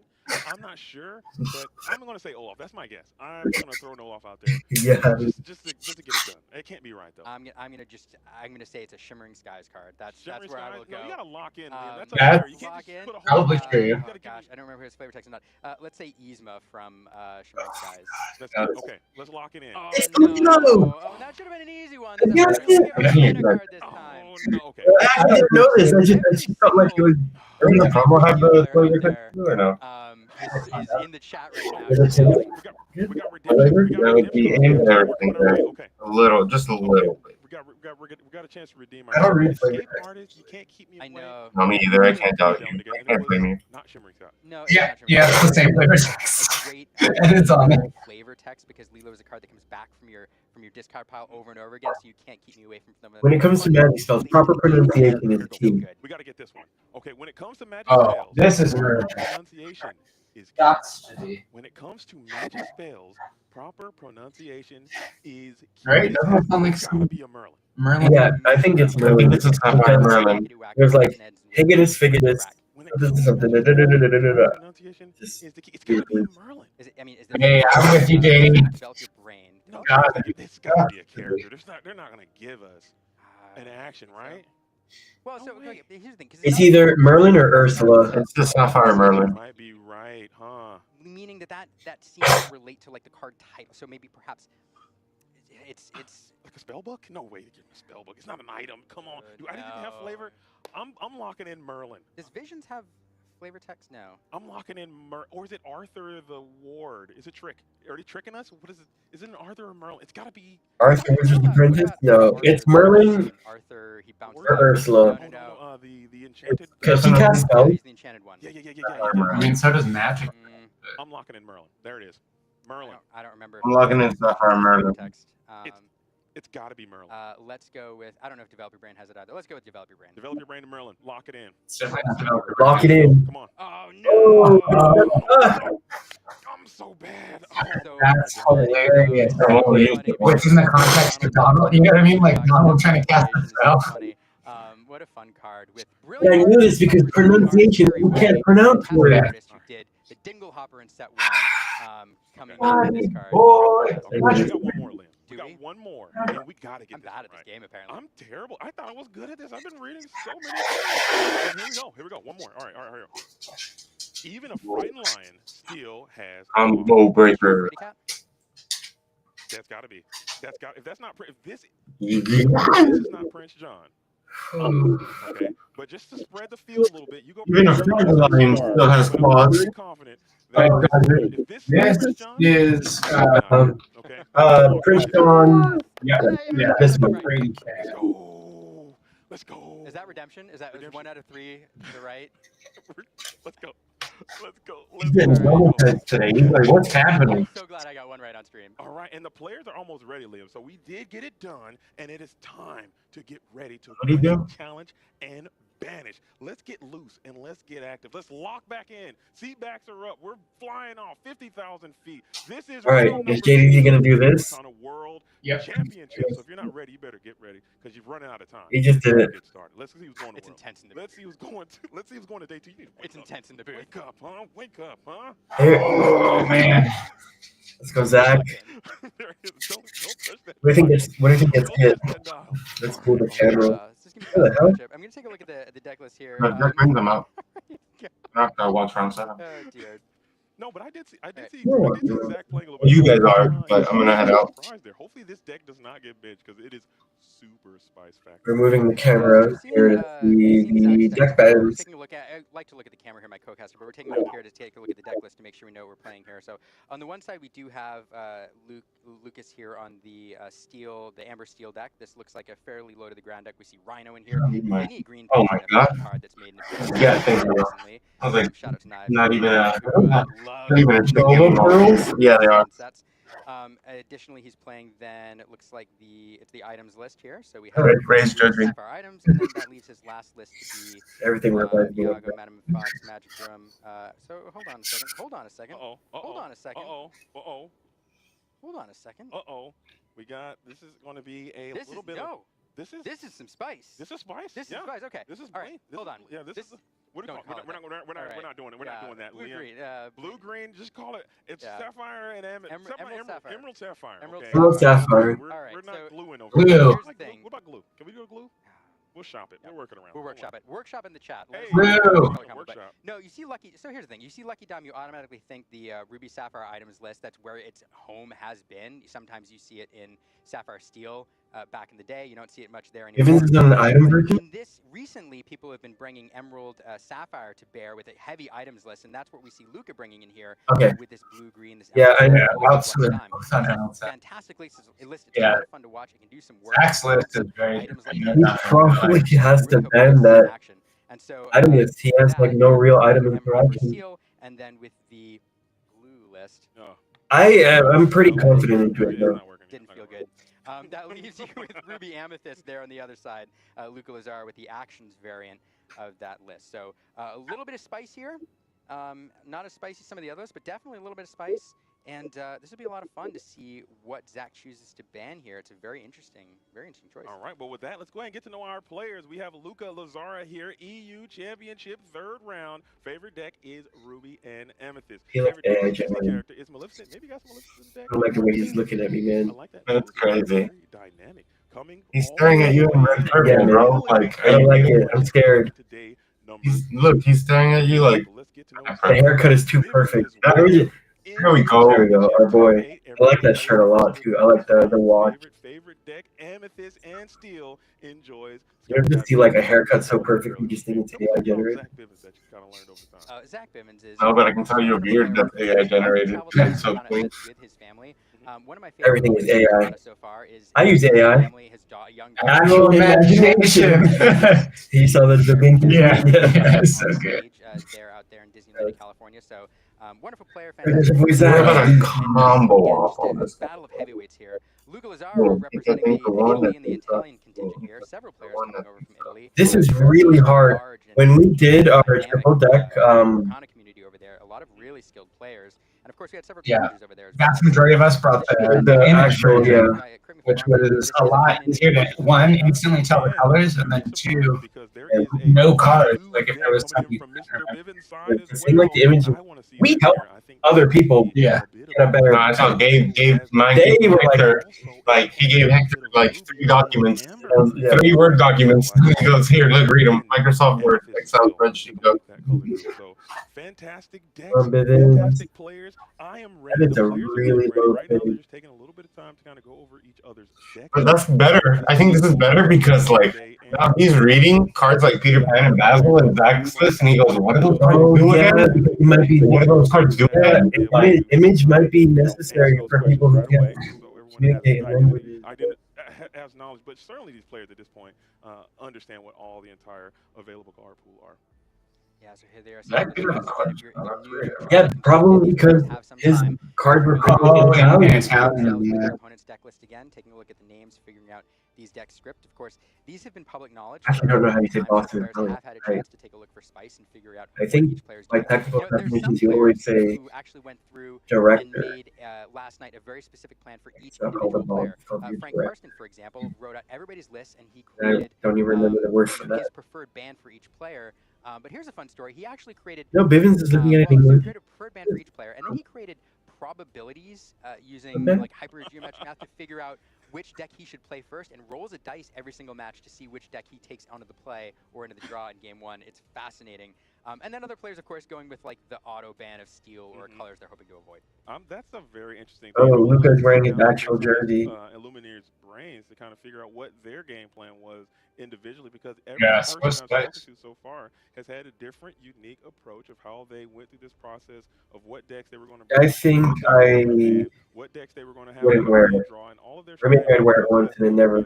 This You hopefully can is watch something it. that is quite sustainable throughout the community, even on the local level. Higher than that. Yeah, he know, just maybe that we can have a smaller tournament that could be a 3-deck, triple deck constructed format. I think that could be. I like that doing it on the table. Now for what fan. Yeah, it's really fascinating. We don't get to see the ban every single match, but it's interesting here watching these players. Yep, yeah, this is like the one time where like a card gamer doing something under the table is fine. It's literally just okay. Otherwise, I never want to see your hands under the table. Ever. Probably not, but both players here are thinking about it. It's always his hand on the table. Otter even, and he always does this. Oh, really? I'm so glad that it's roll the dice, then decide, because that adds another layer of intrigue to it. As we are going to go ahead and ban that Amber Steel, get the Steel out, and we're going to ban Ruby Amber. What do you think about that, Liam? He's afraid. He's afraid of this. Steel is usually kind of an auto ban, but that Ruby Amber deck. Yeah, I was like, what the heck? Why are we looking at the wrong stuff? It's a deck which has a very, very high probability of winning. With man, those stickers are so clean. I'm actually not surprised. Like the a lot of these players are expecting when they bring in this green steel deck with this emerald steel deck into another lineup. They're kind of expecting that emerald steel deck to be banned from to be allowed to play with their hyper aggressive deck and then their more control deck or deck But in this instance, but several times now we've seen players opt to let their opponents play those emerald steel deck and get rid of that super aggressive hyper aggro deck with steal a win guaranteed on the play. For sure. I think I never would have guessed in 1,000 years, in a million lifetimes, Liam, that someone would be banning Ruby Amber in the final round, one of the top rounds of the world championship. I don't know why they're playing. You weren't here, right? Yeah, exactly. I never would have guessed. You think you know everything, but apparently sometimes you just don't. But it looks like we could be getting a gleam. We gotta come up with a cool name. And we got the Emerald and Sapphire. So you can see both of these players are operating on like what's considered to be kind of the standard, which is just always ban Amber. Is Zach on purple steel right now? Is that what that means? Yeah. He's in gear 3. Yeah, this is on the playback, and then he's gonna have blue. These players are playing for it all right. This is a super deck. This deck has items for days, and some items that we haven't seen for quite a while. There's cards like Radigan's Marvelous Trap, which reduce lore. There's Signed Contract in here, which punish singing. Let's go, Bins. What are some other interesting items? Galactic Communicator, one of in this. Yeah, I think Zach is thinking his purple steel can just outspeed the blue steel, or the green, and Zach was saying he's just banning steel like every time. Cloud Kicker, a lot of cards Yeah, it's gonna be hard if the blue-green player can establish the carpet bag trap loops. It's a 5 cost, uninkable. You can exert it, pay 1 ink, I believe, and then you can get an item back from your discard pile. Oh man, item recursion. That is it. So that thing it's just a value synergy machine on its own. I believe it's pay 2 or pay 1. I got to look at it again. It's a card you don't see. So we have been studying, okay? But these players clearly have gotten to the bottom of this card pool, and they know you have to pay 1 to go ahead and bring another item back from your discard to your hand. Cool card. As you watch, I'm going to count items here just because I'm curious. Yeah, go ahead. Let's get a deep count. Let's get a and you at home watching. How many items do you think are going to be in both of these players' decks? Closest one gets a thumbs up from you. There you go. You get one for free. I just did it. You couldn't see it. As we are getting a nice little handshake. Zach Nivens playing the patent pending Amethyst Steel on the play. I remember banning steel every time. So Al's got trying to take this deck down. I think Mr. Bivens is going to try to get out early, get these glimmers exerted, roll up the lore quickly, and get this game over as fast as possible. We're talking about inevitability. This strategy that is being played by Luca, it is inevitable. It will win in the game time. Very similar to Ruby Sapphire. That is true. 29 items in this deck, if I count it right. At the very least, close to half this deck is items, and you're going to see that in this board state here if this game goes long. Just piles of items out there, like an antique shop, everywhere. And the interesting thing is, there's so many triggers that pile up, so many actions that you. Oh my God, he's using the. I have those. I just can't use them because they need to double sleeve. Which can allow you to manipulate the board, manipulate your opponent's lore, do all kinds of shenanigans. Zach's plan, I think you're exactly right, JDZ. He's going to be forced to kind of race ahead, and that's what these Amethyst Steel decks want to do. They want to get lore quickly early, and then you. We got Bounce Package, we got Birdies, we got Curve. Your Giant Cobras and your Goats, White Roses perhaps, and there's other shenanigans as well. But there we go. We got the Hidden Ink Caster. Diablo Obedient Raven on the board. and we were off to the races. I like that. And I think another interesting wrinkle that will come up in this game is going to be the card Oswald, Lucky Rabbit. How lucky can that rabbit be? When you have a super majority of items in your deck, if that thing can hit multiple times, you start putting workshops into play, you start putting Lucky Dimes into play, you start putting popsicles into play for free, this thing can get loose very, very quickly. But Oswald can also... you can also just play the Calhoun to get it out of your hand. That's what I'm saying. Like, you might do that. With great intent, as Mr. Bivens is only holding on to one You cost. definitely I'd like keep to see Snake more of that though if you could. for turn Yeah, 6. oftentimes in this game, we saw it in the last round going 1 on You turn need to 1, get the 2 on turn unlinkable out 2 of your is a hand. strategy that a lot of players pursue. In fact, I talked to, when I was doing an The Calhoun is not doing anything match here. very similar, is that was the key to victory. Reality. To go wide early. I mean, it's not challenging. Clock is This is a longer. card that gains you 2 lore when it banishes another character in a challenge. Now, you highlighted Oswald earlier as a card that character you want to get on the board and start exerting to get items off the top deck. But when you're facing a Calhoun, which can challenge into it and give your opponent 2 lore, that becomes a lot less appealing. Right. But I would never exert Yeah. if I could, I would never exert that. It's that card is willpower is pretty good. fragile to the steel removal that you have to be cognizant of that. Oh, But I'm we got never putting that lucky overburned. rabbit exerted until it is time I'm not sure we burned the. I think now we have to. down to Inkwell. That is the hidden ink Is that what cast it that's is? deployed by Luca. That is just going to basically make every card in your hand now inkable, which is huge because this deck does have a pretty high. This deck is going to struggle removing and it also draws a card. So Rabbit safely because of it can only bounce it. And you don't want to bounce rabbits. Apprentice Inventor. I think you can banish that to get it back with yeah, it's another kick cloud kicker off the top deck. it's rough. He'll be able to manipulate the board state a little bit, kick. Zach is going to play this rabbit on 4, and he's going to his lines so that Inkcaster will make Quest for a bunch and then draw one card. Well, it's sure. And that this deck can run into those inkabilities. gonna draw at least that is a problem, but the Emerald will allow you to play. It's probably gonna end up drawing 4 though. Especially when you're playing At least 4. well. Rabbit always draws. It's so great. It can only use constant Mother's Best, whatever, coil under the sea. It will never be able to put it in your discard. Can't tell just yet. Taking a look, I think I do Outside of a challenge, which I'm pretty sure Zach is not going to end. Slowly developing a workshop is Instead of it, that's crazy. Kit the Diablo, right? Yeah, I mean, take more off the board, but maybe he's just trying to. Definitely do work here. But speaking of card draw, that's a Palace Guardian. Right on into the field to play Merlin Rabbit, a card that's kind of fallen out of the meta, unfortunately. But he's a back doing his thing. Rabbit has not fallen out of the meta. Take that back. But Mr. Bivens, Zach So Rabbit has fallen out of the meta. Yeah, I don't know about that. This is the game Back. Yeah. That probably fallen out of regular like local open format meta. You and I are the only two that play with them. Rabbit is really strong in triple deck.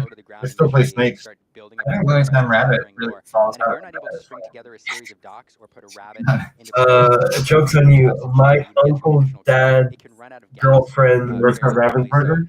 cousin's Merlin. dog girlfriend, Zach, I'm certain the ins and outs of this deck. He knows Walker worked at Ravensburger and told the dog and told me that Merlin Rabbit is I don't work at Ravensburger. I haven't told any dogs that I have dogs. Rabbit comes back and the boat.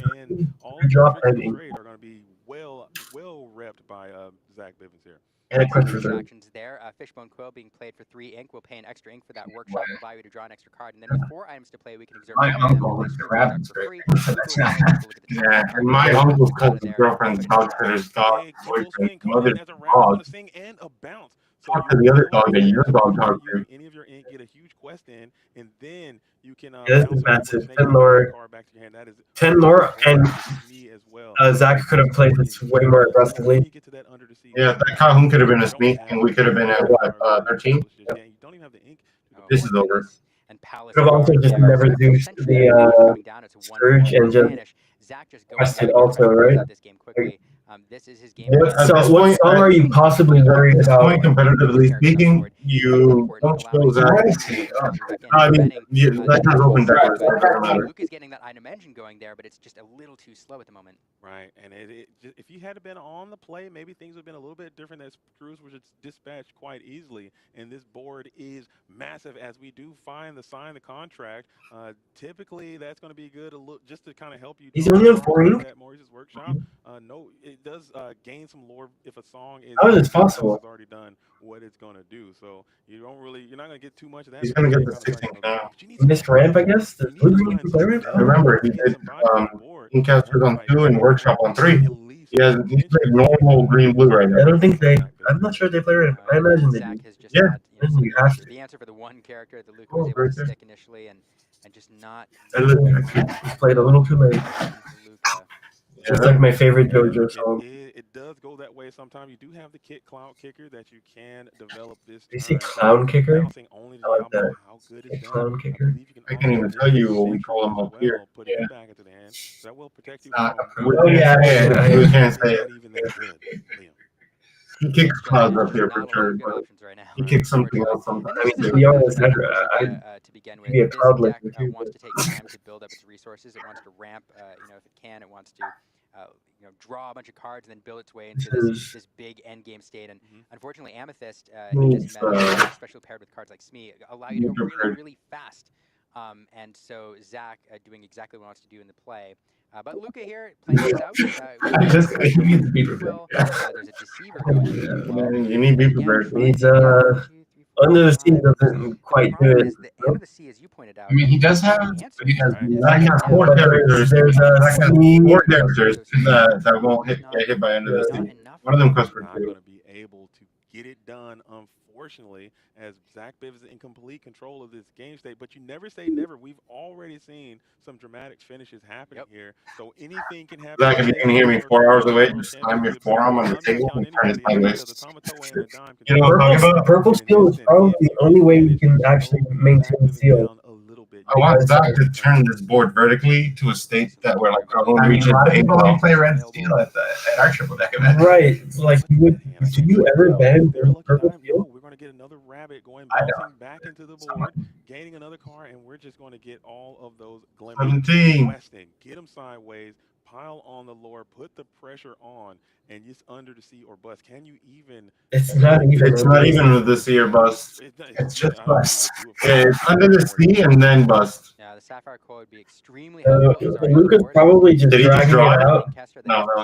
Luca's likely dragging it out just to like It's in the hand. begin exhaustion, You need it on the overwork your It opponent, looks like the players are scooping up their try ink. and get Just not with enough answers. time in, Zach moving way too situated. fast, and Luca not able to accelerate as It's much. common in like competitive shooters, like when you're on your economy round, you just talk with your team and get ready for the next round. You just kill time, try and ice your opponent, Like I said, pull them down. a little bit of Disney in my Lorcana. But we have this other deck box. It's probably the lucky deck box that's been around for a long Yeah, I time. kind of noticed how strategic the timeouts are in Blast on Counterstrike.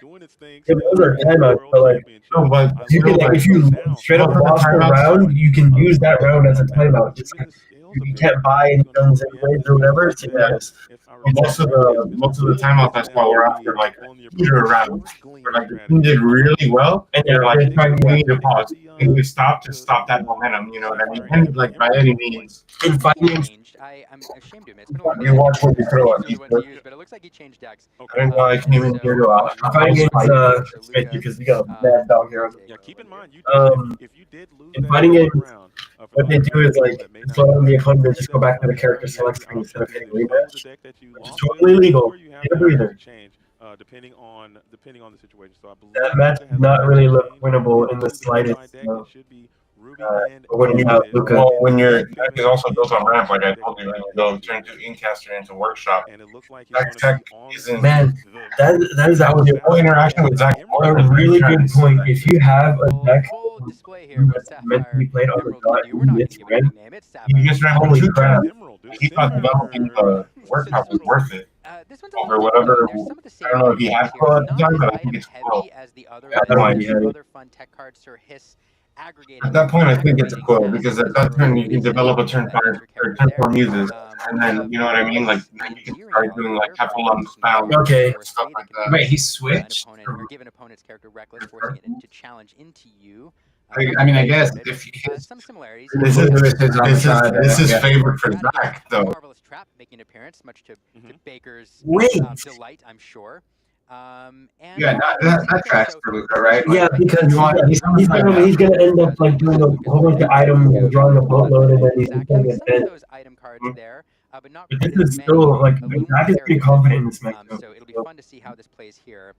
Zach, of course, will be. And this is a shark version. Oh, it's on the play. Absolutely. It's it could be over. And I really want to see Oswald. I want to see how strong is Peter Pan? a little bit of the When they comes Pedro Pan? Pedro Pan? as we got one in hand coming in from Zach Bivens. As Zach is on an item version too? We got the Oswald and the I just saw Oswald. Oh my god. But yeah, wait. Let's see how he breaks this thing down. And I think this I changed up his list. could be Okay. in your local championships coming up. I just saw him put it on. That's really good, though. We know how good Oswald can be if you hit him. And Red has no interaction with items. He saw the deck list. He knows he has to hold balls. They're being played at Worlds. You hit the one card you mentioned, I just want to highlight a fun interaction here that we may see in a little bit. You mentioned the Emerald Coil. It's not a card that we see played terribly often. It does give one of your characters. Okay, why would he not do mirror then? One of the things, whenever Why would not look good? Why would Luca not do the mirror? to do is leverage that Oswald. Okay, now I do feel like Red Purple's good though, because I've played Red Purple into this. Synergy that can keep that Oswald going turn after turn after turn, getting maximum. But you can't find card draw and they can like bend you and out tempo you. It's really but bad. he's not Yeah, bend. probably not running bend. The item version. Look at Oswaldo. Followers up, so you are playing those one-cost characters in your Ruby. Yeah, the version we were initially testing Was a bend with control. Trunk of the Seas, Right then away, quick pass back on over to Luca. They're coming Castle. Fury. I like the speed. Yeah, I mean, both of these players knowing that if this game could go long based on these deck styles, and going into game 3 with that item. Bro. Oh, that's how Zach wins. Oh, Both players know exactly Show him the Oswald. Absolutely, I like that. They're just very in tune with these decks. Show him the Oswald, baby. Reps, and they know exactly what the line. Oh, show another brawl in hand. Show him no, there isn't. The opposition, as we are going to get that Oswald up and active. Oh, first time oh. today. We see Oswald looking rabbit. Who had that? I mean, yes. I just know it's painful as a Red Purple. You can put Italy on hold. Yeah, 6 minutes, bro. Okay. I love it. I love it. As we get. Okay, I don't mind the library development, but to this strategy because it gains you some of that resistance. okay, he has no items in hand. He definitely has an item here, right? Oh, double Oswald. Oh, oh, oh. Hey, PG noise. No, I'm happy. I'm happy. I know. Oh, yes. You can draw one. And it hits the popsicle off. Oh. There. Oh my god. And then he could even break the communicator right now. What does the communicator do? Drop the library. You do have to exert it. You do have to wait, can I hit location? But you can send Let me a double character back check. to hand. There's a very interesting So you can bounce the power, so he can't do a double draw. It's kind of a fun thing to do. Bit trolly, but still a good time, as it is coming into play for free, as Oswald just gained tremendous value there with double hits. Oh no, this character. I don't see Oswald. It's still good against aggro. No, you don't have to quest. He just has to be there. Is it cost? When you ink, it just Cost 2 less. yeah, it's just That's the trap. Oh, he still has a It's kind of good. He had his time in the sun when a card I will not mention is no longer part of our game. He was all over the place there for a moment in time, but it was a good time. As we are going to miss. And we are going to hit again. No longer hidden, now it's fully in play, making everything inkable here. Those Oswald's doing work already. No, we do have a cloud kicker here, which is one of Emerald's favorite answers to Genie. Is the cloud kicker the Genie? That's fine, right? You don't care about their card draw, right? Unfortunately, something Luca could do. You care at all? It definitely gives an advantage. You just care about the lore more. Yeah. You can do 8, 9 inks worth of things on a turn where Try you not to bleed here. Right. It's just good. And you're talking tempo. But it is hard. The library development was same cards over and over again. really you're strong. These for free. I think there is obviously there's some inherent value there. So we're going to get the workshop into play. You had to play full retail value for it before inking. So now you can potentially get some more value out of these. Oh, excuse me. No, he did already do the Oswald trigger this turn. I thought that was, I kind of looked away for a brief moment, but we're back. Yeah, but then she just one extra card No, it is. So we talk about engine building, and what we mean by that is we're setting up a number of cards on board which work together in order to do a sequence of actions that give you like maximum, like, give you a lot of value. And in this instance, the workshop going to work in tandem there with the Oswald. Break. As items come off, Draw. you're able to draw extra cards with the workshop, and then you're able to ink them if they're uninkable with hidden ink caster. So all of these cards working together to allow Zach to build. That's a lot of lower. And also with the Oswald, every Oswald that hits, it will trigger your workshop as well. So if you get a popsicle, you draw from that, you can then trigger and then draw again with the workshop. So that is just a very cool combo. And I think this card is tragically underplayed. I want to see a little bit more Oswald, especially in a situation where there's no steal. Can we get a 4-drop so we can sing under the Oswald? Zach's building up his engine on the other side of the board. Luca Lazar already at 8 lore, pushing that lore total. And we know with these Amethyst decks that you want to get in the 15, 16, 17 range, you can use cards like that to close things out. There's plenty of finishers there. Let's see, we are running Maui Half Shark. I don't see... we do have Pirate's Life in here, so Luca trying to get up to that critical range of 16, 17, 18 lore to close things. It's good though, he can sing under the sea here. No. Like an under the sea, so even though Zach on his game plan, Luca pushing things along as I don't know, because on Luca, Dragonfire, the Donald. Just really in the game, really quickly. If you're not at 20, yeah, you know what I mean? He doesn't have deep fire. So even if at 19, this deck can just turn it on and just Zach can still play out stuff. Like I honestly, I think you just go hit hits here, and then that way you're insulated against any potential removal. And you slow down the lore because a lot of people play it. You have to pull that dramatic combo off. So here it is. I would like to see it. Maybe the kid comes in now and just reset. He's probably thinking about setting up the coil, but you can set up coil next turn. He's thinking about setting up what Jack said, his kit, in case you have Dragonfire for the. He can ink any card because he has an ink caster. He can ink the Radiant Dragon Boy. Dragon Boy. Yeah, I don't think you want to ink Radigan's Trap in this matchup, though. Definitely no idea. We gotta go under this. Can ink that. It is uninkable, I know, but the hidden ink cast will allow that to be inked as the Under the Sea goes down into the. That's really good though. Like now he's just like, okay, good. You don't draw an extra with the other workshop. You need his and. We do have the option to workshop. I think that's still. Oh, he does draw. He wants to. There it is. That ink. Ooh, I don't like that. Being exerted to draw another card there. This engine clicking here will not be able to. I do want to develop items coming into play, and this deck has items galore. His end workshop. Looks like we're putting. Speaking of items galore, we are thumbing up this Sapphire Coil, which is going to be able to trigger double workshop again to get 2 more cards added to hand. That is absolutely insane. And we got Kick Clout Kicker in hand as we're staring down a very robust board. Now it's starting to expand, Liam. Oh, it is strength, not cost. Oh, shit. Okay. And what do you do about this other genie? You don't have any ink available. You're going to bring out the Bell. So Bell. Oh, forgot he had Bell in hand. Oh yeah, I didn't see that. That makes it. But still, is it time to quest? no, he had it, but still, the Dragonfire on the Druid is still massive. But yeah, but if you can hardcast Dragonfire here, you don't even need the. Yeah, you've already installed it. Right. Here, keeping his characters protected and ready. Good. Passing it back over to Luca. Luca now up to 9 from the library. That library getting a significant amount of lore at this point. For sure. And it came out all the way. He's in heaven right now. Oh my god. One genie is in hand. That was close to pizza place. Right now. As this board is Ronnie continuing to expand, hand is Dominoes. Yeah, Dominoes. Someone find Baker because Dominoes Dimba. Blow my vocal words. I heard your rendition. It was quite good. Oh, thanks. That was reinforced by Baker. He is an inspiration, but I appreciate that. Absolutely. As we're going to put both of those genies comfortably staged into the library. We have double workshop set up, and this one looks All right, so he did replay the genie, which means Under the Sea. I've got only 30 points. That's crazy. I got points, bro. You have the Under the Sea is in Oh, you do. You're a piece of everything. That is a sing together. So you have the characters available. Let me do a quick mathematics before I can. 1, 2, 3, 4, 5, 6, 7. Yeah, you can sing it if you want, but you will, and you won't trigger the library as well. That is true. That is an option available. We'll see if that's the route we choose to go here. Under the Sea will send both genies to the bottom of Luca's deck if Zach chooses to go that way. But Zach thinking about his options here. Remind everybody, this is a win and in for these players. Oh. So Zach wins this game here, and Luca having to win 2 games now to win this match. Both the Oswalds there, those triggers activating, and both cards misses going to the bottom of the deck. But Zach gaining information there. You know, I've talked to players who run Oswald and even who run very few items, or fewer items than this. And one of the points they always make is, even if I miss, I'm getting information about what's available, what's in the bottom, and that tells me about what's coming up next. So even misses can be valuable. What does Emerald Coil do? Evasive.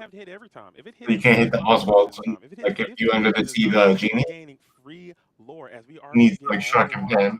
Exerted with the Scrooge to clear the library now to stop all that passive lore gain, as we do have enough ink available to bring out the Kit Cloud Kicker and send that genie on back to hand. And this board is looking. He gets a lore. He gets a lore. Zach Business can turn the corner. Now let's see, back over to Luca. Luca now, that board looking a lot less good, but draws a Maui Half Shark there. How much ink? Oh, is there? He's not going to set up the pen, right? Deploy it now if he's got it. Certainly has to be prepared by now. Questing? We'll see. We're okay. going to for that genie there. Go up to 13 lore. I don't hate it. I don't hate it. We can give Donald evasive and take it out. Play that genie, draw a card. Maybe he's saving it. Maybe does he have? I can't tell. Could be getting too greedy now. I thought I saw that be prepared in hand, but I guess you feel you don't quite need it. You're going to just do a little bit of board clearing, getting those pesky Oswalds off the field of play with your evasive characters. Genie is now evasive due to Peter Pan Shadow Finder of Shark development, but characters evasive. It's going to be quite crucial to under the sea to get the shark away and to get the pen away. Again, it's a long day. It's a long way you're working it. So Genie going in, clearing up that board a little bit. I think making things a little bit more manageable and leaving 5 questers. We're just under the sea here, right? Characters with it. Every day of the week. At this point, you know, Zach not able to challenge. 2 genies in a pen. We get rid of the ability to pan shark. Luca again, 13 lore. It starts to get pretty dangerous in this deck. This sounds weird. Undersea is looking so tempting, but I believe both players are kind of feeling each other out to see which one wants to use their board clear. Yeah, I think Zach is really holding it close because he sent one under the seat of the bottom already. So he needs to make sure that when he uses it, it's when he really is the one who loses most times. But we'll see if Zach Bibb is going to go ahead and get that undersea saying now. Let's see. So we can also look at some more options here. Now, Under the Sea is available to be sung with your character, so Zach can ink some, or I'm sorry, play some cards, play some items, trigger those workshops. And what else is do you ever set up double coil for potential shark? This is a tight spot. So you can players are playing at a nice, reasonable play. Did he does have another coil in him or no? Now he has a fishbone. Can he move fishbone? Set up coil. Tough decision coming in from then he can definitely quad trigger shark and under the sea the entire board, or at least triple. And their emotions must be thinking, because it is intense. You guys have no idea how intense this room is. Well, so we talked about how those evasive characters won't be able to be answered by Zach's characters unless you manage to give them evasive. Emerald Coil coming down here. He'll be able to give a character evasive. Let's say which one. Scrooge McDuck here getting evasive, able to challenge now. It looks like into that genie Zach's indicating. Oh, this is so good. And it will be the fishbone quill is now going to be deployed to the board as well. You're going to be able to get rid of the pen. Your emerald coil and your sapphire coil. We're double coiling over here. And you're going to I think you do have to get rid of the pen. Let's see where the choice is going to be. It's probably going to be another one of those. You get velvet evasive. Going down to the well. It's going to open up shark. Does not know. They can't hear it. So for you at home, it is Bell going down to the inkwell, as both of those evasive characters are going to be able to challenge the other evasive character. So now you're going to have to probably break serve and be the first person to clear this board. Yeah, there's triggers that happen there. As those various ink came down, we inked. Do you have anything to get back with shark? What have they done this game? That's a great point. No damage. All right, he didn't draw. He hasn't some friends. He didn't defire. Coils upon coils. Going on. I'm like the white cat right now. You know what I mean? Like, what is? There's nothing in there. Hey Ray, be careful. Any crab happy as a Hey, clam look or for so shiny has to be removed on the spot in this strategy, in this matchup. So maybe that's what he's thinking about, trying to hang on to that big board fight as well. Iago would be a nice card here to kind of help do just that, because you are in a pretty commanding position in terms of lore. Your hand is quite healthy. You have I need to see his discard. Because I don't think that this, like, Shark right now is just an evasive rusher. He's not getting anything back. That's why Zach did that. Now we have Shark into a Peter Pan Shadow Finder. Yeah, there hasn't been any action, right? I don't think so. I can't recall right It was now. turn 3 for a library, turn 4 genie, it got bounced, turn 5 genie, move into library. Yeah, no actions at all. No friends, no nothing. At least, Yeah. okay. Oh, that sucks. Okay, You know what I mean? You know what I mean? Though, like now having the moment to be able to charge right now with no actions, like not even he doesn't even have the friends for Pan. That's a big start. Like seeing friends, shark, attack, get back friends is like a start. But Instead, Mana Medusa coming down. Mana Medusa card that's actually been really popular good for a long here. time in Ruby. Getting another Banishing turn to get rid of Bell this there. pan if it turns sideways. Getting that Bell Apprentice Inventor Yeah, off well, the now field he has today and time still well now. He holding on really to tried those to Beaver sideways Pairs, showing a lot of SSG. distance. I know a lot of Ruby and Amethyst players probably would have ripped that Beaver Pair a He's couple like turns ago, challenging. but just staying patient, waiting for the game to spiral out of control, and then you have The that odds Beaver Pair are parachute to crazy, get back though. into the game. So I like the patience being demonstrated by Luka. You're not under a tremendous amount of lore pressure. There's no lucky dime that's on the board. You have no threats against you. So why play it? Just maybe you can continue to contest this board. Yeah, I mean, in Luca's mind, if he can score or gain Actually 1-2 lore every single turn by dropping characters down, For three, for three, bro. getting closer and closer to victory before Zach sets up his lucky dime. Yeah, look at that And he's proper forcing sequence. Zach to devote We do it resources all to one deal by with these characters one. each and every turn. That's kind of where you want to be. Zach here, though, I mean, Whoa, workshopping second his out of deck. the his deck. Sorry, workshopping his deck as he plays items, draws cards off those workshops. There's Tama. Another popsicle. I see. There's another finder. That's a piece of it. That's a piece. Yeah, but there's Tama. You saw Tama, bro? Tama's lurking, bro. In Amethyst deck, there are no. Or how do we discard your hand as red purple? I don't know if that's on purpose, but it is a thing that is a part of Digital Arcana. So if you can establish that, Never played against the Tomato can come on down, and deck. Be Prepared may not even be able to. No hand use in that situation. This is my thing with Luca right now. We have more cards Like, in the world. go to this camera right now, the main camera view. Zach's hand is super healthy. Luca's hand is Zach super has healthy. 10 cards that he can't interact with. Sorry, 9 cards. He might play a 10th. He might be running Magic. You don't know. Magica Dispel. So yeah, Luca here. I wrote it in chat. Magica the binder card. Where do you see it? Zach again just building yeah, Magica the binder card. That Tamatoa there is interesting. I mean, Zach knows that Tamatoa is a Be Prepared magnet. If he drops it on board, he gets an item back, but at that point, that Be Prepared is going to come down and clean it out. You know, this deck, especially with cards like Hidden Incaster, Fishbone Quill, and all the card draw, can build up a scenario where, believe it or not, you can play that Tamatoa and that Lucky Dime and use it all in the same turn. It's the most ridiculous thing. And so that's something that Zach can work towards. Here we have ink coming down. It looks like we're choosing talking about where we're going to use Sapphire Coil or activate the Sapphire Coil, use it on Peter Pan Shadow Finder there, getting strength reduced. Zach drawing more cards, drawing into another workshop, another bell. And you're able to just continue to extend, and like you said, just keep inking, just keep playing items, and you're going to get to that. I don't hate it. You force the crap out of the 10, maybe? Yeah, no, I mean, at this point, like, he needs to start taking over the board. You know, like, he has to get lore eventually. Yeah. Because right now, you have characters on the board, but you're not applying the direct amount of pressure required to put. Oh, is that another Medusa? Change the game plan a little bit, because right now, we're living in Zach's world. As awkward as that may sound. I mean, he can ink and brawl. Get him into the board, and I like that. The Shark is down. Brawl the kit. There he is. Shark is down. Now Shark coupled with the Pirate's Life. There it is. Pirate's Life comes down. Pressure. Mana Medusa, 6 cost, able to sing a Pirate's Life. Now you can ink and brawl the kit on 17. For me. Yeah, get APL back. He get another lore off that Maui half shark, so a 3 lore swing there. You cannot stop all of a sudden, we're in that danger zone there. 16 lore. Yeah, he picked up a kit and just let him power. Yes, very quickly. Yeah, I mean, Zach now needs to find something to answer this shark. and needs to critically find that dime to start gaining lore as fast as. Oh, So I think almost another Pirate Fly certainly, on the top deck. I think the saw it move very from quickly, Zach but that will might have been be No, he another. can get it back from the discard because thinking he's got rush. He's hard got rush. cast He under the comes in and he speed. challenges and banishes, Girl, and he's able to and get raw Maui near strike, gaining another lore. So he's continuing to get things Radigan's back. trap. And he grabbed that. He grabbed that.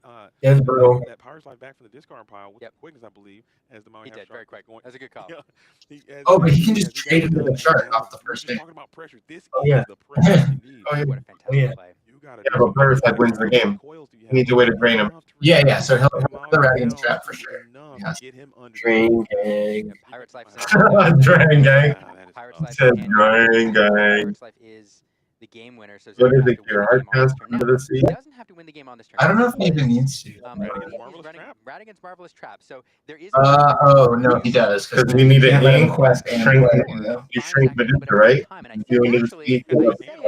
There it is. Has it been there the whole time? Yeah, give those. He just drew it, or he had it the entire time. He's got a ton of cards in hand, so I'd be shocked and surprised, as he does have, I believe, 4 copies of that card in his deck. I'd be interested if he didn't have it. So he's going to go ahead and deploy it. But now, Yeah, he can draw one card you because want is the Lucky Dime is going to be in your hand now as a part of your win condition. But you need to clear these characters. You have to do it. I believe you have the ability to reduce. I can't, again, mathematics is not my strong suit. You have to excuse me, but you can go double coil here, and then fishbone for a quadruple coil. I think that might be enough to get this thing done. And you'll have enough ink to play the Under the Sea.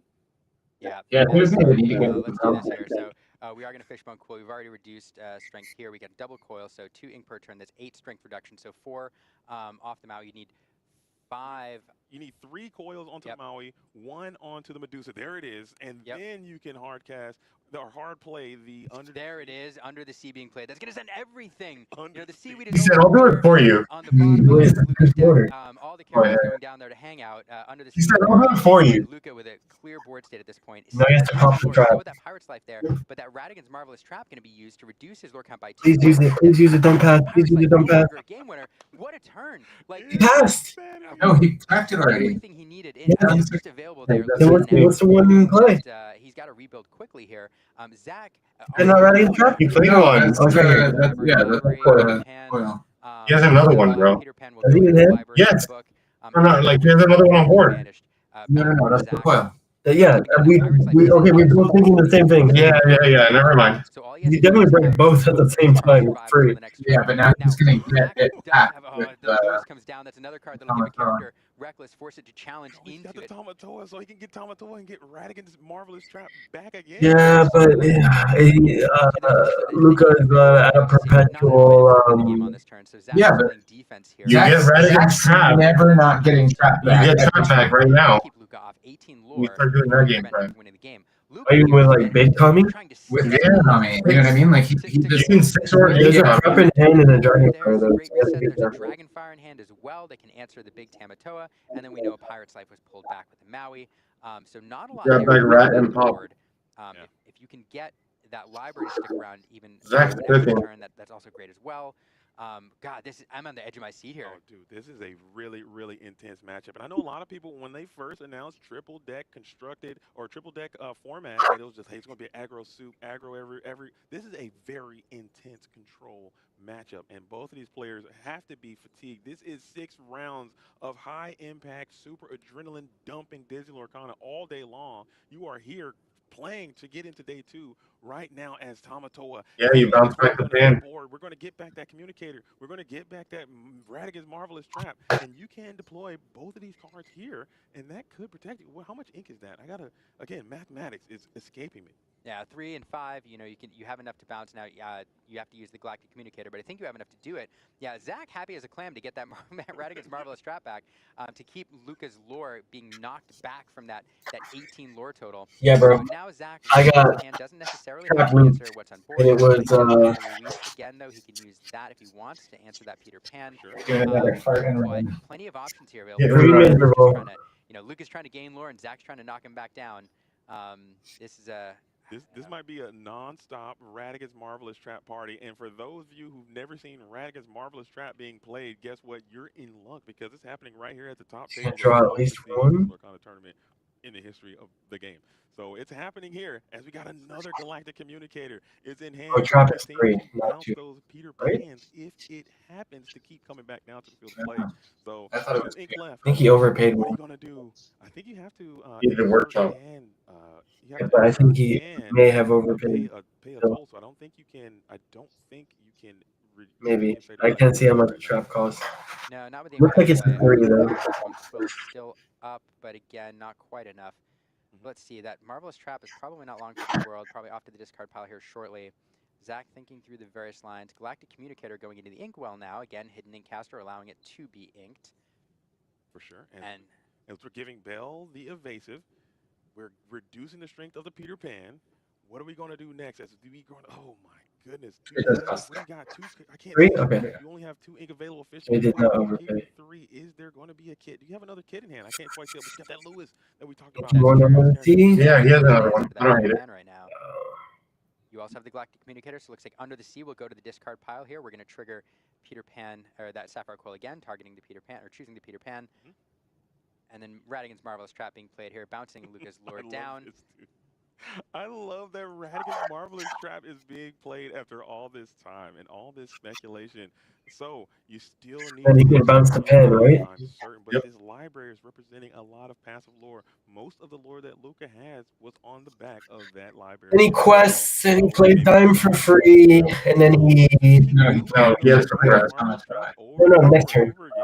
I mean, I'm gonna prep. Oh yeah, even better than bounce. He's got the Lewis. Tamatoa happy as a clam sitting there, happy to be on the board. Zach will be happy if it stays around Yeah, until but next turn. then you definitely. There's no shot you don't prep. Luca now Yeah, that's what I'm saying. do the math here, Probably just. As a red purple player, we cannot allow a free dime to come into play. You know what I mean? Like, and a couple characters on the board you have here. to stop that by any. Even if you can Dragon Fire that Tamatoa. At this point. True. Right. But I think you save Dragon Fire for the 8 drop. Know that your opponent is waiting on that Tamatoa happy as a clam in order to That's an Inkwell. Be prepared. So if you do put that You see that well? increase the value of a potential be The thing is, Zach is going to have to go really loot traps because he's got the perpetual 2 lore if pen isn't up there. So it's a lot of things to think about. It's such a complicated From library and pen. so many items in play. You also do that. They're both evasive now. He still has Pirate's Life and prep. And Dragon Fire. And prep on your library is good, which is why I would bounce the freaking. I don't think I can play a deck like this. This is I'm built like that. I'm not built. Zach's clearly built different. Bringing this. I think you have to bounce the pen because prep will draw a card. The brain has to be pumping at about 7,000 frames. Gotta deny that draw. Completely thinking here. But he can always replay move it in, right? Let's see what he's running the numbers. So we're one of the things Zach's looking at here is he's seeing if how quickly he can win the game next. He can't replay move it in and prep though. Depending on what he goes for ink. So shiny, I believe. This is a hard turn. Inked and I wasn't aware of it. So with I think 10 items on board. I think you try and deny as much card draw as possible, like bounce it. If he preps, cool. Oh, plus the 2 from the Tamatoa happy as a clam. And what other items do I have in my hand that I can get out to allow me to win? He's probably going for like the win out turn, right? Probably one of the He's probably like, okay, if this goes unchecked, Don wins right here, no? 1, 2, 3, 4, 5, 6, 7, 8, 9, 10. And gets an item back and an item in play from 12. That would be enough. No, that's the 5. The 5 on the right is for Dragon Fire on Tamatoa. I don't think you want to go out like that. It is a Army Bell Quest, let's say unchecked, to 6. Game at some point, you have to say if you And then 12 items. It's possible he has enough items in hand. No, he's not going to play it. We're going to take another turn. We're finders, keepers here. He's going to not to go for find these. And then you need a Dragon Fire that sticks. He already quested. Yeah, I don't hate that. I think you're waiting. Yeah, that might have been a secret here. Because you know you're going to get trapped linked. Might want to go for massive value in hand to grind out again. Wants to protect that Peter Pan. He doesn't have a lot of other characters in hand, and so I've been there. he needs to keep that Where you Peter just Pan on board if he can. quest everything and then you're like, oh, to give there's himself a something. chance. That sucks. Another Iago Spectral Parrot there. That illusion. Fire? We will Dragon Fire. That Yeah. Tamatoa there. That shiny Disney Lorcana Challenge Dragon Fire. Beautiful card. So shiny. I like that. And fun trivia fact, since this is the first Disney Lorcana challenge, we're flashing back. Dragonfire, the very first action that was revealed for Disney Lorcana way back in the day. And here it is in the World Championship. Getting used. I love that with 2 5-cost actions. Okay. And Dragonfire. Well, they show the normal art. They only get back on Mr. Bivens to put some pressure back into the field of play. You Yes, 15 ink. you might have to deploy that Tamatoa. Have bling bling right now. So shiny, as he's called in France. I believe it's bling bling. I love that. I want to give me a French. Yeah, the French Tamatoa bling bling, bro. You can't play the Tommy here, but you kind of need to get the trap. He has it in hand. The trap in hand. And you have to start thinking about it. Yeah, So wait, do why see can't you Pirates, you know the Pirate's Life is in hand. That's 2 Because lore. it's just died, and Pirate's then he Life can't is win. in He doesn't hand. have that. Is 3 lore. That'll go to 19. At that point, there is I the ink as Zach's counting. I as think well. you never It is play the until you can way one to go. shot. If Or you go like for some other 17 instant ink, lore gain card, right? we are running those. I think you can use it as a tool. I mean, Okay, so he can also just play the ink cap and draw 3 cards. Where he's at. Yeah, I don't see him. but absolutely needs to get the trap to stop him from winning. Yeah, I like going to 13. Can't give that bell evasive, and Hopefully you you can't can, but engage with this Peter Pan Yeah. problem. But you still have that lucky. He has more than enough He's to a nuisance in this draw, game, so you need and to then push him oh, he drew a trap. Yeah, he has a Okay. trap. I didn't see that. I think that is quite ironic. As He the whole absolutely game has to is play turning here. against you. I love these types of things that you see in this game. We got another trap. There's a 20 to look Back again. Look at this. Of course, look at this. He can't get trapped. Here, keeping him away from that space that Luca needs to win the game. And I haven't done the math here. Luca, I believe, has gained like 22 lore this game so far. Or something like Way that. more than I that. think this will be the 4th time I think we've seen Radigan's Marvelous Trap played. Yeah, and I'd be so frustrated. Look at Luca. He's obviously these are pro players. They are very strong eliminators in this game. But sometimes you see something happen, like, Break it. You gotta be kidding. Yo, that could be Zach's also game plan, you know what I mean? Marvelous trap. Helping an opponent to move. You want You know what I mean? Like, Oh, you found a Scourge. whether he doesn't need to, you know what I mean? Like, I'd be tilted at not even trapping me. Oh, like, found another trap. Found another trap. 4 in the deck. So. yeah, and he saw all 4. Until you play items and dig right and be That's the fine. third Yeah. one? Yeah, he's just really replayed it unfortunate from the way time to from the grave. this game for sure. This is gonna buy so much time. Losing Lorcana, one is to lose the race to 20 lore, one is to reduce your deck size to 0. Zach here, thinking through the various options. I'm continuing to pile up those items. We still have that 2 He beaver. definitely wants to play Dime in this turn, though. I think you're clearing that Peter Pan for sure. And you got a long way to how many? And he's thinking about Diamond trap. Diamond trap, but then you can't draw. You can't activate Dime. Trap doesn't need to tap. Effect, right? No, You can just banish the exerted right, one. but Yeah, 17 lore. Let me see his Play face. the dime and use the Tamatoa in a single turn. Well, here he's not doing Doesn't good definitely enough, win though. necessarily right away, but that is a play that Zach's looking to do. Again, another Marvelous Trap comes into play. We'll trigger that workshop a couple more times. Have we inked the turn? Trigger those workshops a couple more times, most likely draw some more cards. And again, so he can Zach still would double use ink his and hand play. Tamatoa to win the game in 1 turn if he builds up the item reserve.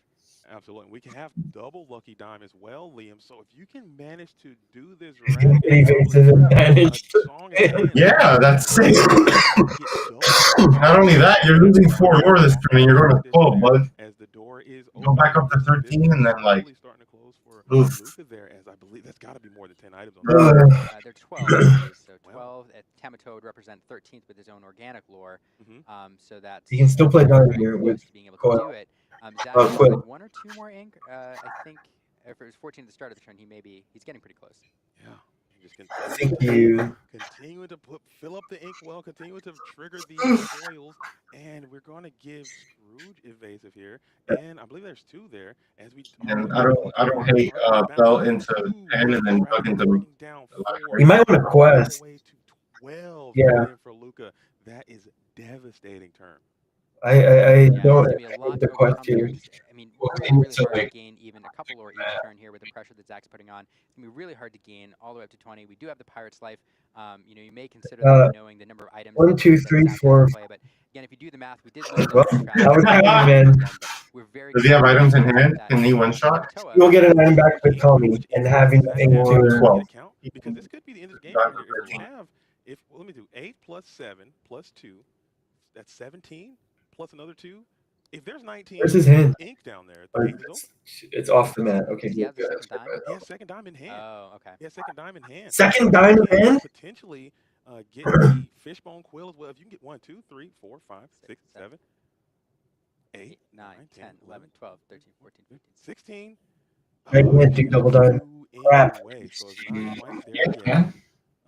To be able 8 plus to 9. Tomato down. 17. Oh, no, but you can't tap both. Can't tap both. Yeah, we more have items. I think the dime counts as items as well. We might, dude, my math. Okay, Liam, this is too Yeah, late but today to be doing this type 16, of 17, 19, verified. I'm certain if you're locked in and laser focused more than me, help me out with this math. You're playing dime now. Because I don't know. Way to turn.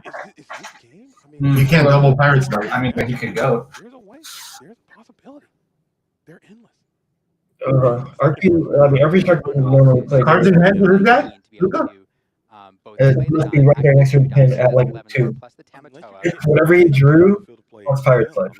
Yeah. So like, but he definitely. You're exactly thinking that has to be both pirates if you're waiting the turn, right? Okay, here's what you do. Playtime, communicator the followers. Yep. And then you're pretty safe. Right here, you're out of here. Because a lot But of he doesn't have a lot of items. From the discard you, 2 dimes is enough dimes, bro. You don't need. You can roll the dice a little bit. A little bit of You luck. need 8 items. Draw an item if It's a dime twice. the more you Big work total? I think Items. if It's a he dime plays twice. the Tamatoa here, that is probably the call. Plays the You can Tamatoa, banish 4 items and still be okay. trying to string together card draws with Maurice's workshop, find just enough to win the game. So I think it's communicated with I gotta the. math this real quick. This deck again is too smart for me. 1, 2, 3, 4, 5, 6, 7. You can't Tommy here. I thought he was gonna play it. 12. No, you can't. Zach needs. You need the communicator, the 3 bog. more lore. 3 more items. The lucky dime. Yeah, 3 more items. So You Tamatoa have to. will bring back a popsicle. He's doing math, obviously, if he can draw with the dime. No, he's gonna do it. He has Oh, also, Luca can double pirates like next turn. He's at 11. You would need 1 more and enough ink. Tamatoa All right, down. here We're comes going for Tamatoa. We're going for the item win, I believe. So let's see. Playing the Tamatoa there, that pile of ink up top is going to be crucial as we draw into the items that we want to play. We're going to bring back most likely the popsicle. No. He might be trying to hedge and get this Radigus. Oh, you're doing the trap bag, baby. Let's see. Run the trap! There it is. And it is that Radigus Marvelous Trap just to reduce the lore. What did he do? He looked at his lore. He looked at his lore, looked at his hand. Yeah, he was just like, dude. Because double pirates doesn't do it now. He has friends in hand? Okay. That's good. But it's not going to be enough to close out game. We have to protect 2 ink to be able to use the dime. There comes the Radigan's Marvelous Trap. We're going to use 3 ink on that. Let's see. But you also have to save enough Oh, Mona. to be able to deploy another item. Mona Illustrator. Oh. It's Sir Hiss. Hello. Top deck. That is not an item. It's not Yeah, going to that do might it. be a We can't. We do have another item available. You know, It's not gonna be enough then to you use the dime. So now If you know, you we know. can use the fishbone quill to get another item in play and then use the dime. No, not a yawn. No, you have a fishbone quill. You have a fishbone quill activation. Right. You can get that going and make another rip. Let's see it. The problem is the ink. You have to protect 2 ink for the dime. It's got the sapphire coil in hand. I don't think he's inked yet for turn yet, has he? Dude, this has been a very long turn, but this is a critical turn. 21 minutes left in the round. These players are locked in. This is intense. Oh my goodness, we have the aggravating asp going down into the inkwell for turn. So I think you have a fishbone quill activation as well. That'll put you up to 5. Yeah, you can play and draw. I think we're just not going to have enough ink. The sapphire coil comes down there. That'll be another 2, and we have to protect that 2 ink for the dime. We are going to instead draw for the workshop. We are protecting that dime though, because as you pointed out, you do have the Quill. quill activation, so we can enter with the fishbone quill and then activate the dime. 1, 2, 3, 4, 5, 6, 7, 8, 9, 10, 11, 12, 13 plus. Tamatoa is 14. We went for it. I don't think Zach's going to have enough. We're going to go all the way to 19. Brutal. Turn it back over to Luca most likely, but let's see if Zach has a line that I am not. A perf was played, no? Still might be willing to go for it. I don't know if there's a way to exert this lucky. You have to play this lucky dime this turn for sure. And then every card off the top of your deck does become a menacing threat. And does Luca have a way to win next turn? We have double library deployed onto the field. That's 3. And then Pirates, you can pop the Radigans and lower him again. So this is going to be tough in any character. Yeah, now you pop the Radigans, right? He goes to 19. Yeah.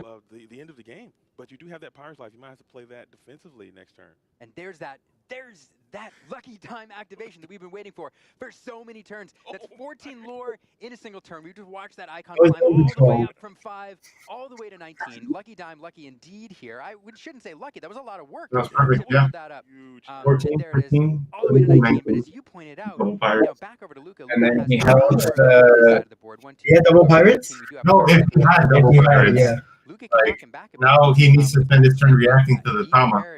Yeah, but Zach can dig for another one. well, it doesn't even matter. Any character wins. Yeah. That's why he held the bell. Zach only has to drop a 1 lore character, activate the time, and then win the game. Oh! In hand already. Bell has the hand, yeah. Wow. Hell yeah. That's why he's different. He's trying to show his best poker face. He has to clear Tommy. It doesn't matter. Like, even if he clears the Tommy, he gets. Yeah. And if he plays Pirate's Life, then Tomato sticks around. So that's a checkmate, baby. He had the double Pirates. Holy crap. That's so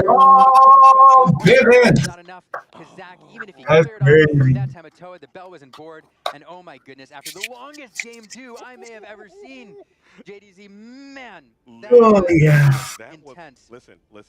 I haven't played a single game all day, and I am exhausted after watching. I can just imagine how these players are feeling after that. Drop those cards, bro. You don't need them anymore. Bivens Let's clearly go tomorrow. this deck. He got it done. He found the lines. I would have lost that game so many times. And ladies and gentlemen, the second player that we Is he gonna cheer up? qualify He's for looking like it. 2 of the very first Disney Lorcana World It'll be at the Championship. interview Zach for sure. Bivens I can see. taking that match 2 games to Well none. deserved. Zach is in to tomorrow with his list. I know Zach Yes. is an emotional player as well. I know he's no. gonna take a moment to himself. Oh, I'm so happy. The work that he's put in through the whole year, all coming to a head here, all paying off. He's going into the finals. Or not the finals, but the final day. Day 2. Day 2 of the Disney Lorcana North American Championship. What a fantastic moment, and you all got to see it here on stream. But credit to Luca bringing in some really fun decks, bringing in a Sapphire Emerald list of his own, and going here. He has another chance this round to win and make it into day 2 himself. Also want to win it again. So full credit to Luca for some fantastic matches, but what an amazing moment to witness. Absolutely. I mean, he's pretty good. He's okay. He's pretty good. No kidding. He's one of the very best players in this game, as are all of these players. But it's a lot of pressure coming in. A lot of people have picked Zach Bivens. A lot of people have picked Ed Chu to come in and do very well in this tournament and to live up to that expectation. Playing these very unique strategies, I think, is incredible.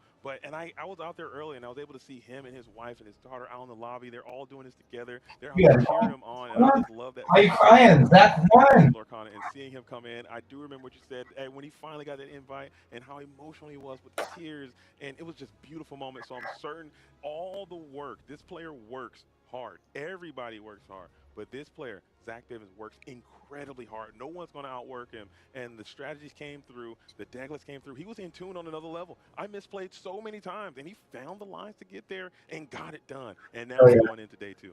Yeah, I'm very excited. You love to see it. You love to see these players' dreams coming true here. And thank you for staying with us and watching, because this is the most exciting Lorcana that we've seen all year. Some of the most exciting Lorcana we may see ever. It's fun to see.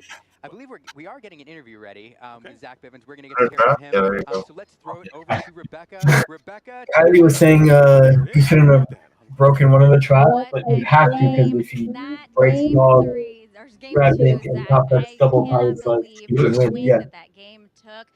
What were you thinking there? I saw you counting out your ink, the math involved in that to get yourself that win. Tell us about that. Well, he got off to a really fast start, and I definitely did not play cleanly. I made a ton of mistakes, which got me into this situation to begin with. But I battled out of it. Even on the turn before, like, I even misplayed. I really didn't need to take him down 2 more lore. I could have won. But anyways, I didn't play cleanly, but I played cleanly enough. We got it done, so we're happy. Yeah, you could have kept one trap to win with Tommy. Like it set you up, even if there were maybe some mistakes, it set you up well. Yeah, but he played it safe. Yeah, I wouldn't call it. Yeah, I was playing like the safest possible route to ensure your victory. And 9-19 against Red Purple is not bad, because like it's like I'm gonna have to stop you at that point. And like they were saying, like he already held the belt, like and any other character at that point, like. Just spam genies and locations, they can take it from you, but it is a very good matchup. So. Yeah, and how are you feeling now? You've made it to day 2. Congratulations, top 8 of the very first Disney Lorcana World Championship. Yes, sir. Let's go. Fantastic. It feels so good. So he's won the maximum. He's won his second only world, which that's a house. Man, he looks so happy. He looks so happy. He's a man of How much are they worth? I'm not saying. I mean, you're on camera. You don't know? Or you're not He's saying? back out there with his family. I'll guarantee if you follow him out there, he'll be You don't a lot know. of fun. Text it to me, bro. He's worked very hard for this. All these players have worked incredibly hard for this. I'll show you these dice. Okay. He's going to finish the drill. There are players out No there way. who are so Hold on. focused on these Yeah, players that are you're happening saying. right now, and there's going to be more players. Oh, look, hold on. Right here. I'm gonna put the number of digits. No. Oh yes. Yes. Yeah. The digits. Yeah. Now there's 2 of them.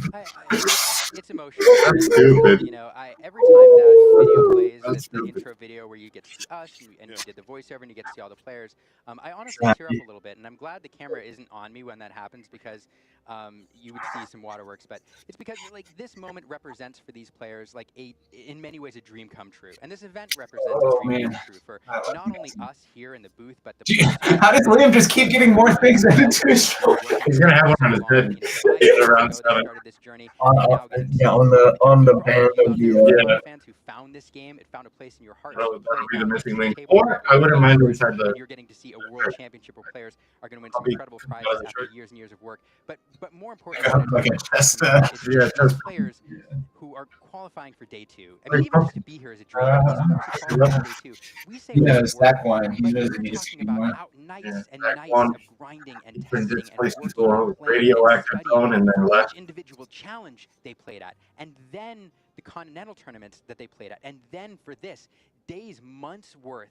When you accumulate all that time of practice, Is there anything? this moment, this chance, this shot to make day 2, and that moment Are you when staying you over, see Ray? them You achieve do that tomorrow? dream, to be quite honest, like it's it's a thing. So it's a thing. Yeah, I was like, I'll stay over. I live 8 minutes away, and I'm moving tomorrow. Like, all my stuff. I probably see them next my first night. The empty house. That's why I just asked my roommate if anything if I can crash on my couch. Where's it? Cool. The tournament manager, and how exciting has this weekend been for you? Right? How is it going? Gotta be. Yeah, it's been fantastic. The games are amazing, and the best part is it's not over yet. We still have one more round today, and we have a whole nother day of this, so it'll be great. It's going to be great tomorrow, top 8, and we also have some special announcements coming tomorrow about You have the rest of the third-party standing? challenge. But today we actually have some exciting news about third-party Take a look. supported events. See who Yeah, else. third-party supported events are something that we're going to be over the next couple months. Really, we have a bunch of events coming up to be announced.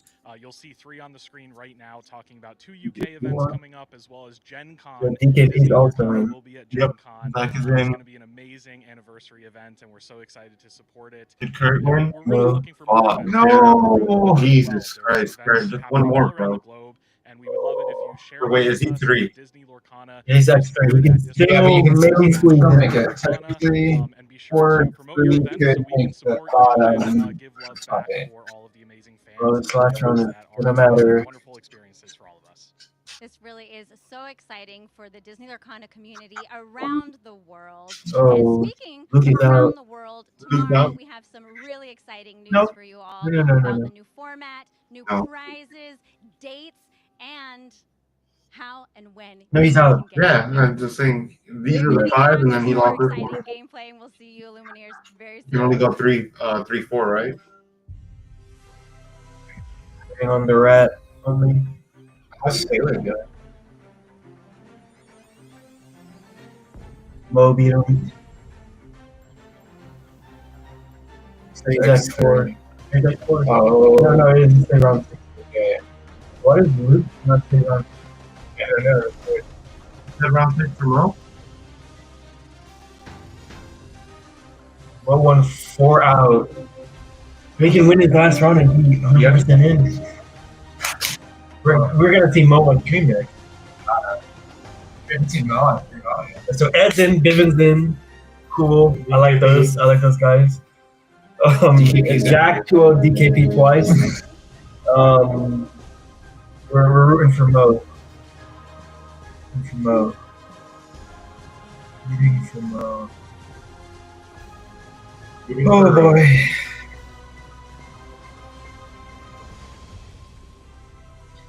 I'm gonna blow his meter.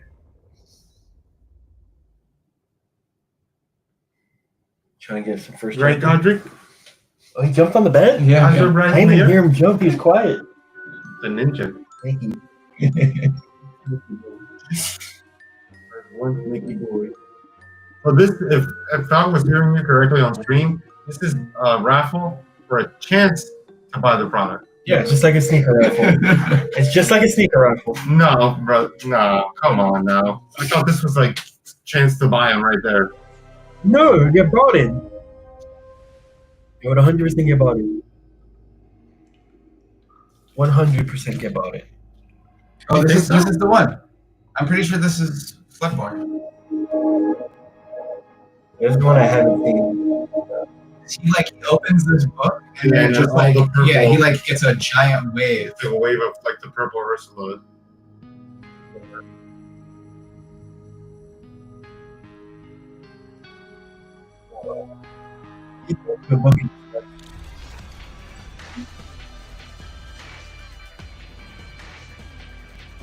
I need that. This song does not have to go this far. I'm glad it did. Yeah, this is Cindy from Floodborne, yeah.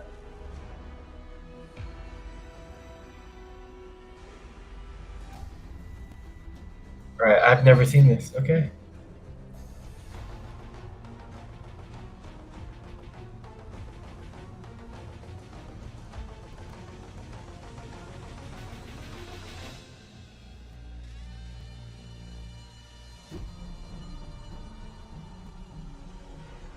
Grab it, you bozo. I wish they would have made like a stronger card. Yeah. For how central it is to the story at the yeah, beginning, you like know. it would have been cool if it was playable. I mean, every card's playable, guy. Come on. I hate when people tell me that. No, that's not true. Godric, it's unplayable. No, you know what? Every card can go in the deck. That is true. I'll give you that one. You can put any card you want in your deck. It doesn't make it playable.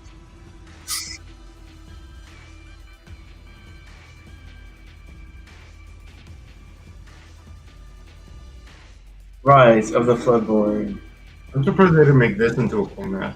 It did. Cool. It is. Wait, it is? For an employee only, yeah. Oh. You've never seen it? No, The Luminary I'm employee happy only for thing? them if that exists. No, good for them. Yeah. I want it. I want it too. Give me.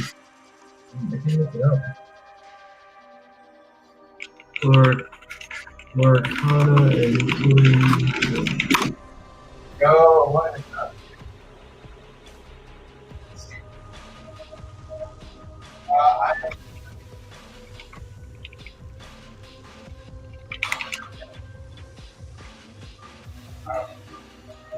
This is it. Yeah. That's the one.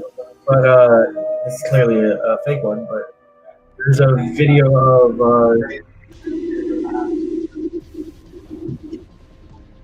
Ryan Miller. You're like Ryan Miller. Congrats, Zach. I think it's talking to Devin.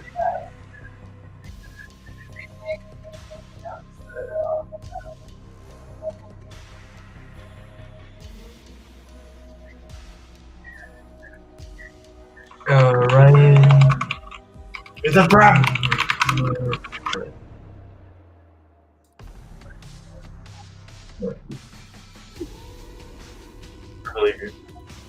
It's not that big. I just want to.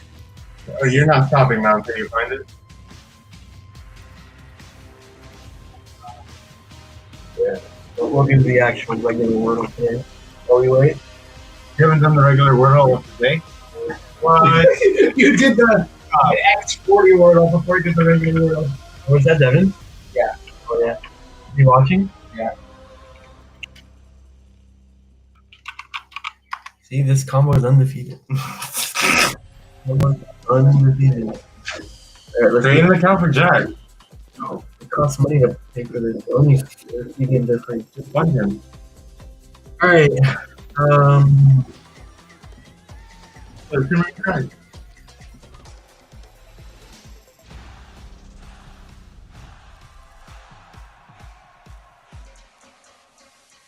I think this is Shimmering Sun.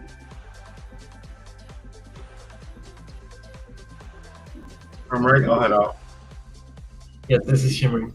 I have to head out soon anyway. You like it well?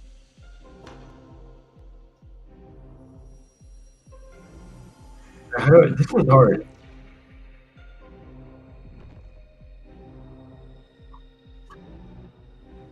What do you have to do? Group the words by what they are. Group the words by what they are? Yeah, like they all share something in common. Okay. Scoring points. It's not that black and white. No, it's literally scoring points. It is. How do you group them now? Like you click one and the other and they match? I promise you, scoring points.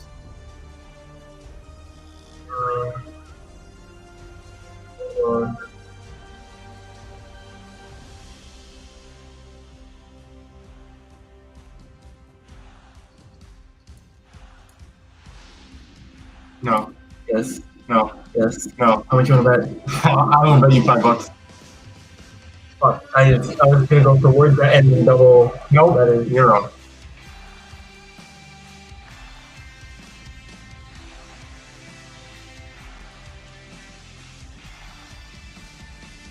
Singer, Okay. stick, bell, ticket. Nope. Beefy. I was thinking like a music concert. Exactly. I mean, it's like that, right? Like, No. like that's how you have to think. You mean? So like there are some Like things that are like at a musician, like a music concert. yeah, or like teams minus S. Right? So like frisbee is something you throw. Ball is something you throw. A bone. Throw a bone. Stick. Or these can all be things you throw to your dog. Cat. See? Wow. It's not that black and white all the time. Yeah, I was thinking tow truck, diesel truck, and then what else after that? Boot. Boot, tow. Things you do to a car. Diesel. No, things you do to a car. Drove. Yeah, I drove a car. Look, it's one away. Okay. You boot a car, you tow a car, you ticket a car. You can score a car. I mean, we're talking in like slang. It's not that. It is one away. It's probably not drove. Diesel. I'll put diesel. Alright, what was it? Back Illumineers to the first ever Disney Lorcana World Wait. Championship. My name is Brandon. I am Okay, whatever. We can't do I don't want to share results. Oh, he's the daily one. How excited I am to be in the booth with you. This is our first time together. I won. Alright, I'm moving now. I've been waiting all weekend. It is an absolute pleasure to be here with all of you. Is that Mo champion? Is he going to be on camera now? To close out the day one of the World Championship. How have you enjoyed the World so far? I have been having so much fun. You guys saw me earlier in the day. I covered lots of the Super Sealed, going through 2 rounds, and then I've basically been backstage watching these triple constructed format decks being played, watching how intricate the things are between the bands, the interesting decks that people are bringing in. I was having a lot of fun watching that last match with There's 7 or 8 rounds. Navigating. So there's one more round. Yeah, I don't know why it has an 8th round. I feel like the past 2 rounds have been so interesting just because Quarterfinals, semifinals, finals. Is top 16 playing now? That one No. extra win to get into the top 8, or reminder for anybody that's watching, if you didn't know, all the players have to do is win 5 rounds. After that, they stop playing and they go, make it to top 8. Yeah, Ed went early. He went home. Ed came today and was like, "I'm only playing 5 rounds today. I've got stuff to do." Yeah, I mean, look, Ed was on a roll today. I was laughing Alright, so hard in the production area when I saw. I think it was in his last. Or I guess it was the round 5. It would have been, yeah. Round he got 5. He went 5-0 and That's the letter O in it. He rolled What threes, and I was like, oh, Category. said I roll. And then What? his opponent rolled rolled two Every lands, letter has like, the letter O in it. No, you flipped a so C2 like when he needed it. I don't know. It was definitely Ed's It was day. a big or hit, but yeah, couple. Ed, the Use first any amount of letters, but it has to have the O in to it. say, okay, I'm going to Disneyland. I'll see you guys Nope, tomorrow. will not He count. says in his player card he frequents Disneyland. Pelotón. you go. You know, I wouldn't be surprised if he There's was no O. here for Disney World. What? Pelotón, pelo. There's a lot of stories Pelo. being created P-E-L-O. today, and so, P-O-N. I mean, There's no N. this last round, round Eh, 7, is the peloto. last chance for these players to earn their way into the top 8. Cop They is too do short. a lot's on the line. You know, these players You don't know how short the for cop every is. single win that they get, various promo cards, but I know that every single one of them, especially the ones that are on that line, on the bubble, they're itching for that 5th win. What's the Yeah, pangram? it's been do? such an incredible weekend. Pangram used all the 28 letters. players earn their way to be here this weekend by either winning a DLC or placing high enough in the North American or European Championship. So we know we have the creme de la creme in the room, and I could not be more excited and grateful to be here. We've seen some incredible Lorcana, 3 rounds of Super Sealed. Triple Deck Constructed is a lot of fun, to your point, Brandon. And then tomorrow we're going into top 8 to see who will be the first ever world champion.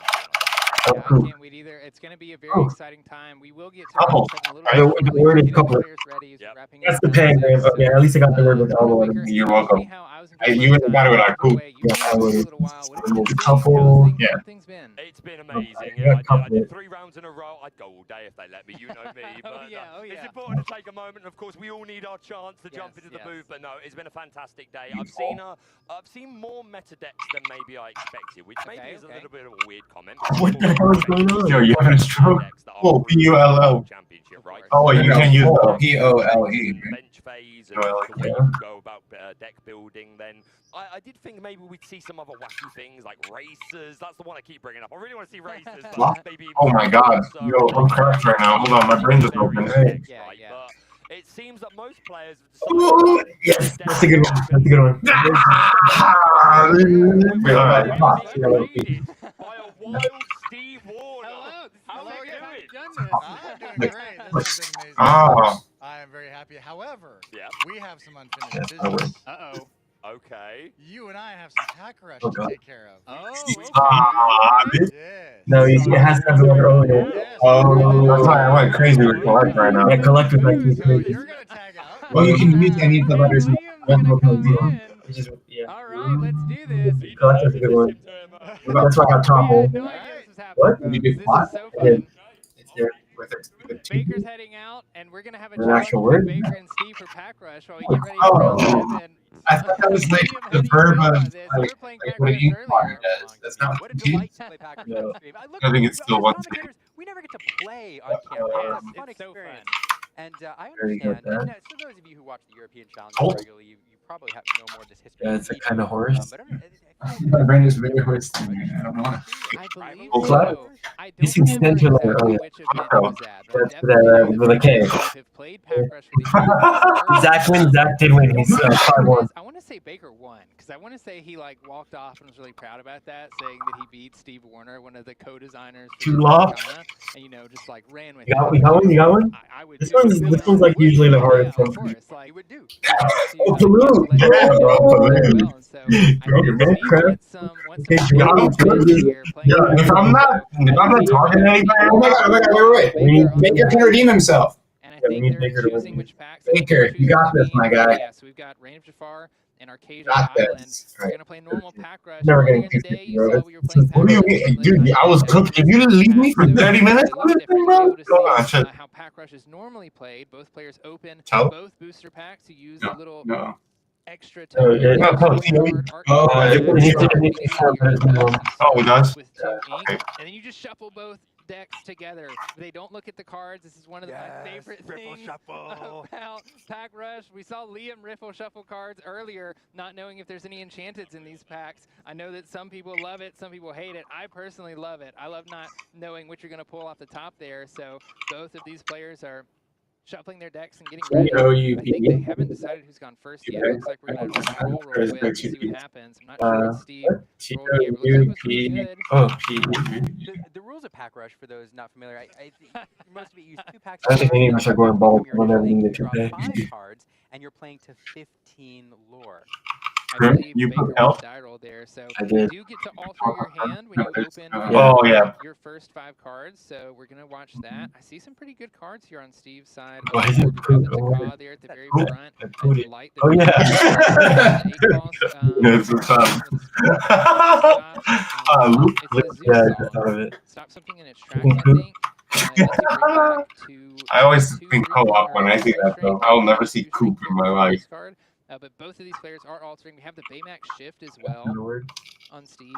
On his side. Remember, you're starting with a 2 ink. You start with 2 ink in your inkwell, so on turn 1, you can ink a card and play a 3-cost character. So you're not even No! 3-cost or 2-cost No, character. we A were lot of options collecting. to have early in this match. I'm not exactly sure what So we're Baker not around. found in his hand, but Baker will get to go first, or at least he chose to go first after he won the die roll. So I'm eager to see what Baker pulled here. Brandon, I confess, like every time I come to Pack Rush fresh after not playing it for a while, I forget that I have that extra ink, and I alter for 1s and 2s, and then I go to my first turn. I'm like, oh my gosh! Okay, so Baker, I have to be quiet because I think they can hear us. It's a good card. It doesn't do anything. I want to give it away for Steve Warner because again, this is a grudge match. I feel like I need to make sure that everything's fair here. Baker's going to ink a card for turn. Are we going to play out? Do we have a 3-cost character we play, or are we playing multiple cards this turn? I think that's a Wreck-It Ralph we can play on turn 3. That is true. Wreck-It Ralph, 4-2 with 1 lore. Lots of strength on that body. We're going to move over to Steve and see what he has. It looks like he's setting up for a 3-cost character because he doesn't have much cheaper to play on this turn. We're going to go ahead and ink Droon. We're going to play out Raya. So we pass it back to Baker for the turn. He's going to draw. We do find a Nero, a little bit of a cheaper card, but we're running into some uninkable things. Have some expensive cards in hand as well with this Tamatoa. This Raya gains resist +1 when you put a card in your inkwell as well, so this could be good for some challenges. And I think Steve is sharing a card that he has in hand to someone off screen that he's excited about. Baker's going to ink this Mother Gothel here. We're going to start by just playing out. Oh, he has Baymax. Baymax. Nero can exert himself to move 1 damage counter from him. So Hey, wait, that Baymax can shift on anything, right? Yeah, he can shift on the Raya. On that turn. Busted. Not something really to worry about. Baker's going to go ahead and quest with this Wreck-It Ralph. Because Raya, again, only having the 1 strength, can't ban it. Yeah, it has 1 strength right now. Might have a little surprise in hand that Baker's not expecting. Depending on if he wants to play into this. Okay, we're going to ink the Baymax charging station. Are we playing the snake? Or are we playing... It shifts for 4, right? Mm-hmm. Universal shift. Universal shift. Could universal shift onto Raya here and make a trade into... Okay, we are going to play the Ka. Ka, a really strong card in Limited. I've played a little bit of Sealed and Draft for Reign of Jafar, and Ka, when he quests, a chosen character gains Reckless for the turn. It's a great way to sort of undo any That's good. evasive characters on the other side of the board, forcing them to challenge. With a handful of villains, by the way. They're very villainous. I promise this isn't scripted. Anyone at home, this is all definitely... I think Villain just has a knack for finding these cards. And there, Baker has the Jafar, has to play it out. A 4-4 with 3 lore. Lots of stats for I can hear Baker's character there. Something has Reckless, right? It's so fun. In this format, because ink restrictions aren't a thing. Oftentimes, these Jafar is going to get dual ink are very well statted or very overpowered for their cost. Right, the drawback being that you have to put them in specific deck types. But in this format, they're just a little more powerful. And there's potential for this Jafar to pop off. You know, we don't know what cards are in Baker's deck. Baker doesn't know what cards are in his deck. And whenever Jafar quests, you can draw a card and then discard a card. And if you discard an illusion card, then you get to actually just play that card for free. So there's potential that he can find an illusion card that was in there somewhere and end up playing it for free. But looks like as we move over to Steve's turn, he's exerting some ink. We're going to see that universal shift finally. We are. Baymax coming down, shifting onto Raya. Universal Shift, an ability unique to Baymax right now, but introduced in Arcasia's Island. It allows you to shift him onto any character. You do not have to match that type. And the flavor here is super fun from a flavor perspective, because all that's a suit of armor, and if you look very carefully, you can see a character inside of it. So the idea being that you are riding inside of a suit of armor along with Baymax. I was very excited for this unique shift ability in set 7. I just think it's cool because Look at the camera. you have to shift on top of a character with the same name, but because this is Baymax armor, wrapping around any other character, it's very flavorful. I enjoy it. Also, I think a pretty good card. Shift a 5/5 for 2 with shift 4 that can shift on anything. Pretty good. Of course, normally it is locked in Emerald Sapphire. But they utilize those Floodborn characters pretty well. And we are going to play Light the Fuse here. It's going to do 1 damage for every exerted character that we have in play, and Steve has just enough exerted characters to banish this Wreck-It Ralph with 2 willpower. And Jafar is reckless, I assume. Move over to Baker's turn. Oh, and that card directly up and into the inkwell. Tamatoa is the villain. And there's the Tamatoa happy as a clam. Ironic, inking an item to play. So, not that item helps you. Unfortunately, yeah, Baker doesn't have any items. Evasive, my guy. Especially in his discard. But I don't think it's actually evasive. Wait, does Khan not have it? No, I thought it was. Because Ka, I believe, gave Jafar Reckless on the last turn when it quested. And then Nero is going to move a damage counter onto Ka and banish it. Back over and Archimedes off the top deck. It's always fun. You never know what they're going to draw here. That's one of Oh no, it gives it minus 2. I'm just waiting for and Wendell reckless. to pull Okay. a really shiny card off the Really top. good. Yeah. Baymax is going to challenge and banish Jafar and even survives the challenge. Right, a dagger in Baker's heart. You can see him cringe as Jafar is sent to the distance. 7-4, baby. Lafayette. Lafayette. 7-4, big stat. That's a good boy. Big stats. Playable card? Playable? Sure. But That's a 99. That's a playable card. Play it onto the. All right. Piloted by various players today, so happy to see the download. Nero trade. You're not wrong. Do we know if Kurt Spice is playing dog? From Rochelle. I don't know. That's the Amber Emerald locked in. Yeah, we don't know the dog. My life won't be complete until we have 99 different art. He got banned when he was on screen. I want a bunch of different arts so that you can just play a bunch of different I puppies felt that are that. different. I appreciate Oh wait, it. I just remember him and his opponent had the exact same color spread. One of them banned Amber Emerald, and the other one banned. Yeah, the original art by Coney, one of the artists who did all 5 of those Tailwagger puppies. We're gonna make our Lafayette is the other one banish. got banned. Tamatoa happy as a clam, and we're gonna play Archimedes. And is relevant can you play it? right now. I don't know what the heck that is. That's a training spear. Yeah, pay 2, tap. Pay a cost, Yeah. exert it, and give something extra strength or challenger. We're gonna play a Baymax, comes in exerted, but low battery. Is a 3/2 Ooh, with 2 lore. that's a nice tough deck. Oh, we have a Darling Deer. This is a pretty strong card. When you play her, you can give something an extra 2 lore. So Archimedes is going to quest for 4 on this turn, pushing Steve all the way up to 8. Halfway to victory at this point. Remember, folks at home, you only have to get to 15 lore. Fantastic. Rhino. Off the top deck there. Not only that, Oh my goodness. Very well When said. it's the other Rhino from the 7, that was actually like really This is good a here. great card in any limited format. A You 4/7 kid with the 2 lore, puppy. and when this character's in What? play, all of your other characters gain, I think it's +2 willpower. So all of a sudden, all of your characters just immediately trade. Yeah, +2 way willpower. better than you expected them to. So we're going to see Baker making a trade or challenging into Archimedes here with Hey, that the Dalmatian Darling, puppy. whatever, Dalmatian Darling puppy is Deer? gonna have some extra willpower. Ooh, that's pretty Whoa. Away. Not bad. Not This bad. both players top Yeah, deck, you drawing a turn play hard it. to find some All right, Baker, big we character like need Baker found there, enable him to turn the tide. But Steve here, the bingo point. something super helpful it seems. I'm actually What's the bingo point? Baker wins the rematch? This is my Yeah. That's when the custom. He's the only European contest. Yeah, we didn't realize that when we were making the bingo pack. Oh, wow. So Baker lost his matches, but hopefully he can win this one. Yeah, I think, and the number, if I'm thinking of the right one, the number of characters that sang it. Double check. Yeah, we can just play it. Yeah, just a 2-cost card. Play This Is My Family. We gain 1 lore and draw 1 card. Yep, smaller card. Find Okay. a Captain Hook, Forceful Duelist. Wow. The first reprint cards that we have seen. Also, by the way, one of my favorite art. Great stuff gives resist, right? No, Challenger. Brilliant German artist with the original art there. But I'm very How big is Rhino? Captain Hook. Oh, As a 4/7. As a reprinted card. A strong card can Challenger +2 just for a 1 cost. So essentially challenge for 3/2, which are very good stats for a 1-cost character. Steve. Oh, nice. That's not bad. It's way better with Rhino. Oh, yeah. For sure. I mean, the puppy's gonna die here. I mean, Oh, Batman. yeah, he trades. Are we going to challenge this darling deer? Here, put the Cybug over the Rhino and cancel the Rhino ability, I think.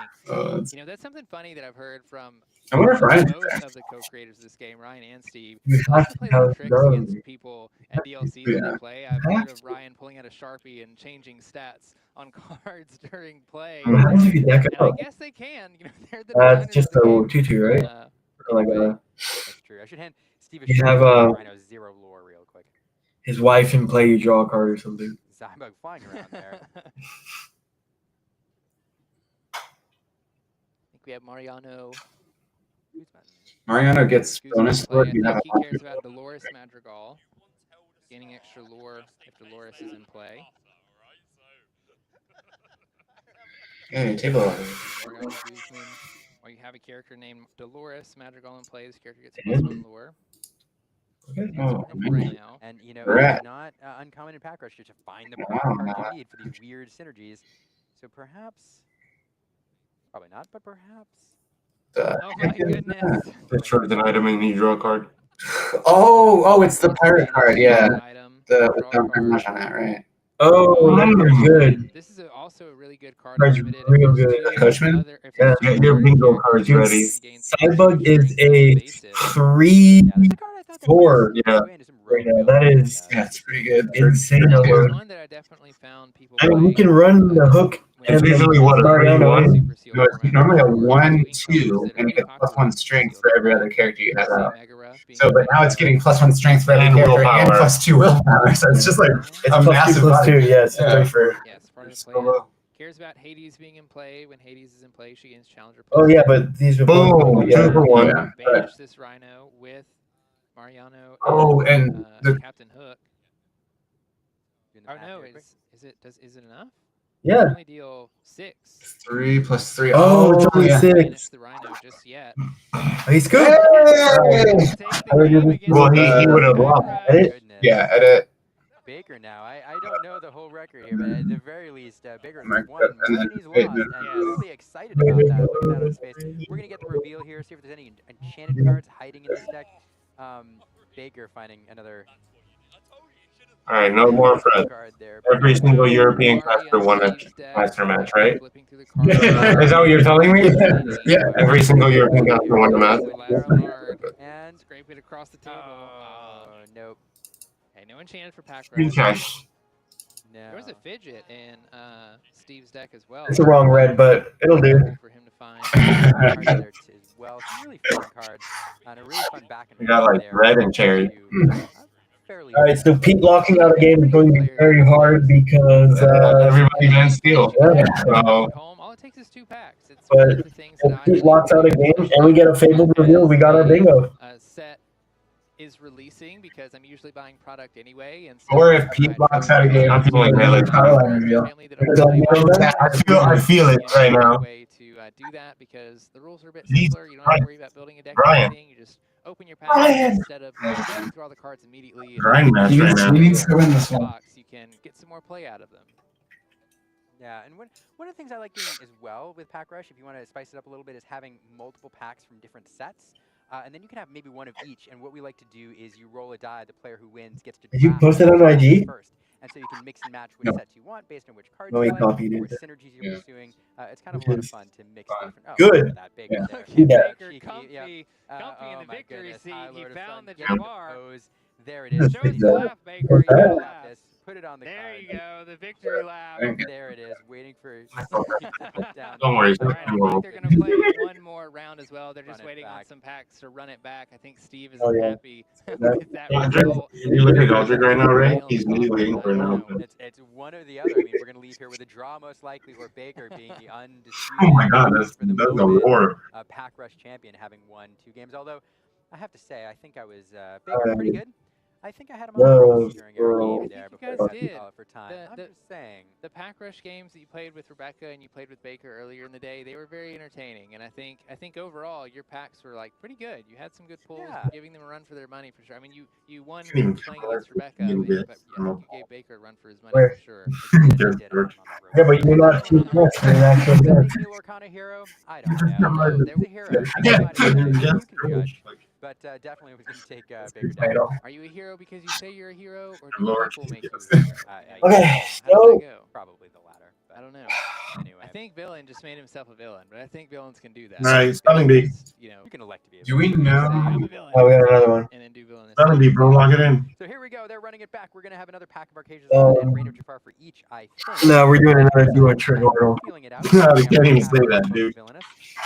Scooting it over to his side of the board. We're doing another sausage McGriddles, chat. Which one of these Let's do a practice. The good luck. We're doing a practice sausage McGriddle. Steve, I just lost a little respect for Steve here. I'm not gonna lie. Taking the stitch off for the hey. Kind of hard when this Stitch was in your has face. been demoted. Unlucky for that game. Apparently, we're gonna see if Hey treats him any better, or if he's. Oh, okay. Well, that's all right. Stitch is sitting cute on the table. That's true. I'm okay with that. He's looking away from the game and. Maybe Stitch should be looking at the game as our game judge. Steve riffle shuffling there. I know TCG players cringed. I know Flashback to the 90s. I know some people What? hate this when people would just raw shuffle and random shuffle cards like this. Sleeved. It is genuinely one of my favorite parts of. I thought it was rated. I admit I do it purely for the reaction. I'm a collector until the idea. Okay, hold on. We have an Arthur and Baker. Are you a rapper? No, that was not intentional. Are you a rapper? Deck, which it can be a pretty strong card. A It bard? also cause you some problems. Sure, Arthur, a really fun card. This is what you do when you need to get one more resource. To use it at the right moment. I'm excited Draw? to see it in action. No. Ooh, we have an. Where's the mouse right Right here, right here. This is what we do when we need to get resource. We, Yeah, I like Arthur here. Just like not so much that he's a particularly great card. It's just he has a bunch of lore on him, but the issue is when he's in play, you don't get to draw a card for turn. So if you don't have any cards in hand and your Arthur's still in play, you're in a bit of a pickle. Yeah, it's not a card you necessarily want to play on curve. You want to use it as. Do you just sleep on the couch or Dodger just gets to your bed? Most likely sending it away. No. At the right moment. Patrick. It is gutsy. It's not rigged. Really true. He last night started on the couch. He can open my door, so he opens my door, and then I was thinking, oh, he's gonna come lay down next to me. Well, I said, Down here? no. He comes and just starts whining at me to open that door over there, so he can sleep in my brother's room. What is this? It was so funny, dude. Playing Peg. Saker? Song sung by Peg in the movie being in That order is to play Peg. A little bit. not even Saker. Asker.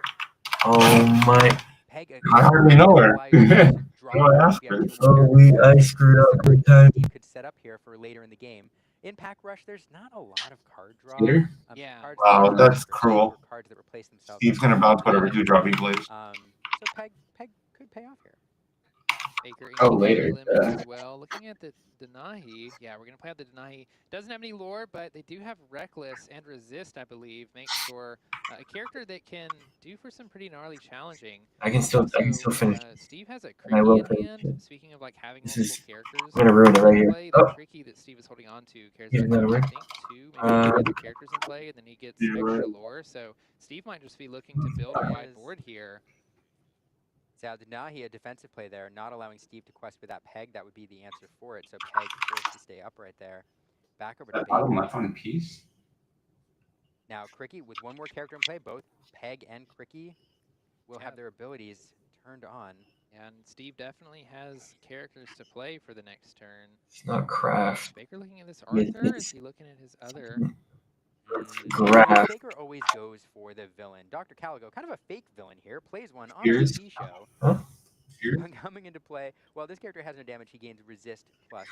That's bowel. Draws a 100% bodyguard or two bodyguard. Spears, right? Not a bodyguard with a No, ton of hey. strength, but could be what you're looking for. You can play at a bodyguard and then utilize Peg and Cricky's abilities, having all those characters in play, you know, forcing Baker to have to get through the bodyguard first and potentially keeping those characters safe. Yeah, it is tough here. That Dr. Caligo, though, will answer that Bobby pretty well, and unfortunately won't even be a trade because of that Fear. resist. So, you know, Baker just having Hey, the answer. there's no other vowel available. That he could use that Peg this turn, as Steve could, to draw a card, but it'll be answered pretty quickly. Probably not a And I don't know.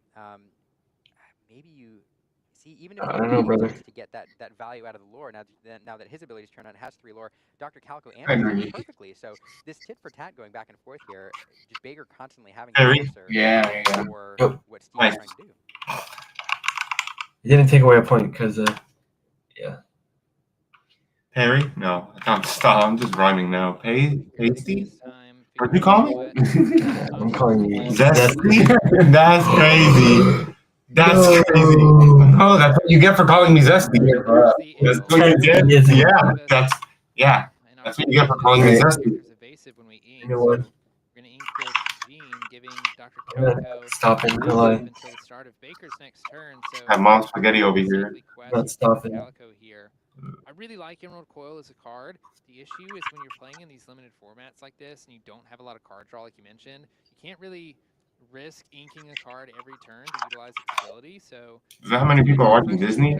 Or you guys? sort of falling The off. top left? Yeah, that's us. Oh man. People are watching us, like 160 on Twitter. Find some more puppies.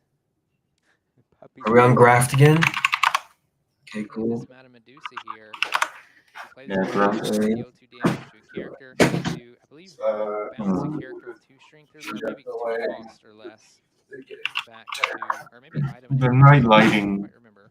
So here we go. We're going to use all of these characters. I'm locked in. Card, I believe. Cricky questing for 3. Bobby there is going to quest for 1. Turn on his bodyguard ability there. Challenge into Bobby before he challenges into anything. I wanted to take pasta, and it's not even pasta. Pasty. Pasty's already, Pasty is what? already up there. Baker finds an Already hit Pasty, right? Pasty Oh, I know it's really new. character in the discard. No, yeah, I guess. Every card in the Yes, discard, no. actually. I think it's just every card. Oh, that sucks.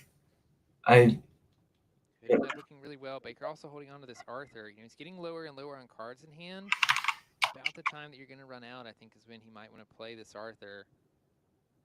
I think ideally you'd want to be in the lore lead and use this card as your closer, kind of being in the beatdown role and forcing Steve then to challenge into it to prevent Baker from running away with the game. But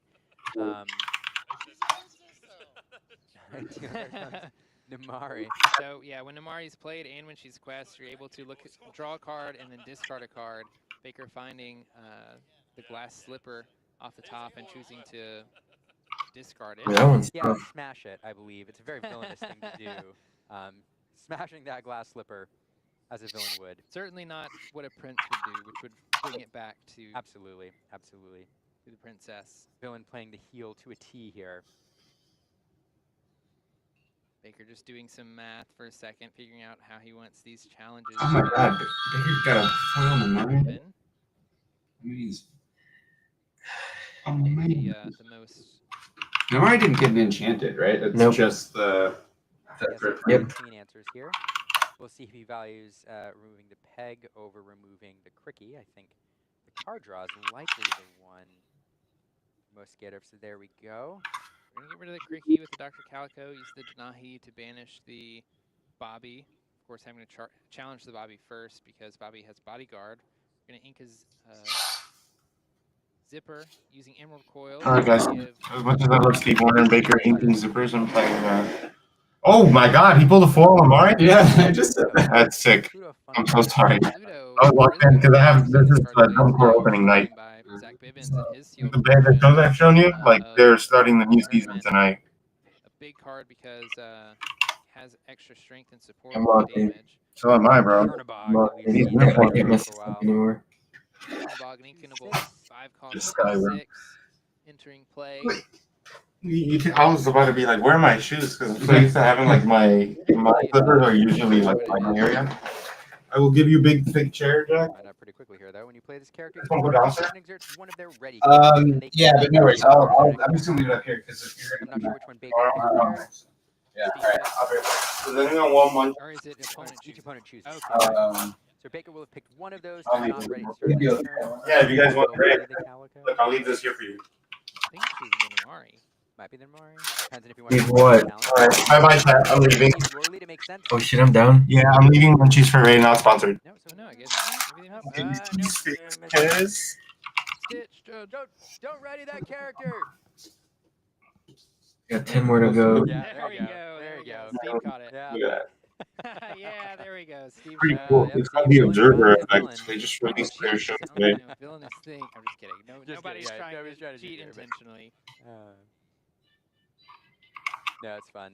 For those not there, I mean, our setup here, the players wear noise-canceling headphones. They can't hear the booth as loud as Baker is. We've tested it.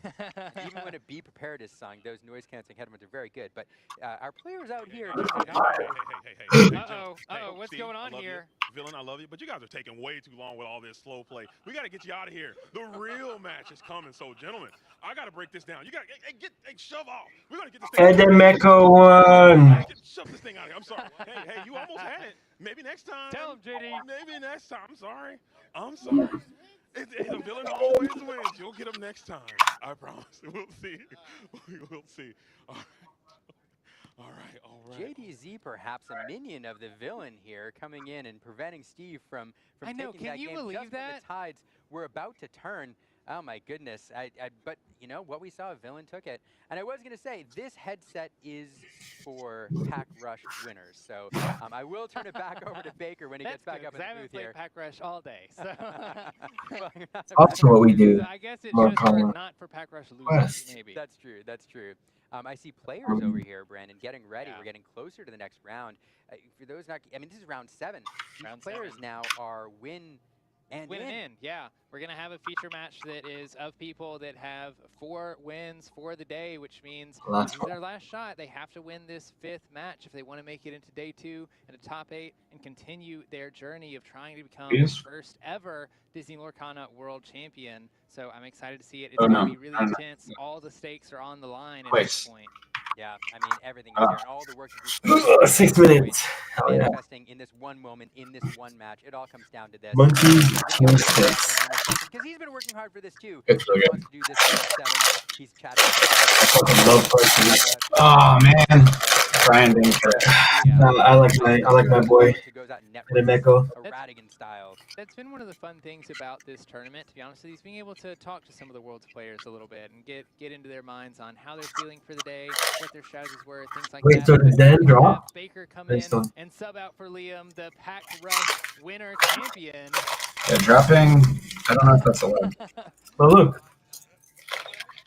24. Not 4. Never mind. Liam saying somebody's going to screenshot that and put it on a card. I think we could. The clip. Somebody clip that. We'll have it later. See you all tomorrow. So Liam says, see you guys tomorrow. Thanks, Liam, for coming to the booth while Baker goes to dominate Steve. Oh my gosh, you just can't lose. To Steve Warner on stream, no, I can't. The one time off camera, he beat me to but every game we played on camera, he beat him. Yeah, he's not happy.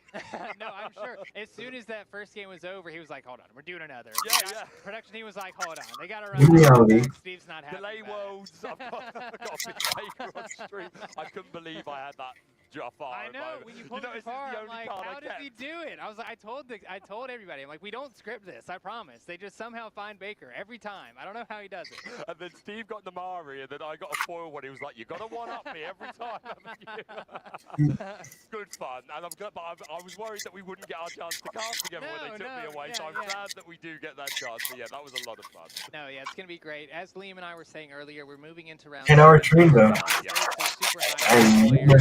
This is the chance for them Never to make it into day 2. We're going to look at the standings real quick. We see Ed being 6-0. He went 5-0 earlier and made it in. Zach, DKP, all making it in. How's that 6-0? You went 5-0. You need to get a 5-8 round. Ellie, Lucas, Luca, So Zach, Diego, and Morgan DKP. playing. Who's the other guy? Their Squad guy. round win so that they can make it into the top Not even 8 nice. and into day 2 for the I forgot that. World Championship. No. Yeah, what an incredible His name is on there. players on this screen, really. Like, just names that are...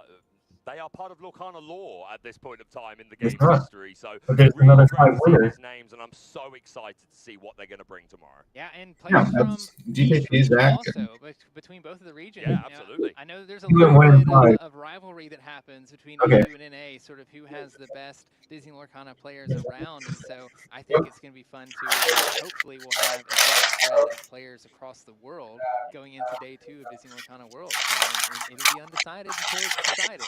It ain't over until we quest to 20 and it's all done. But what a weekend it's been. I could not be more proud to be here. The final round of the day. I do want to make a point of saying thank you so much to everyone who's invited us into your, I mean, I was going to say homes, but I've seen people watching at their LGSs. I've seen people watching at the bakery. I've seen people watching at the local coffee shop. I saw someone at poolside. They had like a picture in the pool, and they're like, I wonder how long I'll be able to watch this. And so people are just watching from everywhere, all across the world. And I want to hear from you guys. Like, let us know in the chat where you're watching from. How long have you been watching? Have you been tuning in all day or not? I know some people have been traveling today, so they've had it on their phone. Of course not while they're driving, but having it on their phone, listening in all day. So the audio version on the phone. Yes, exactly. That's what we're here for, right? Yeah, exactly. That's what we're paid for. Come on, man. That's what we're here for. But thank you so much to everyone who has welcomed us into your lives over the weekend. Did we get it to him? As a whole. Yeah, I brought it. Not over yet. We've got one round left to go, and then tomorrow we are cutting the top 8 of these 28 incredible players, and we will determine who will go down in Lorcana history, Brandon, as the first ever world champion. What an accolade. I know. Look, as great as the future world championships are going to be, you only get to be the first world champion once. There's only one. There's only ever going to be one. Yeah, and that person will definitely go down in Lorcana history. A lot of great players, a lot of great names. So there are going to be people who fall out, right? The past year, over a year, making their journey. For sure. Like anyone who's X3 is literally like on the bubble. North American and European that people played in to earn their spot here. Thousands of players trying to get to this spot. Only 28 were able to make it today. And only 8 are going to move on to tomorrow. And only 1 is going to walk away with that trophy and that one-of-one Mickey that I know all of the players are looking for. But I have no doubt that there are people at home watching now that may be brand new to Lorcana, or maybe they've never picked up a deck of cards in their life. But Who are you rooting for next? I'm obviously Team Mo. That's going to be me. This I'm moment. going to be up on that stage playing. I'm going to be competing to be the world champion. It's a bit of cheesy, but I genuinely believe that is happening. Yeah, there are people out there. It could be you. Come on down. It could be you. Yes, come on down. There's plenty of players here today that have talked about how this is their very first trading card game. They don't have any experience. Of course, we have other players that do have lots of experience with trading card games, and so that's one of the things that I love about Disney Lorcana, especially towards the beginning. We just got to see how many new players it brought to the hobby, to the trading card game hobby, and there were some players here that have never played another trading card game that are at the World Championship. So it definitely is possible for anybody at home. There's going to be, we'll announce stuff later tomorrow about future events that you guys can be looking forward to sort of start your journey on that towards the next World Championship. 16 dates coming tomorrow. Worldwide, that is, but that will be coming. There's so much to do in Disney Lorcana for everyone. Me and Rebecca were talking about this earlier. Obviously, we just saw some Pack Rush. That's a great way to play Lorcana. Yeah. Obviously, constructed, sealed, but even things like a Lumineers quest, which is one of my favorite. All right, so what match are we going to give us? Especially with this past set, Palace Heist trying to steal the Hexwell crown from Jafar. What's your last record? I am not going to answer that question while I'm locked in the booth with you here. Yeah. I'm looking to Jafar all day long. Yes. So, so round 7, if he wins, he has a chance.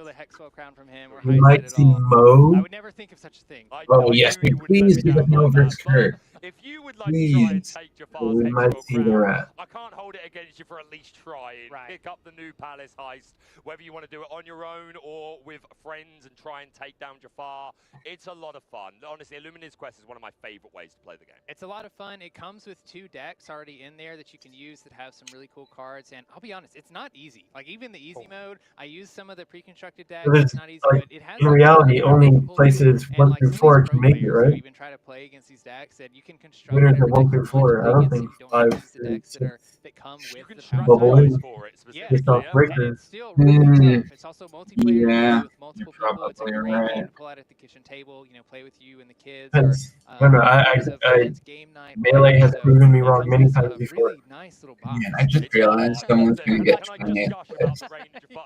You know what I mean? Like, it's just like, I hadn't thought about that, but it's like, how rough would it feel to go to Worlds and be like, yeah, I got last. Point of all this, Disney Lorcana has something for everybody, and competitive TCG is for everybody. Absolutely. And as much as I would love to continue to talk about All Jafar, day I could gush. I think the players are getting ready. So I want to start by introducing player number 1 for this last round. Let's Morgan go. Shamblin, North American Championship top 8. His favorite deck, known for this deck, at least in North America, Emerald Amethyst, one that he's been playing for very long, the deck that he earned his invites into the North American Continental Championship in Las Vegas. He sold his car to go to Las Vegas Challenge. Amazing. I didn't know that. Yeah, me I'm neither. telling you, That's I am incredible. good friends with Mo. I talk to him all the time.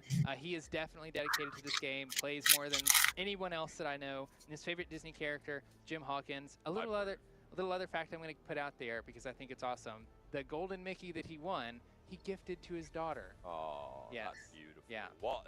I hope one day she's going to realize just how special that is. So shout out to Mo. Yeah, I had the pleasure of meeting him for the first time. Arrived on Thursday, and I managed to have an evening meal with Mo and a couple of others. Really lovely Mo's guy. so cool. Got to meet him and a couple of his family You like members. Mo? And I never knew that. I never knew that story about him selling his car to go to Las Vegas. I didn't know that either. I'm not glad to hear Oh, he had to sorry. sell Oh, it, yeah. but it's really like it's motivation. Like it's Dedication. fantastic, the dedication that would showed. Yeah, so that is Morgan Shamlin, everyone. But let's move on to player number 2. We've got Kurt Spice. We've seen Kurt earlier in the day. What's this? What's this? In the beautiful Jack cosplay. Yeah, today. it looks so good. Obviously, we saw him on stream earlier. Did rock the Disney Lorcana t-shirt for that, but you could see the makeup still on his face. Yeah. But I honestly, guys, Kurt Spice walked into the building today with a pumpkin on his head. Yes, yeah. He really went all the way. He had the whole get up, the dress from head to toe in the cosplay. So shouts to that. That's something that I see people do at Disney Lorcana challenges too. They show up in cosplays. I've seen like Mystic Bells. I've seen Jafar's. I've seen all kinds of things, and one of my favorite things about the Disney Lorcana Challenge is sort of the way people express themselves. So happy to even see that here at the Worlds Tournament. Yeah, 100%. It's one of my favorite parts of when I'm following along the American events, and you were looking out for the photos and all the videos. It's great to see the people that have come along dressed up and just really adding to the atmosphere, which has made up this incredible, wonderful, beautiful community. Yes, and so I'm very excited to watch both of these players come head-to-head again. Red, blue, All green, stakes purple. for day 2 here. They're just reviewing Red, each other's blue, deck list. For anybody that might yellow, just now be purple tuning in or hasn't field. caught it throughout the day, Red, blue, green, we purple. are in round 7, the final round of the day, doing the triple deck constructed format. The way that this works is both players get to look at all 3 of their opponent's deck lists. Each player had to bring 3 decks. I think, all of them using yeah, I think each ink Spice Disney stands Lorcana, green, all purple. 6 inks. They look at the 3 deck lists that they brought. They decide which one they want to bench of their opponents, and then they both reveal simultaneously which one that they are choosing to bench. There's various different strategies that players brought into this tournament on either what inks they wanted to bench, what decks they were bringing, things that they were expecting to play against. Yeah, it really contributes towards the deck building process as a whole. Obviously, the fact that you get to bench an opposing ink type, or two inks really, it really does make you think a lot more about the deck building, right? If you know that you're going to be benching Steel all day, or you're going to be benching Emerald all day, then you can go, oh, okay, I can run these characters that would normally get Stormed. I can run these songs that would normally get Ursulaed, and you can think about deck building from a much deeper perspective. Yeah, there's a lot of thought that has gone into this deck building process for these players. There's a strategy like that, focusing on a particular ink to ban. Something else that I've seen players do, something that I think Edmund did, was bring in just 3 strong decks. Ruby Sapphire, Wish I could Steel, see Amethyst list. Emerald, which I know, I want to know if he brought the dog. I think Kurt is on a little bit of a different series of decks. Because there's he various different played my strategies, list essentially. before Players have spent the past in couple one days tournament with prepping, it. trying to decide, okay, what's the best decision walking into this room of 28 We'll see. world quality players? If it ain't broke, in his head. don't fix it. If it's not Baroque, don't fix it. There you go. So, yeah, some players saying, no, these decks work well. They're proven, tried and tested. I'm going to rock with these. And then you've got other players rocking up with some really interesting ink combinations. We saw some Amber Sapphire earlier, some Puppies, Thunderbolt, things like that. Zach Bivens has a really cool Amber Ruby deck list that I'm really hoping to get to see at some point today. Yeah, I was very excited. Who would have thought 9 months ago that at the I love World Kurt so Championship, much. brooms and puppies Right? were being played. You know, we talked about it a bunch. Oh my gosh. Whoa, Okay. okay. They're rolling 6 die to see who goes 6, first. 7, 8, 9, 10, 11, 21. 12, 13, 14, 15, 16, 17, 18, 19, 20 is the math I got from that. I was fixing my chair. I missed completely. 6, 7, 8, 9, 10, 11, 12, 13, 14, 15, That's 16, more 17, than- 6, 12, 17, 18. Yeah, that's a higher roll, I think. Unless math is really failing me, I do believe. It's a lot of quick math to have to do, Baker. I'm going to be honest. There's some quick maths, but if I'm not completely silly, I do think Mo got the higher roll there. We Yeah, will Mo got find out 23. very shortly, but that is going to take us into our benching phase. So we see here the players revealing what is going. I knew it. He was going to ban green purple. Emerald Amethyst is benched over on. So if he's dogs. Yeah, if he's banning green purple, that's a good sign. For Kurt. I can't say I'm surprised at all by this bench pick from Kurt, putting Mo off of his bread and butter, his Amethyst Emerald, because again, that's the deck. I think another big sign will be at the North American if he. Championship to earn this Well, I don't know. Like I say all the time, I like dogs in either situation. So he's going to play it on the draw. But if it's Close dogs. to the list that he played in Las Vegas, but it will be benched by Kurt, so we won't see that today. It looks like Mo is going to start by playing Amber Steel, and Kurt is going to start with Emerald Amber. Yeah, 100%. I'm just looking at this Amber Emerald. Yes. Really Yes. Yes, it is. I saw Lady Anala. Nearly all four obs as well. You think I don't know that art? I didn't even see the card. Hey, right in that little gap Okay, there. so good. Hang on, let's just. Yeah, I just. Oh, let's go. I love you, Kurt. You're putting a bunch of cards into your discard, trying to play them out for for almost Oh, for free. boy. If you can get it for free, then absolutely. And having to put everything back into the deck can be a difficult card for people to answer. And Nat's gonna check off our corner spot here. Ruby or ways to bounce the card back to their hand. So it's a card that I've enjoyed playing around since it's been released. So maybe we'll see it played by Kurt here on Mo's side of the Oh board. my Oh, okay, so we are looking for B prep reprint Worlds 2026 as one bingo. Lock out a game and Fable reveal as a bingo. 2 Americans face off in finals, which is likely. Diablo Trigger, which is very likely, and Zach Bates winning it. I'm just so happy someone brought dogs. Very efficiently. Oh my god, you know what that also means? All of Zach's testing against my dogs actually paid off because he beat Kurt. Every other character you control. Oh, wow. Oh no, they played in the super sealed section. Never mind. Right, that was earlier, but still. Did they play in super sealed? I think so. Yeah, it's round 2.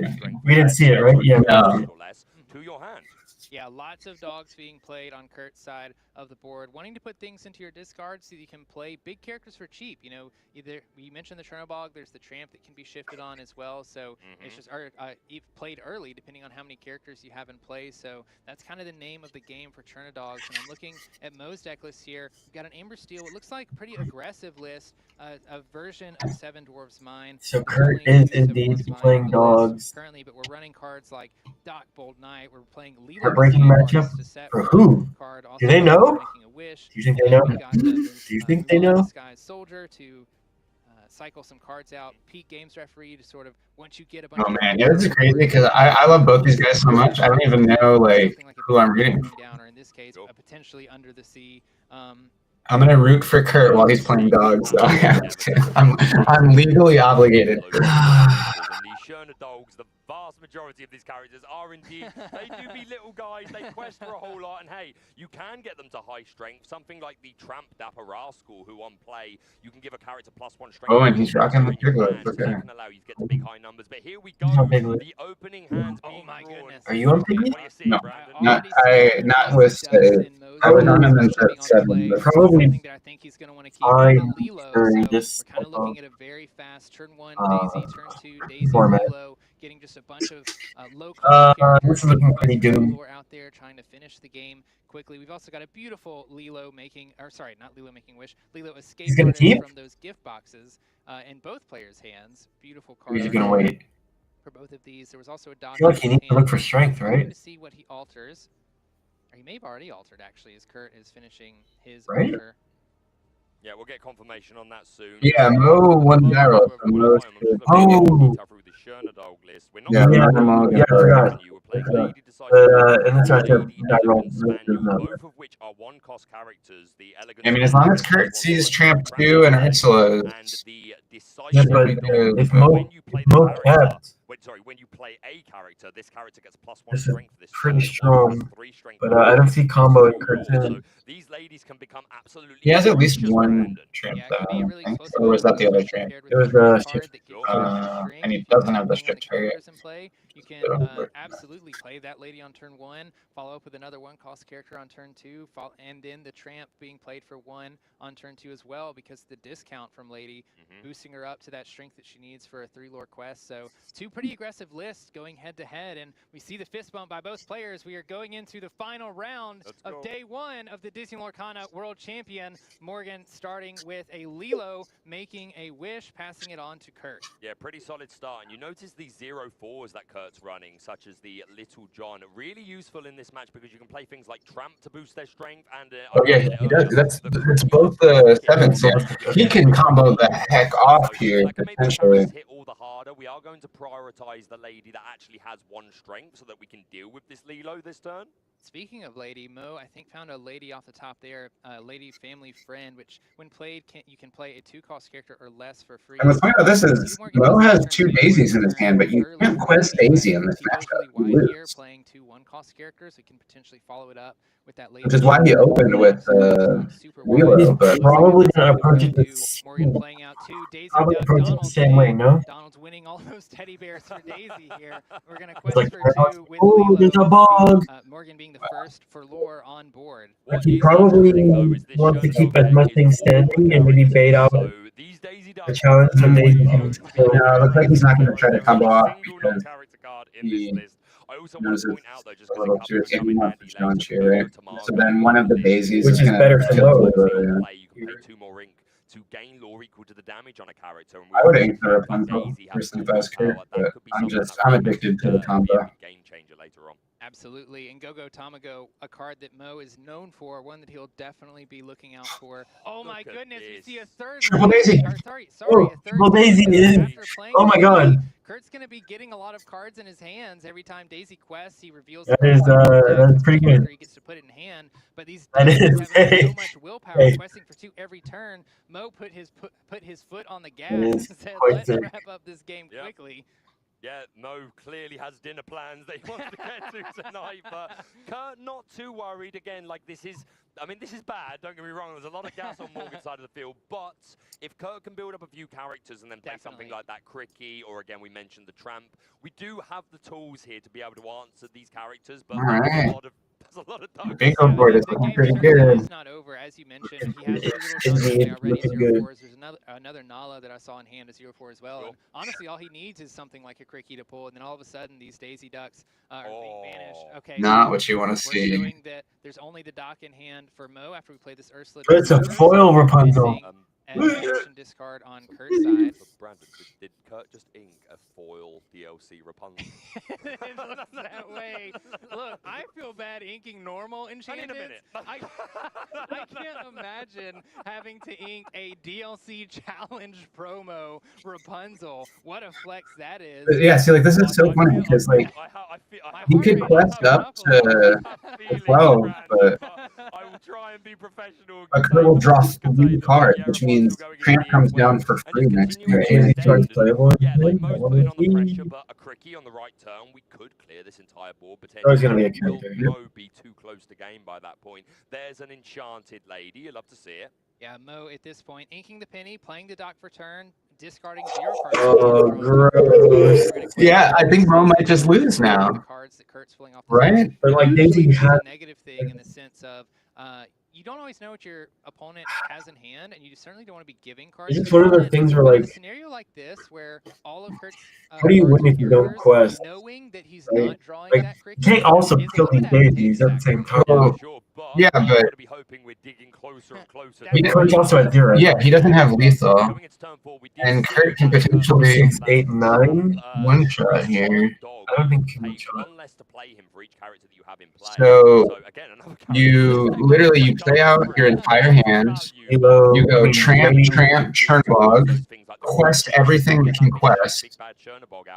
You know what I mean? Like, yeah, that comes down. By that point. I was counting up the lore on board already, and there's 9 lore, so not quite enough to win on the next turn. Of course, we can do a little bit of challenging potentially to slow that down a little bit. But as we see, Kurt is just playing character after character, reducing that cost for Tramp. We're going to play. He's going to draw six cards. For the other characters that aren't the Street Smart Dog. Right, and then he has to discard 6 cards. So this is putting a bunch of character cards into the discard. I saw that we already had a Chernobog in hand earlier, which means we're greatly discounting this 9/9 card that can come into play. You know, Kurt going just as wide as Mo is. If Kurt's able to stabilize with some of these characters, you know, this game could turn quickly, but most certainly. I don't know how much cards you're gonna have in hand after, but you might be able to with these characters, he had the Earth Ripper song. Didn't get a hit in this particular game, but still a nice card to he hit. gets to play the Street Smart Dog for free. We're funneling our Discord. We're playing finding another. I also peeped at we did find a Cricky in Kurt's hand. He put one in the discard as well, so he does have that to follow up on the next turn. Okay, so it doesn't matter because he's gonna shuffle everything back in. Turn, then maybe Kurt can keep Mo off of it. There's a lot of work to be He done. wants to play that Daisy. Board, but it's He's just still in this this turn. is such a great start for Sherna Dogs, but these Ducks and Dogs are going all gas. He has like My 10 cards, mistake right? earlier, I believe Nine. the graphic showed Mo at 10 lore. If Mo's at 12 lore, then he has Oh. game on board. That's game on board if it's already at 12. yeah, what the heck? Okay, yeah, that changes everything. Oops. Unfortunately, the Little Johns and the Nala. Yeah, he and he quested Daisy for 4. And he quested 4, 6, 8, 12. That is correct. Shoot. Well, we threw then. To play a kit or something this turn. Yeah, just to buy a turn, right? Definitely need to bounce something. And Mo's going to take game 1 very quickly. Holy crap. Going to go ahead and scoop, and we're going to move to game 2. Kurt always looks really calm under That's pretty good. circumstances. I mean, like, to be fair. That was where was the throw though? He didn't have a kit in hand. I don't know. There's someone on his face of like, oh, well, let's go game 2. Like, just something just very happy. Right? Like you just hit and you take something off. Lucky Cricky. He had 9 on board. He's at 12. He bounced one of the 2 questers and he's only quest 7. He has to switch to his And you have to win in 2 turns. You have to win. Then you have to win the very next turn. I don't know. You Cricky and win out. Bench, sorry, or Yeah, that's stay on that Sherna Dog list. I want to see more Sherna Dog. I enjoy Sherna Dog. It's a cool deck. I do too. I think it's really fun to play themed type decks in Disney Lorcana, and Sherna Dog just happens to be very strong. Yeah, I thought he had kit in his hand before he did all that because I was initially looking at his hand thinking, okay, we have to play kit here. And then I realized, oh, he has 9, he's at 10, he can't win, and then it went up to 12, and so that changed everything. Mo is going to bring out Ruby Sapphire, which is typically, you know, a control deck, a slower deck. So if Kurt can get an explosive start here with his Emerald Amber deck, he might be able to take this win and we go to game 3. Yeah, I think if I know that the opponent's switching to Ruby Sapphire, yeah, seeing literally 0 2 cost tramp, you didn't see a single one. Like, that's pretty brutal in that matchup. And then we'll go to game 3 afterwards. Your heart would break though if you don't there's an idea. Such a great start from Kurt, but just speaks to the power of the deck that Mo has brought along and just demonstrated with just such gas. All those decks. Yeah, but now Trinidad's owns Red Blue and then Red Blue Mirror. So yeah, I don't know. That's what we've seen all day. Yeah, something to note about I'm looking through Mo's deck list right now to see, you know, is there anything that he can do to sort of combat an early start like that? And we mentioned earlier, with a card like Under the Sea, right? Like Trinidogs, they all have low strength. And so a card that we've seen over and over in these Ruby Sapphire decks are Sisu Empowered Sibling.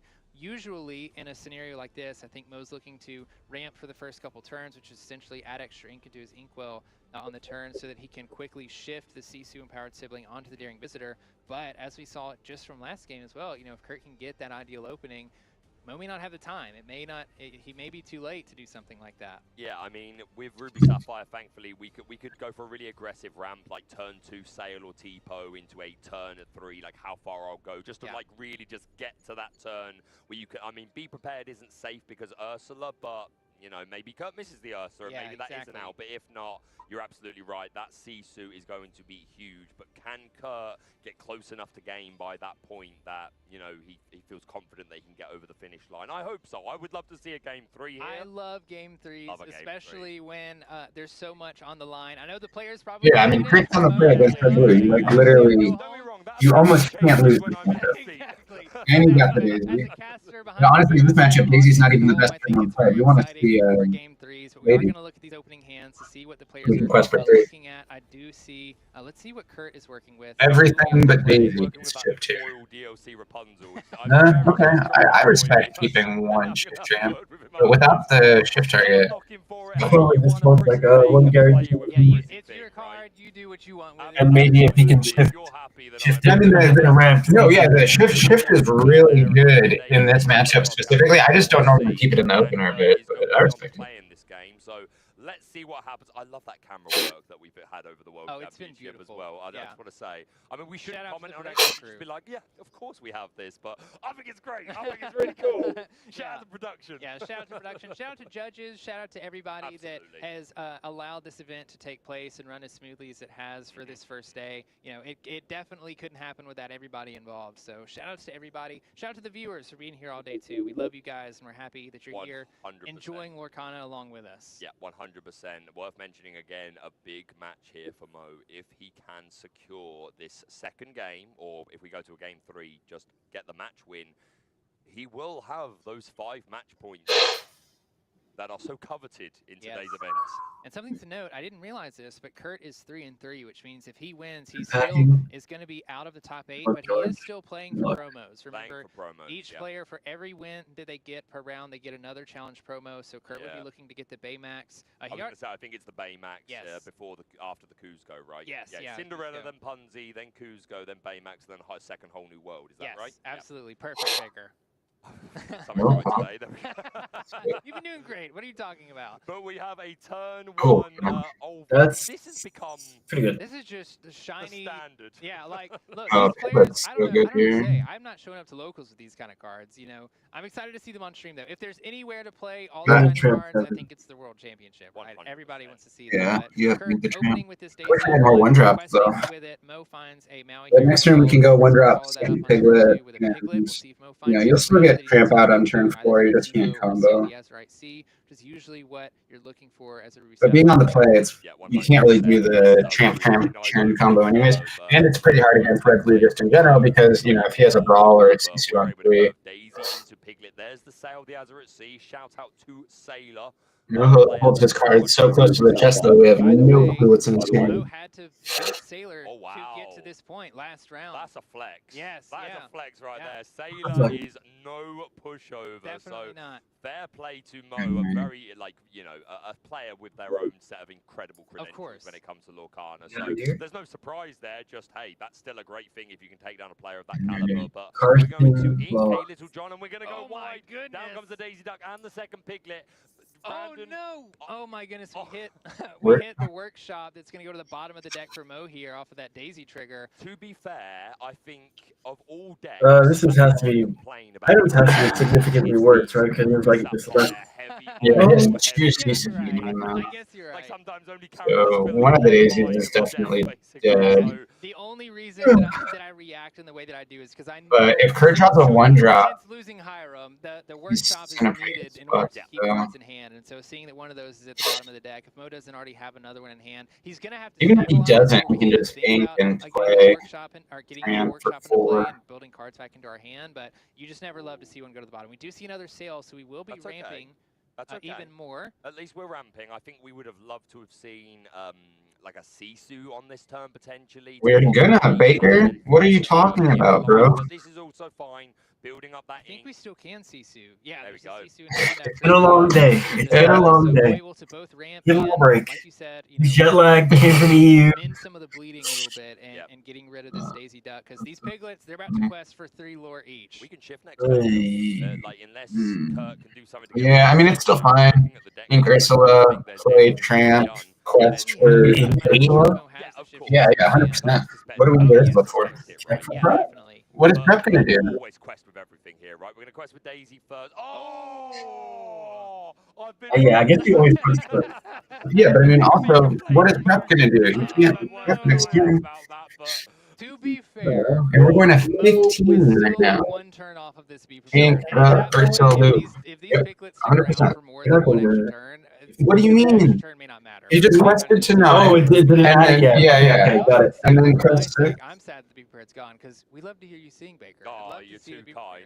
I don't know if everyone feels that way, but makes me happy. So Yeah, and then next turn we can pull Lilo out the raid, or depending on, yeah, actually, if he kills the Daisy, oh my god! No way! And shift the Sisu, that is definitely not the end. Tragic. Well, that's fine though, because now we get to do the Lilo Pog play.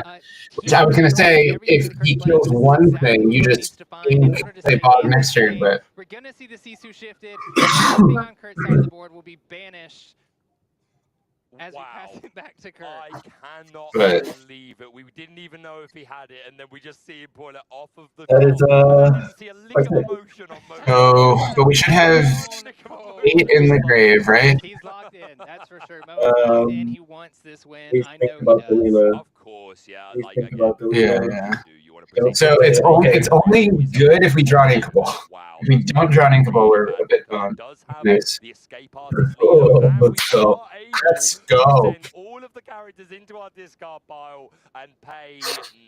So he has the 5. He has the 5 to close up. He doesn't leave it. But Yeah, I mean, he can crash there, but it's still it's a distraction, you know, so he doesn't just get a quest. Yeah, and this is where we see where these Lilos, excuse me. he can't play B-Trap. Lilo comes back. The Lilo escape artist, they can get very annoying, especially in these decks, because every time they go to the discard, Kurt can just bring them back on the next turn, sort of forcing. I mean, Kurt is at a lore lead right now, being at 15, where you have to respect the Lilo. You can't just let the Lilo stay. Yeah, I mean, Kurt's in an insanely good spot here because next turn he quests to 18, and then he can play whatever. Has the Lilo, has 5 lore. And you would almost have to think B-Trap to develop a character that will always kill the Lilo, right? Banish some of these characters. Yeah. That's the way you win here. You sting prep to shift on top of this one. and develop but a character. to be fair, at least you'd only be taking out the Lilo there. So he actually probably Maui's here, and then Yeah, that was a really Yeah. nice top Yeah, 4 double move, trade. but is it going to be enough? We do Double have the Maui trade here on as well. next turn. That's a Yeah. fantastic way to be able to deal with this Lilo. Yes, Do you ever, if you top deck Rapunzel, do you hit or do you quest? I You quest, right? And you play the Rapunzel. What do we find? We are top decking. It was Rapunzel? Yeah. No way. No way. Oh man, but now he can't. He played the Lilo, but that's okay. I still think it was still quite correct. Yeah. Have to answer something turn after turn, giving more cards to Kurt to ink for every turn, and then continue to play these Lilos. Go to 18, and I mean he's still in a pickle because he needs to clear both characters. But oh, he has another Sisu in hand. We see how difficult this Chernobog is to Right. answer, even for Ruby decks, which are decks notoriously Oh, for banishing that's characters. good We don't too. have any Sapphire Coils. Oh, another Maui. Maui. Here to all that we can play if we want to play another. Yeah, just double Maui into the turn. So if most Sisu's here, standing Rapunzel isn't. Yeah, no, so he can't see. Like him drawing the Maui was clutch because that gives him alternate. At least, again, they don't feel like great challenges. You have right? to remember They are that. necessary You have to remember. I did all. I always think about like, okay, I need this Elsa. Yeah, Even though you I can already kill someone now, I need the Elsa for future to kill someone. Double Maui into the turn. Is for every lore that Kurt gains, he's staying at that lore. He's not getting any lower. We are going to see the Maui being played, taking out the Chernobog, as we mentioned. And then we're going to wait and see what Moat does. Looking to Not finding a. Don't do it. Oh, agreed. Because great for Mo at least, because he will be able to quest for 3 with the Sisu, pushing up to 6, closing that lore gap just a little bit. Yeah, keeping him in this Mo lead. just he wanted to get that lore. Oh, okay. I think that was a lady off the top decisive. It is the Rapunzel that we saw last turn. You were right, Brandon. So I still respect it though. Like Kurt had that option to go for a really nice card draw play, but it was like I win in like 2 turns. Right, kind of make Mo have it sort of a thing. And so we Yep, because now Mo needs another big C2 or B trap up, and even then he's in a bad spot because no way, bro! Oh, not your fault. I'm sorry, I did not mean to start you. Heartbreaking, dude. He's going to quest out for 4, pushing even closer to 20, catching up to Kurt quickly. Kurt in top deck mode at this point. 100%. We'll be able to put this Lido back on the board. So one more thing is. So he has 5 ink. Even if he draws a Chernobog, play it. I'm trying to think. My mind is blown. Kurt would have to find like a Kit Cloud Kicker off the top. Holy crap. He has 5 ink, right? Yeah. So you always play the Lilo. Genuinely, The only thing that saves us here is well, Cookie doesn't save that. This is absolutely an unfavored matchup. No, he has lethal. And Mo's gonna do it. They're gonna shake hands. Mo gets the win. That's exactly 7. Yeah. Top 8 of the Disney Lorcana World Championship. Look at that face. You can see the raw emotion. The entire story of Mo's entire Lorcana career is all over that man's face right now. And I'm not gonna lie, I'm a big fan of Kurt. He's a great friend. No. I couldn't either. Both of these players, huge respect. Look at him celebrate. Yeah. Yes, Mo. I love both these people, so I'm happy. Obviously, like I'm so happy for Mo, but yeah, it's just insane. Yes, you can see the emotion on Mo's face. I think everyone's gonna cry. The players supporting each other. That's one of the best things about this Disney Lorcana community. All of the competitors supporting each other while here. I'm very proud of Mo. He came back from a 0-2 start to the day. Had to climb. Yes, had to climb all the way back here. So, you know, definitely earned it, grinded his way. Going on to day 2. Kudos to Kurt. Kudos to all of the players today. I mean, you have to remember, this is a room full of world-class players. Even if they didn't make it to day 2, they're better than pretty much every other Lorcana player. I know. It me a little bit just seeing Kurt hug him and just give that full support. They're like obviously heartbreaking for him, but of course, just being happy for the opponent and like that was a really beautiful moment. That's genuinely what is he crying too? All about. Baker he looks sad. I was not expecting Mo to win that second game. Seeing how strong Kurt came out in game 1 on the draw, playing Chernodogs, historically a great deck on the draw, an aggro deck. I mean, that's the goal of this deck, is to win on the play at least, and then knowing that Mo was on a Ruby Sapphire list, one that's not running like the Maui Half Sharks, the Pirates. Man, that's CC top deck. Sorry, excuse me, I'm forgetting the name. Holy crap. The Pirate's Life to reduce the lore. I knew it was going to be, a slog for him to get there, but he found the Sisus when he needed. Wow, and Mo played the Amber Steel matchup like. What a match! Again, we love to see a game. Mo selling his card to get to DLC Vegas, who's caught him here is just great. Yeah, and I met him there. Cool guy. Every time I see him at a tournament, always. And those 2 Caesars of that would be a clip in future DLCs, in my opinion. If you're listening, production, clip that. Yeah, there's been a couple Sisus today that have been flipped off the top, needed exactly, or found exactly when they're needed. So definitely a card to look out for. I know. I know you wanted dogs to win. I wanted the dogs to win. Yeah, we didn't win the dogs game, but oh man, he had it in the bag, dude. Like literally, like. I want to give a huge shout out to Kurt. He's such a good. Mo just had it every time, like the Sisu and the Sisu and the top Sisu. Yeah.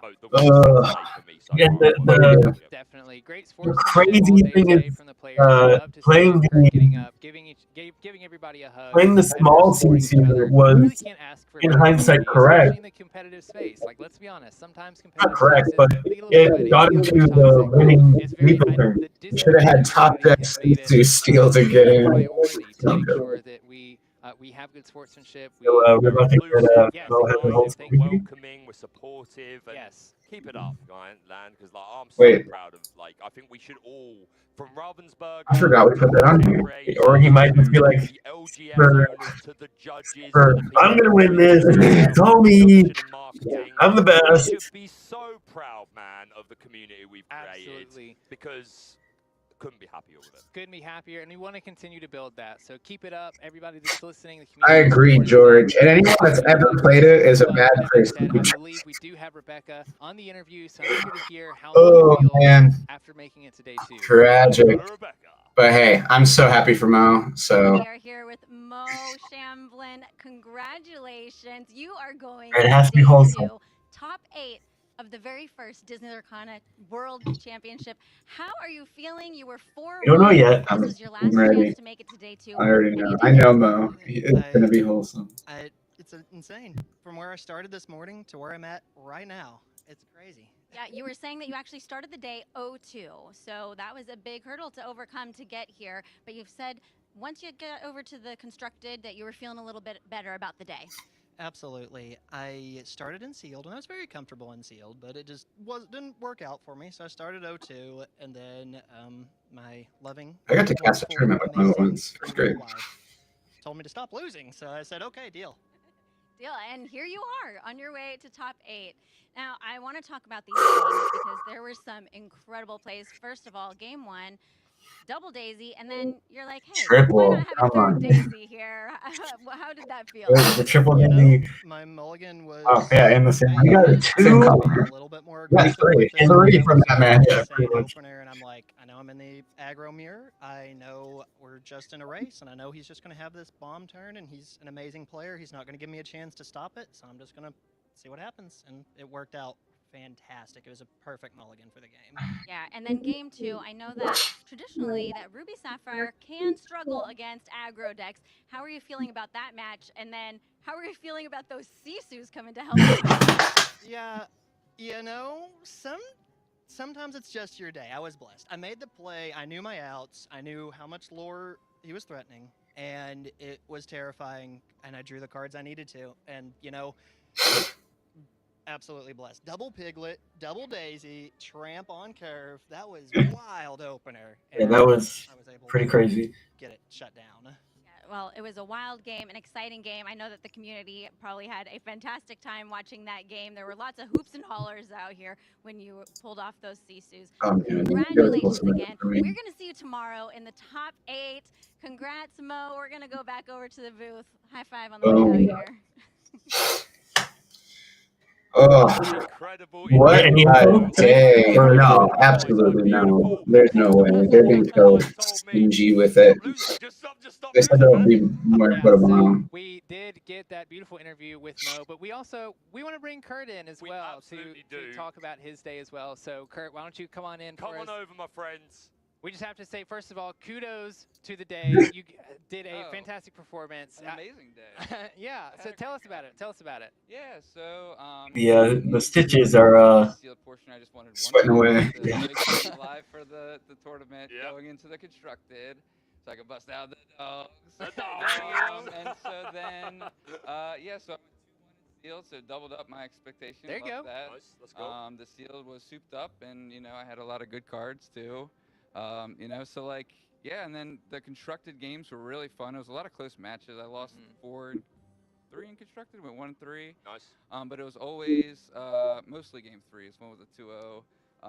Yeah, and like that match was just super exciting to play. Like it was like right down to the wire for both players. Definitely, I think if I got the enterprising dog Tramp. Yeah, dude, like game 1, he needed that. Yeah. I'd take him only to 18, and I think I could win the next turn, which Yeah. would have been an amazing win on camera. Yeah. And it just didn't quite get there, and then he had like, you know, the Sisu at every Did he time. tell you I that? can't believe the series of events for that, honestly. Yeah, Mo deserves it a lot. So you He's know, a I'm very, great I'm very guy. happy for him. Absolutely. Every player's deserving. Like you Yeah. guys have come so far to get to this point. You know, I definitely don't want you to sell yourself short. Everyone here deserves to be here, and you know, we're happy to have you in the booth with you. I do have a question for you though about the cosplay. Yeah. I'm interested what inspired it, dude. So ultimately, I feel like Lorcana went all out for the world's people, so I had to in turn go all out for Lorcana. So you know, I went for the full deck skill. You just said Lorcana went all out for World, so he had to go all out for Lorcana. Audible gasp as I walked into the room with the whole deal was, you know,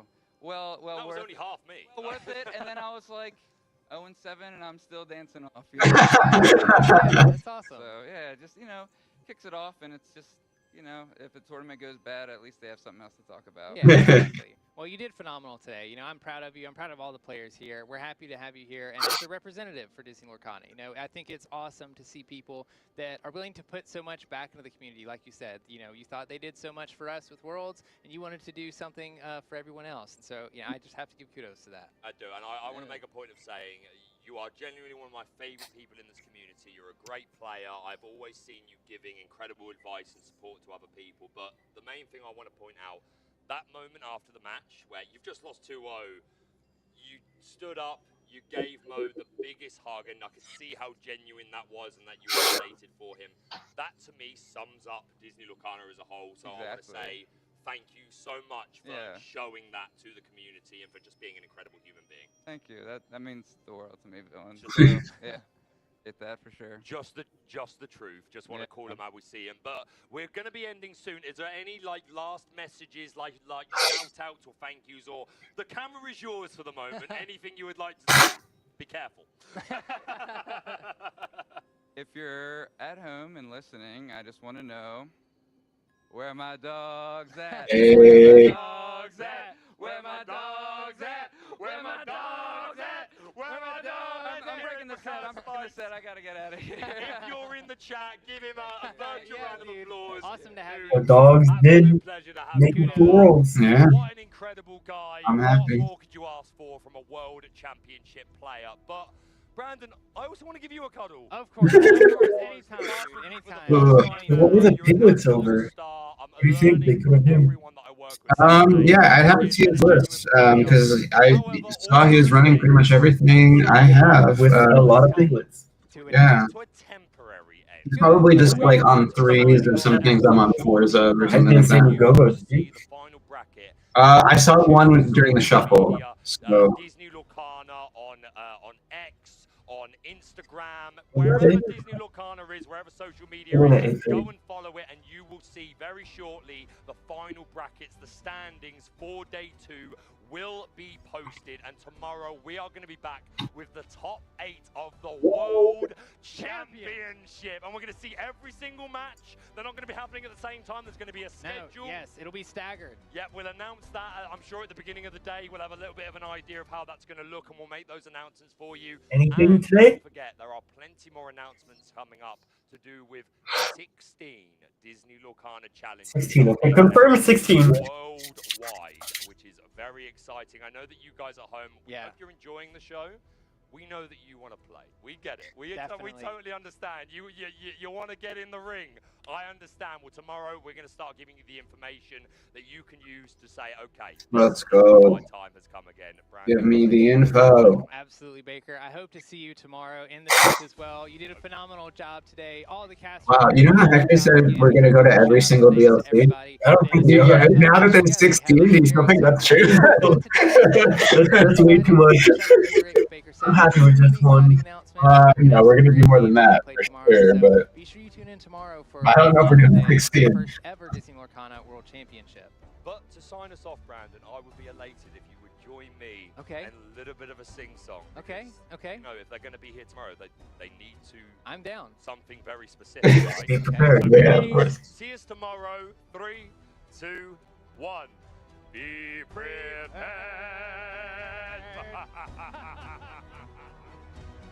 Oh, man. What a day, y'all. Well, thank you to everybody that hung out with us. Massive congrats again to everybody that made day 2, especially our boy Zach. Go. But yeah, we'll be right back here tomorrow to hang out and watch the top 8. 11 hours. So, yeah. What a stream.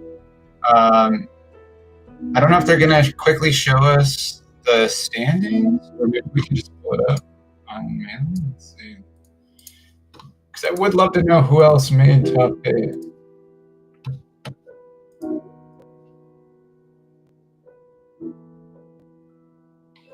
Hit the little refresh.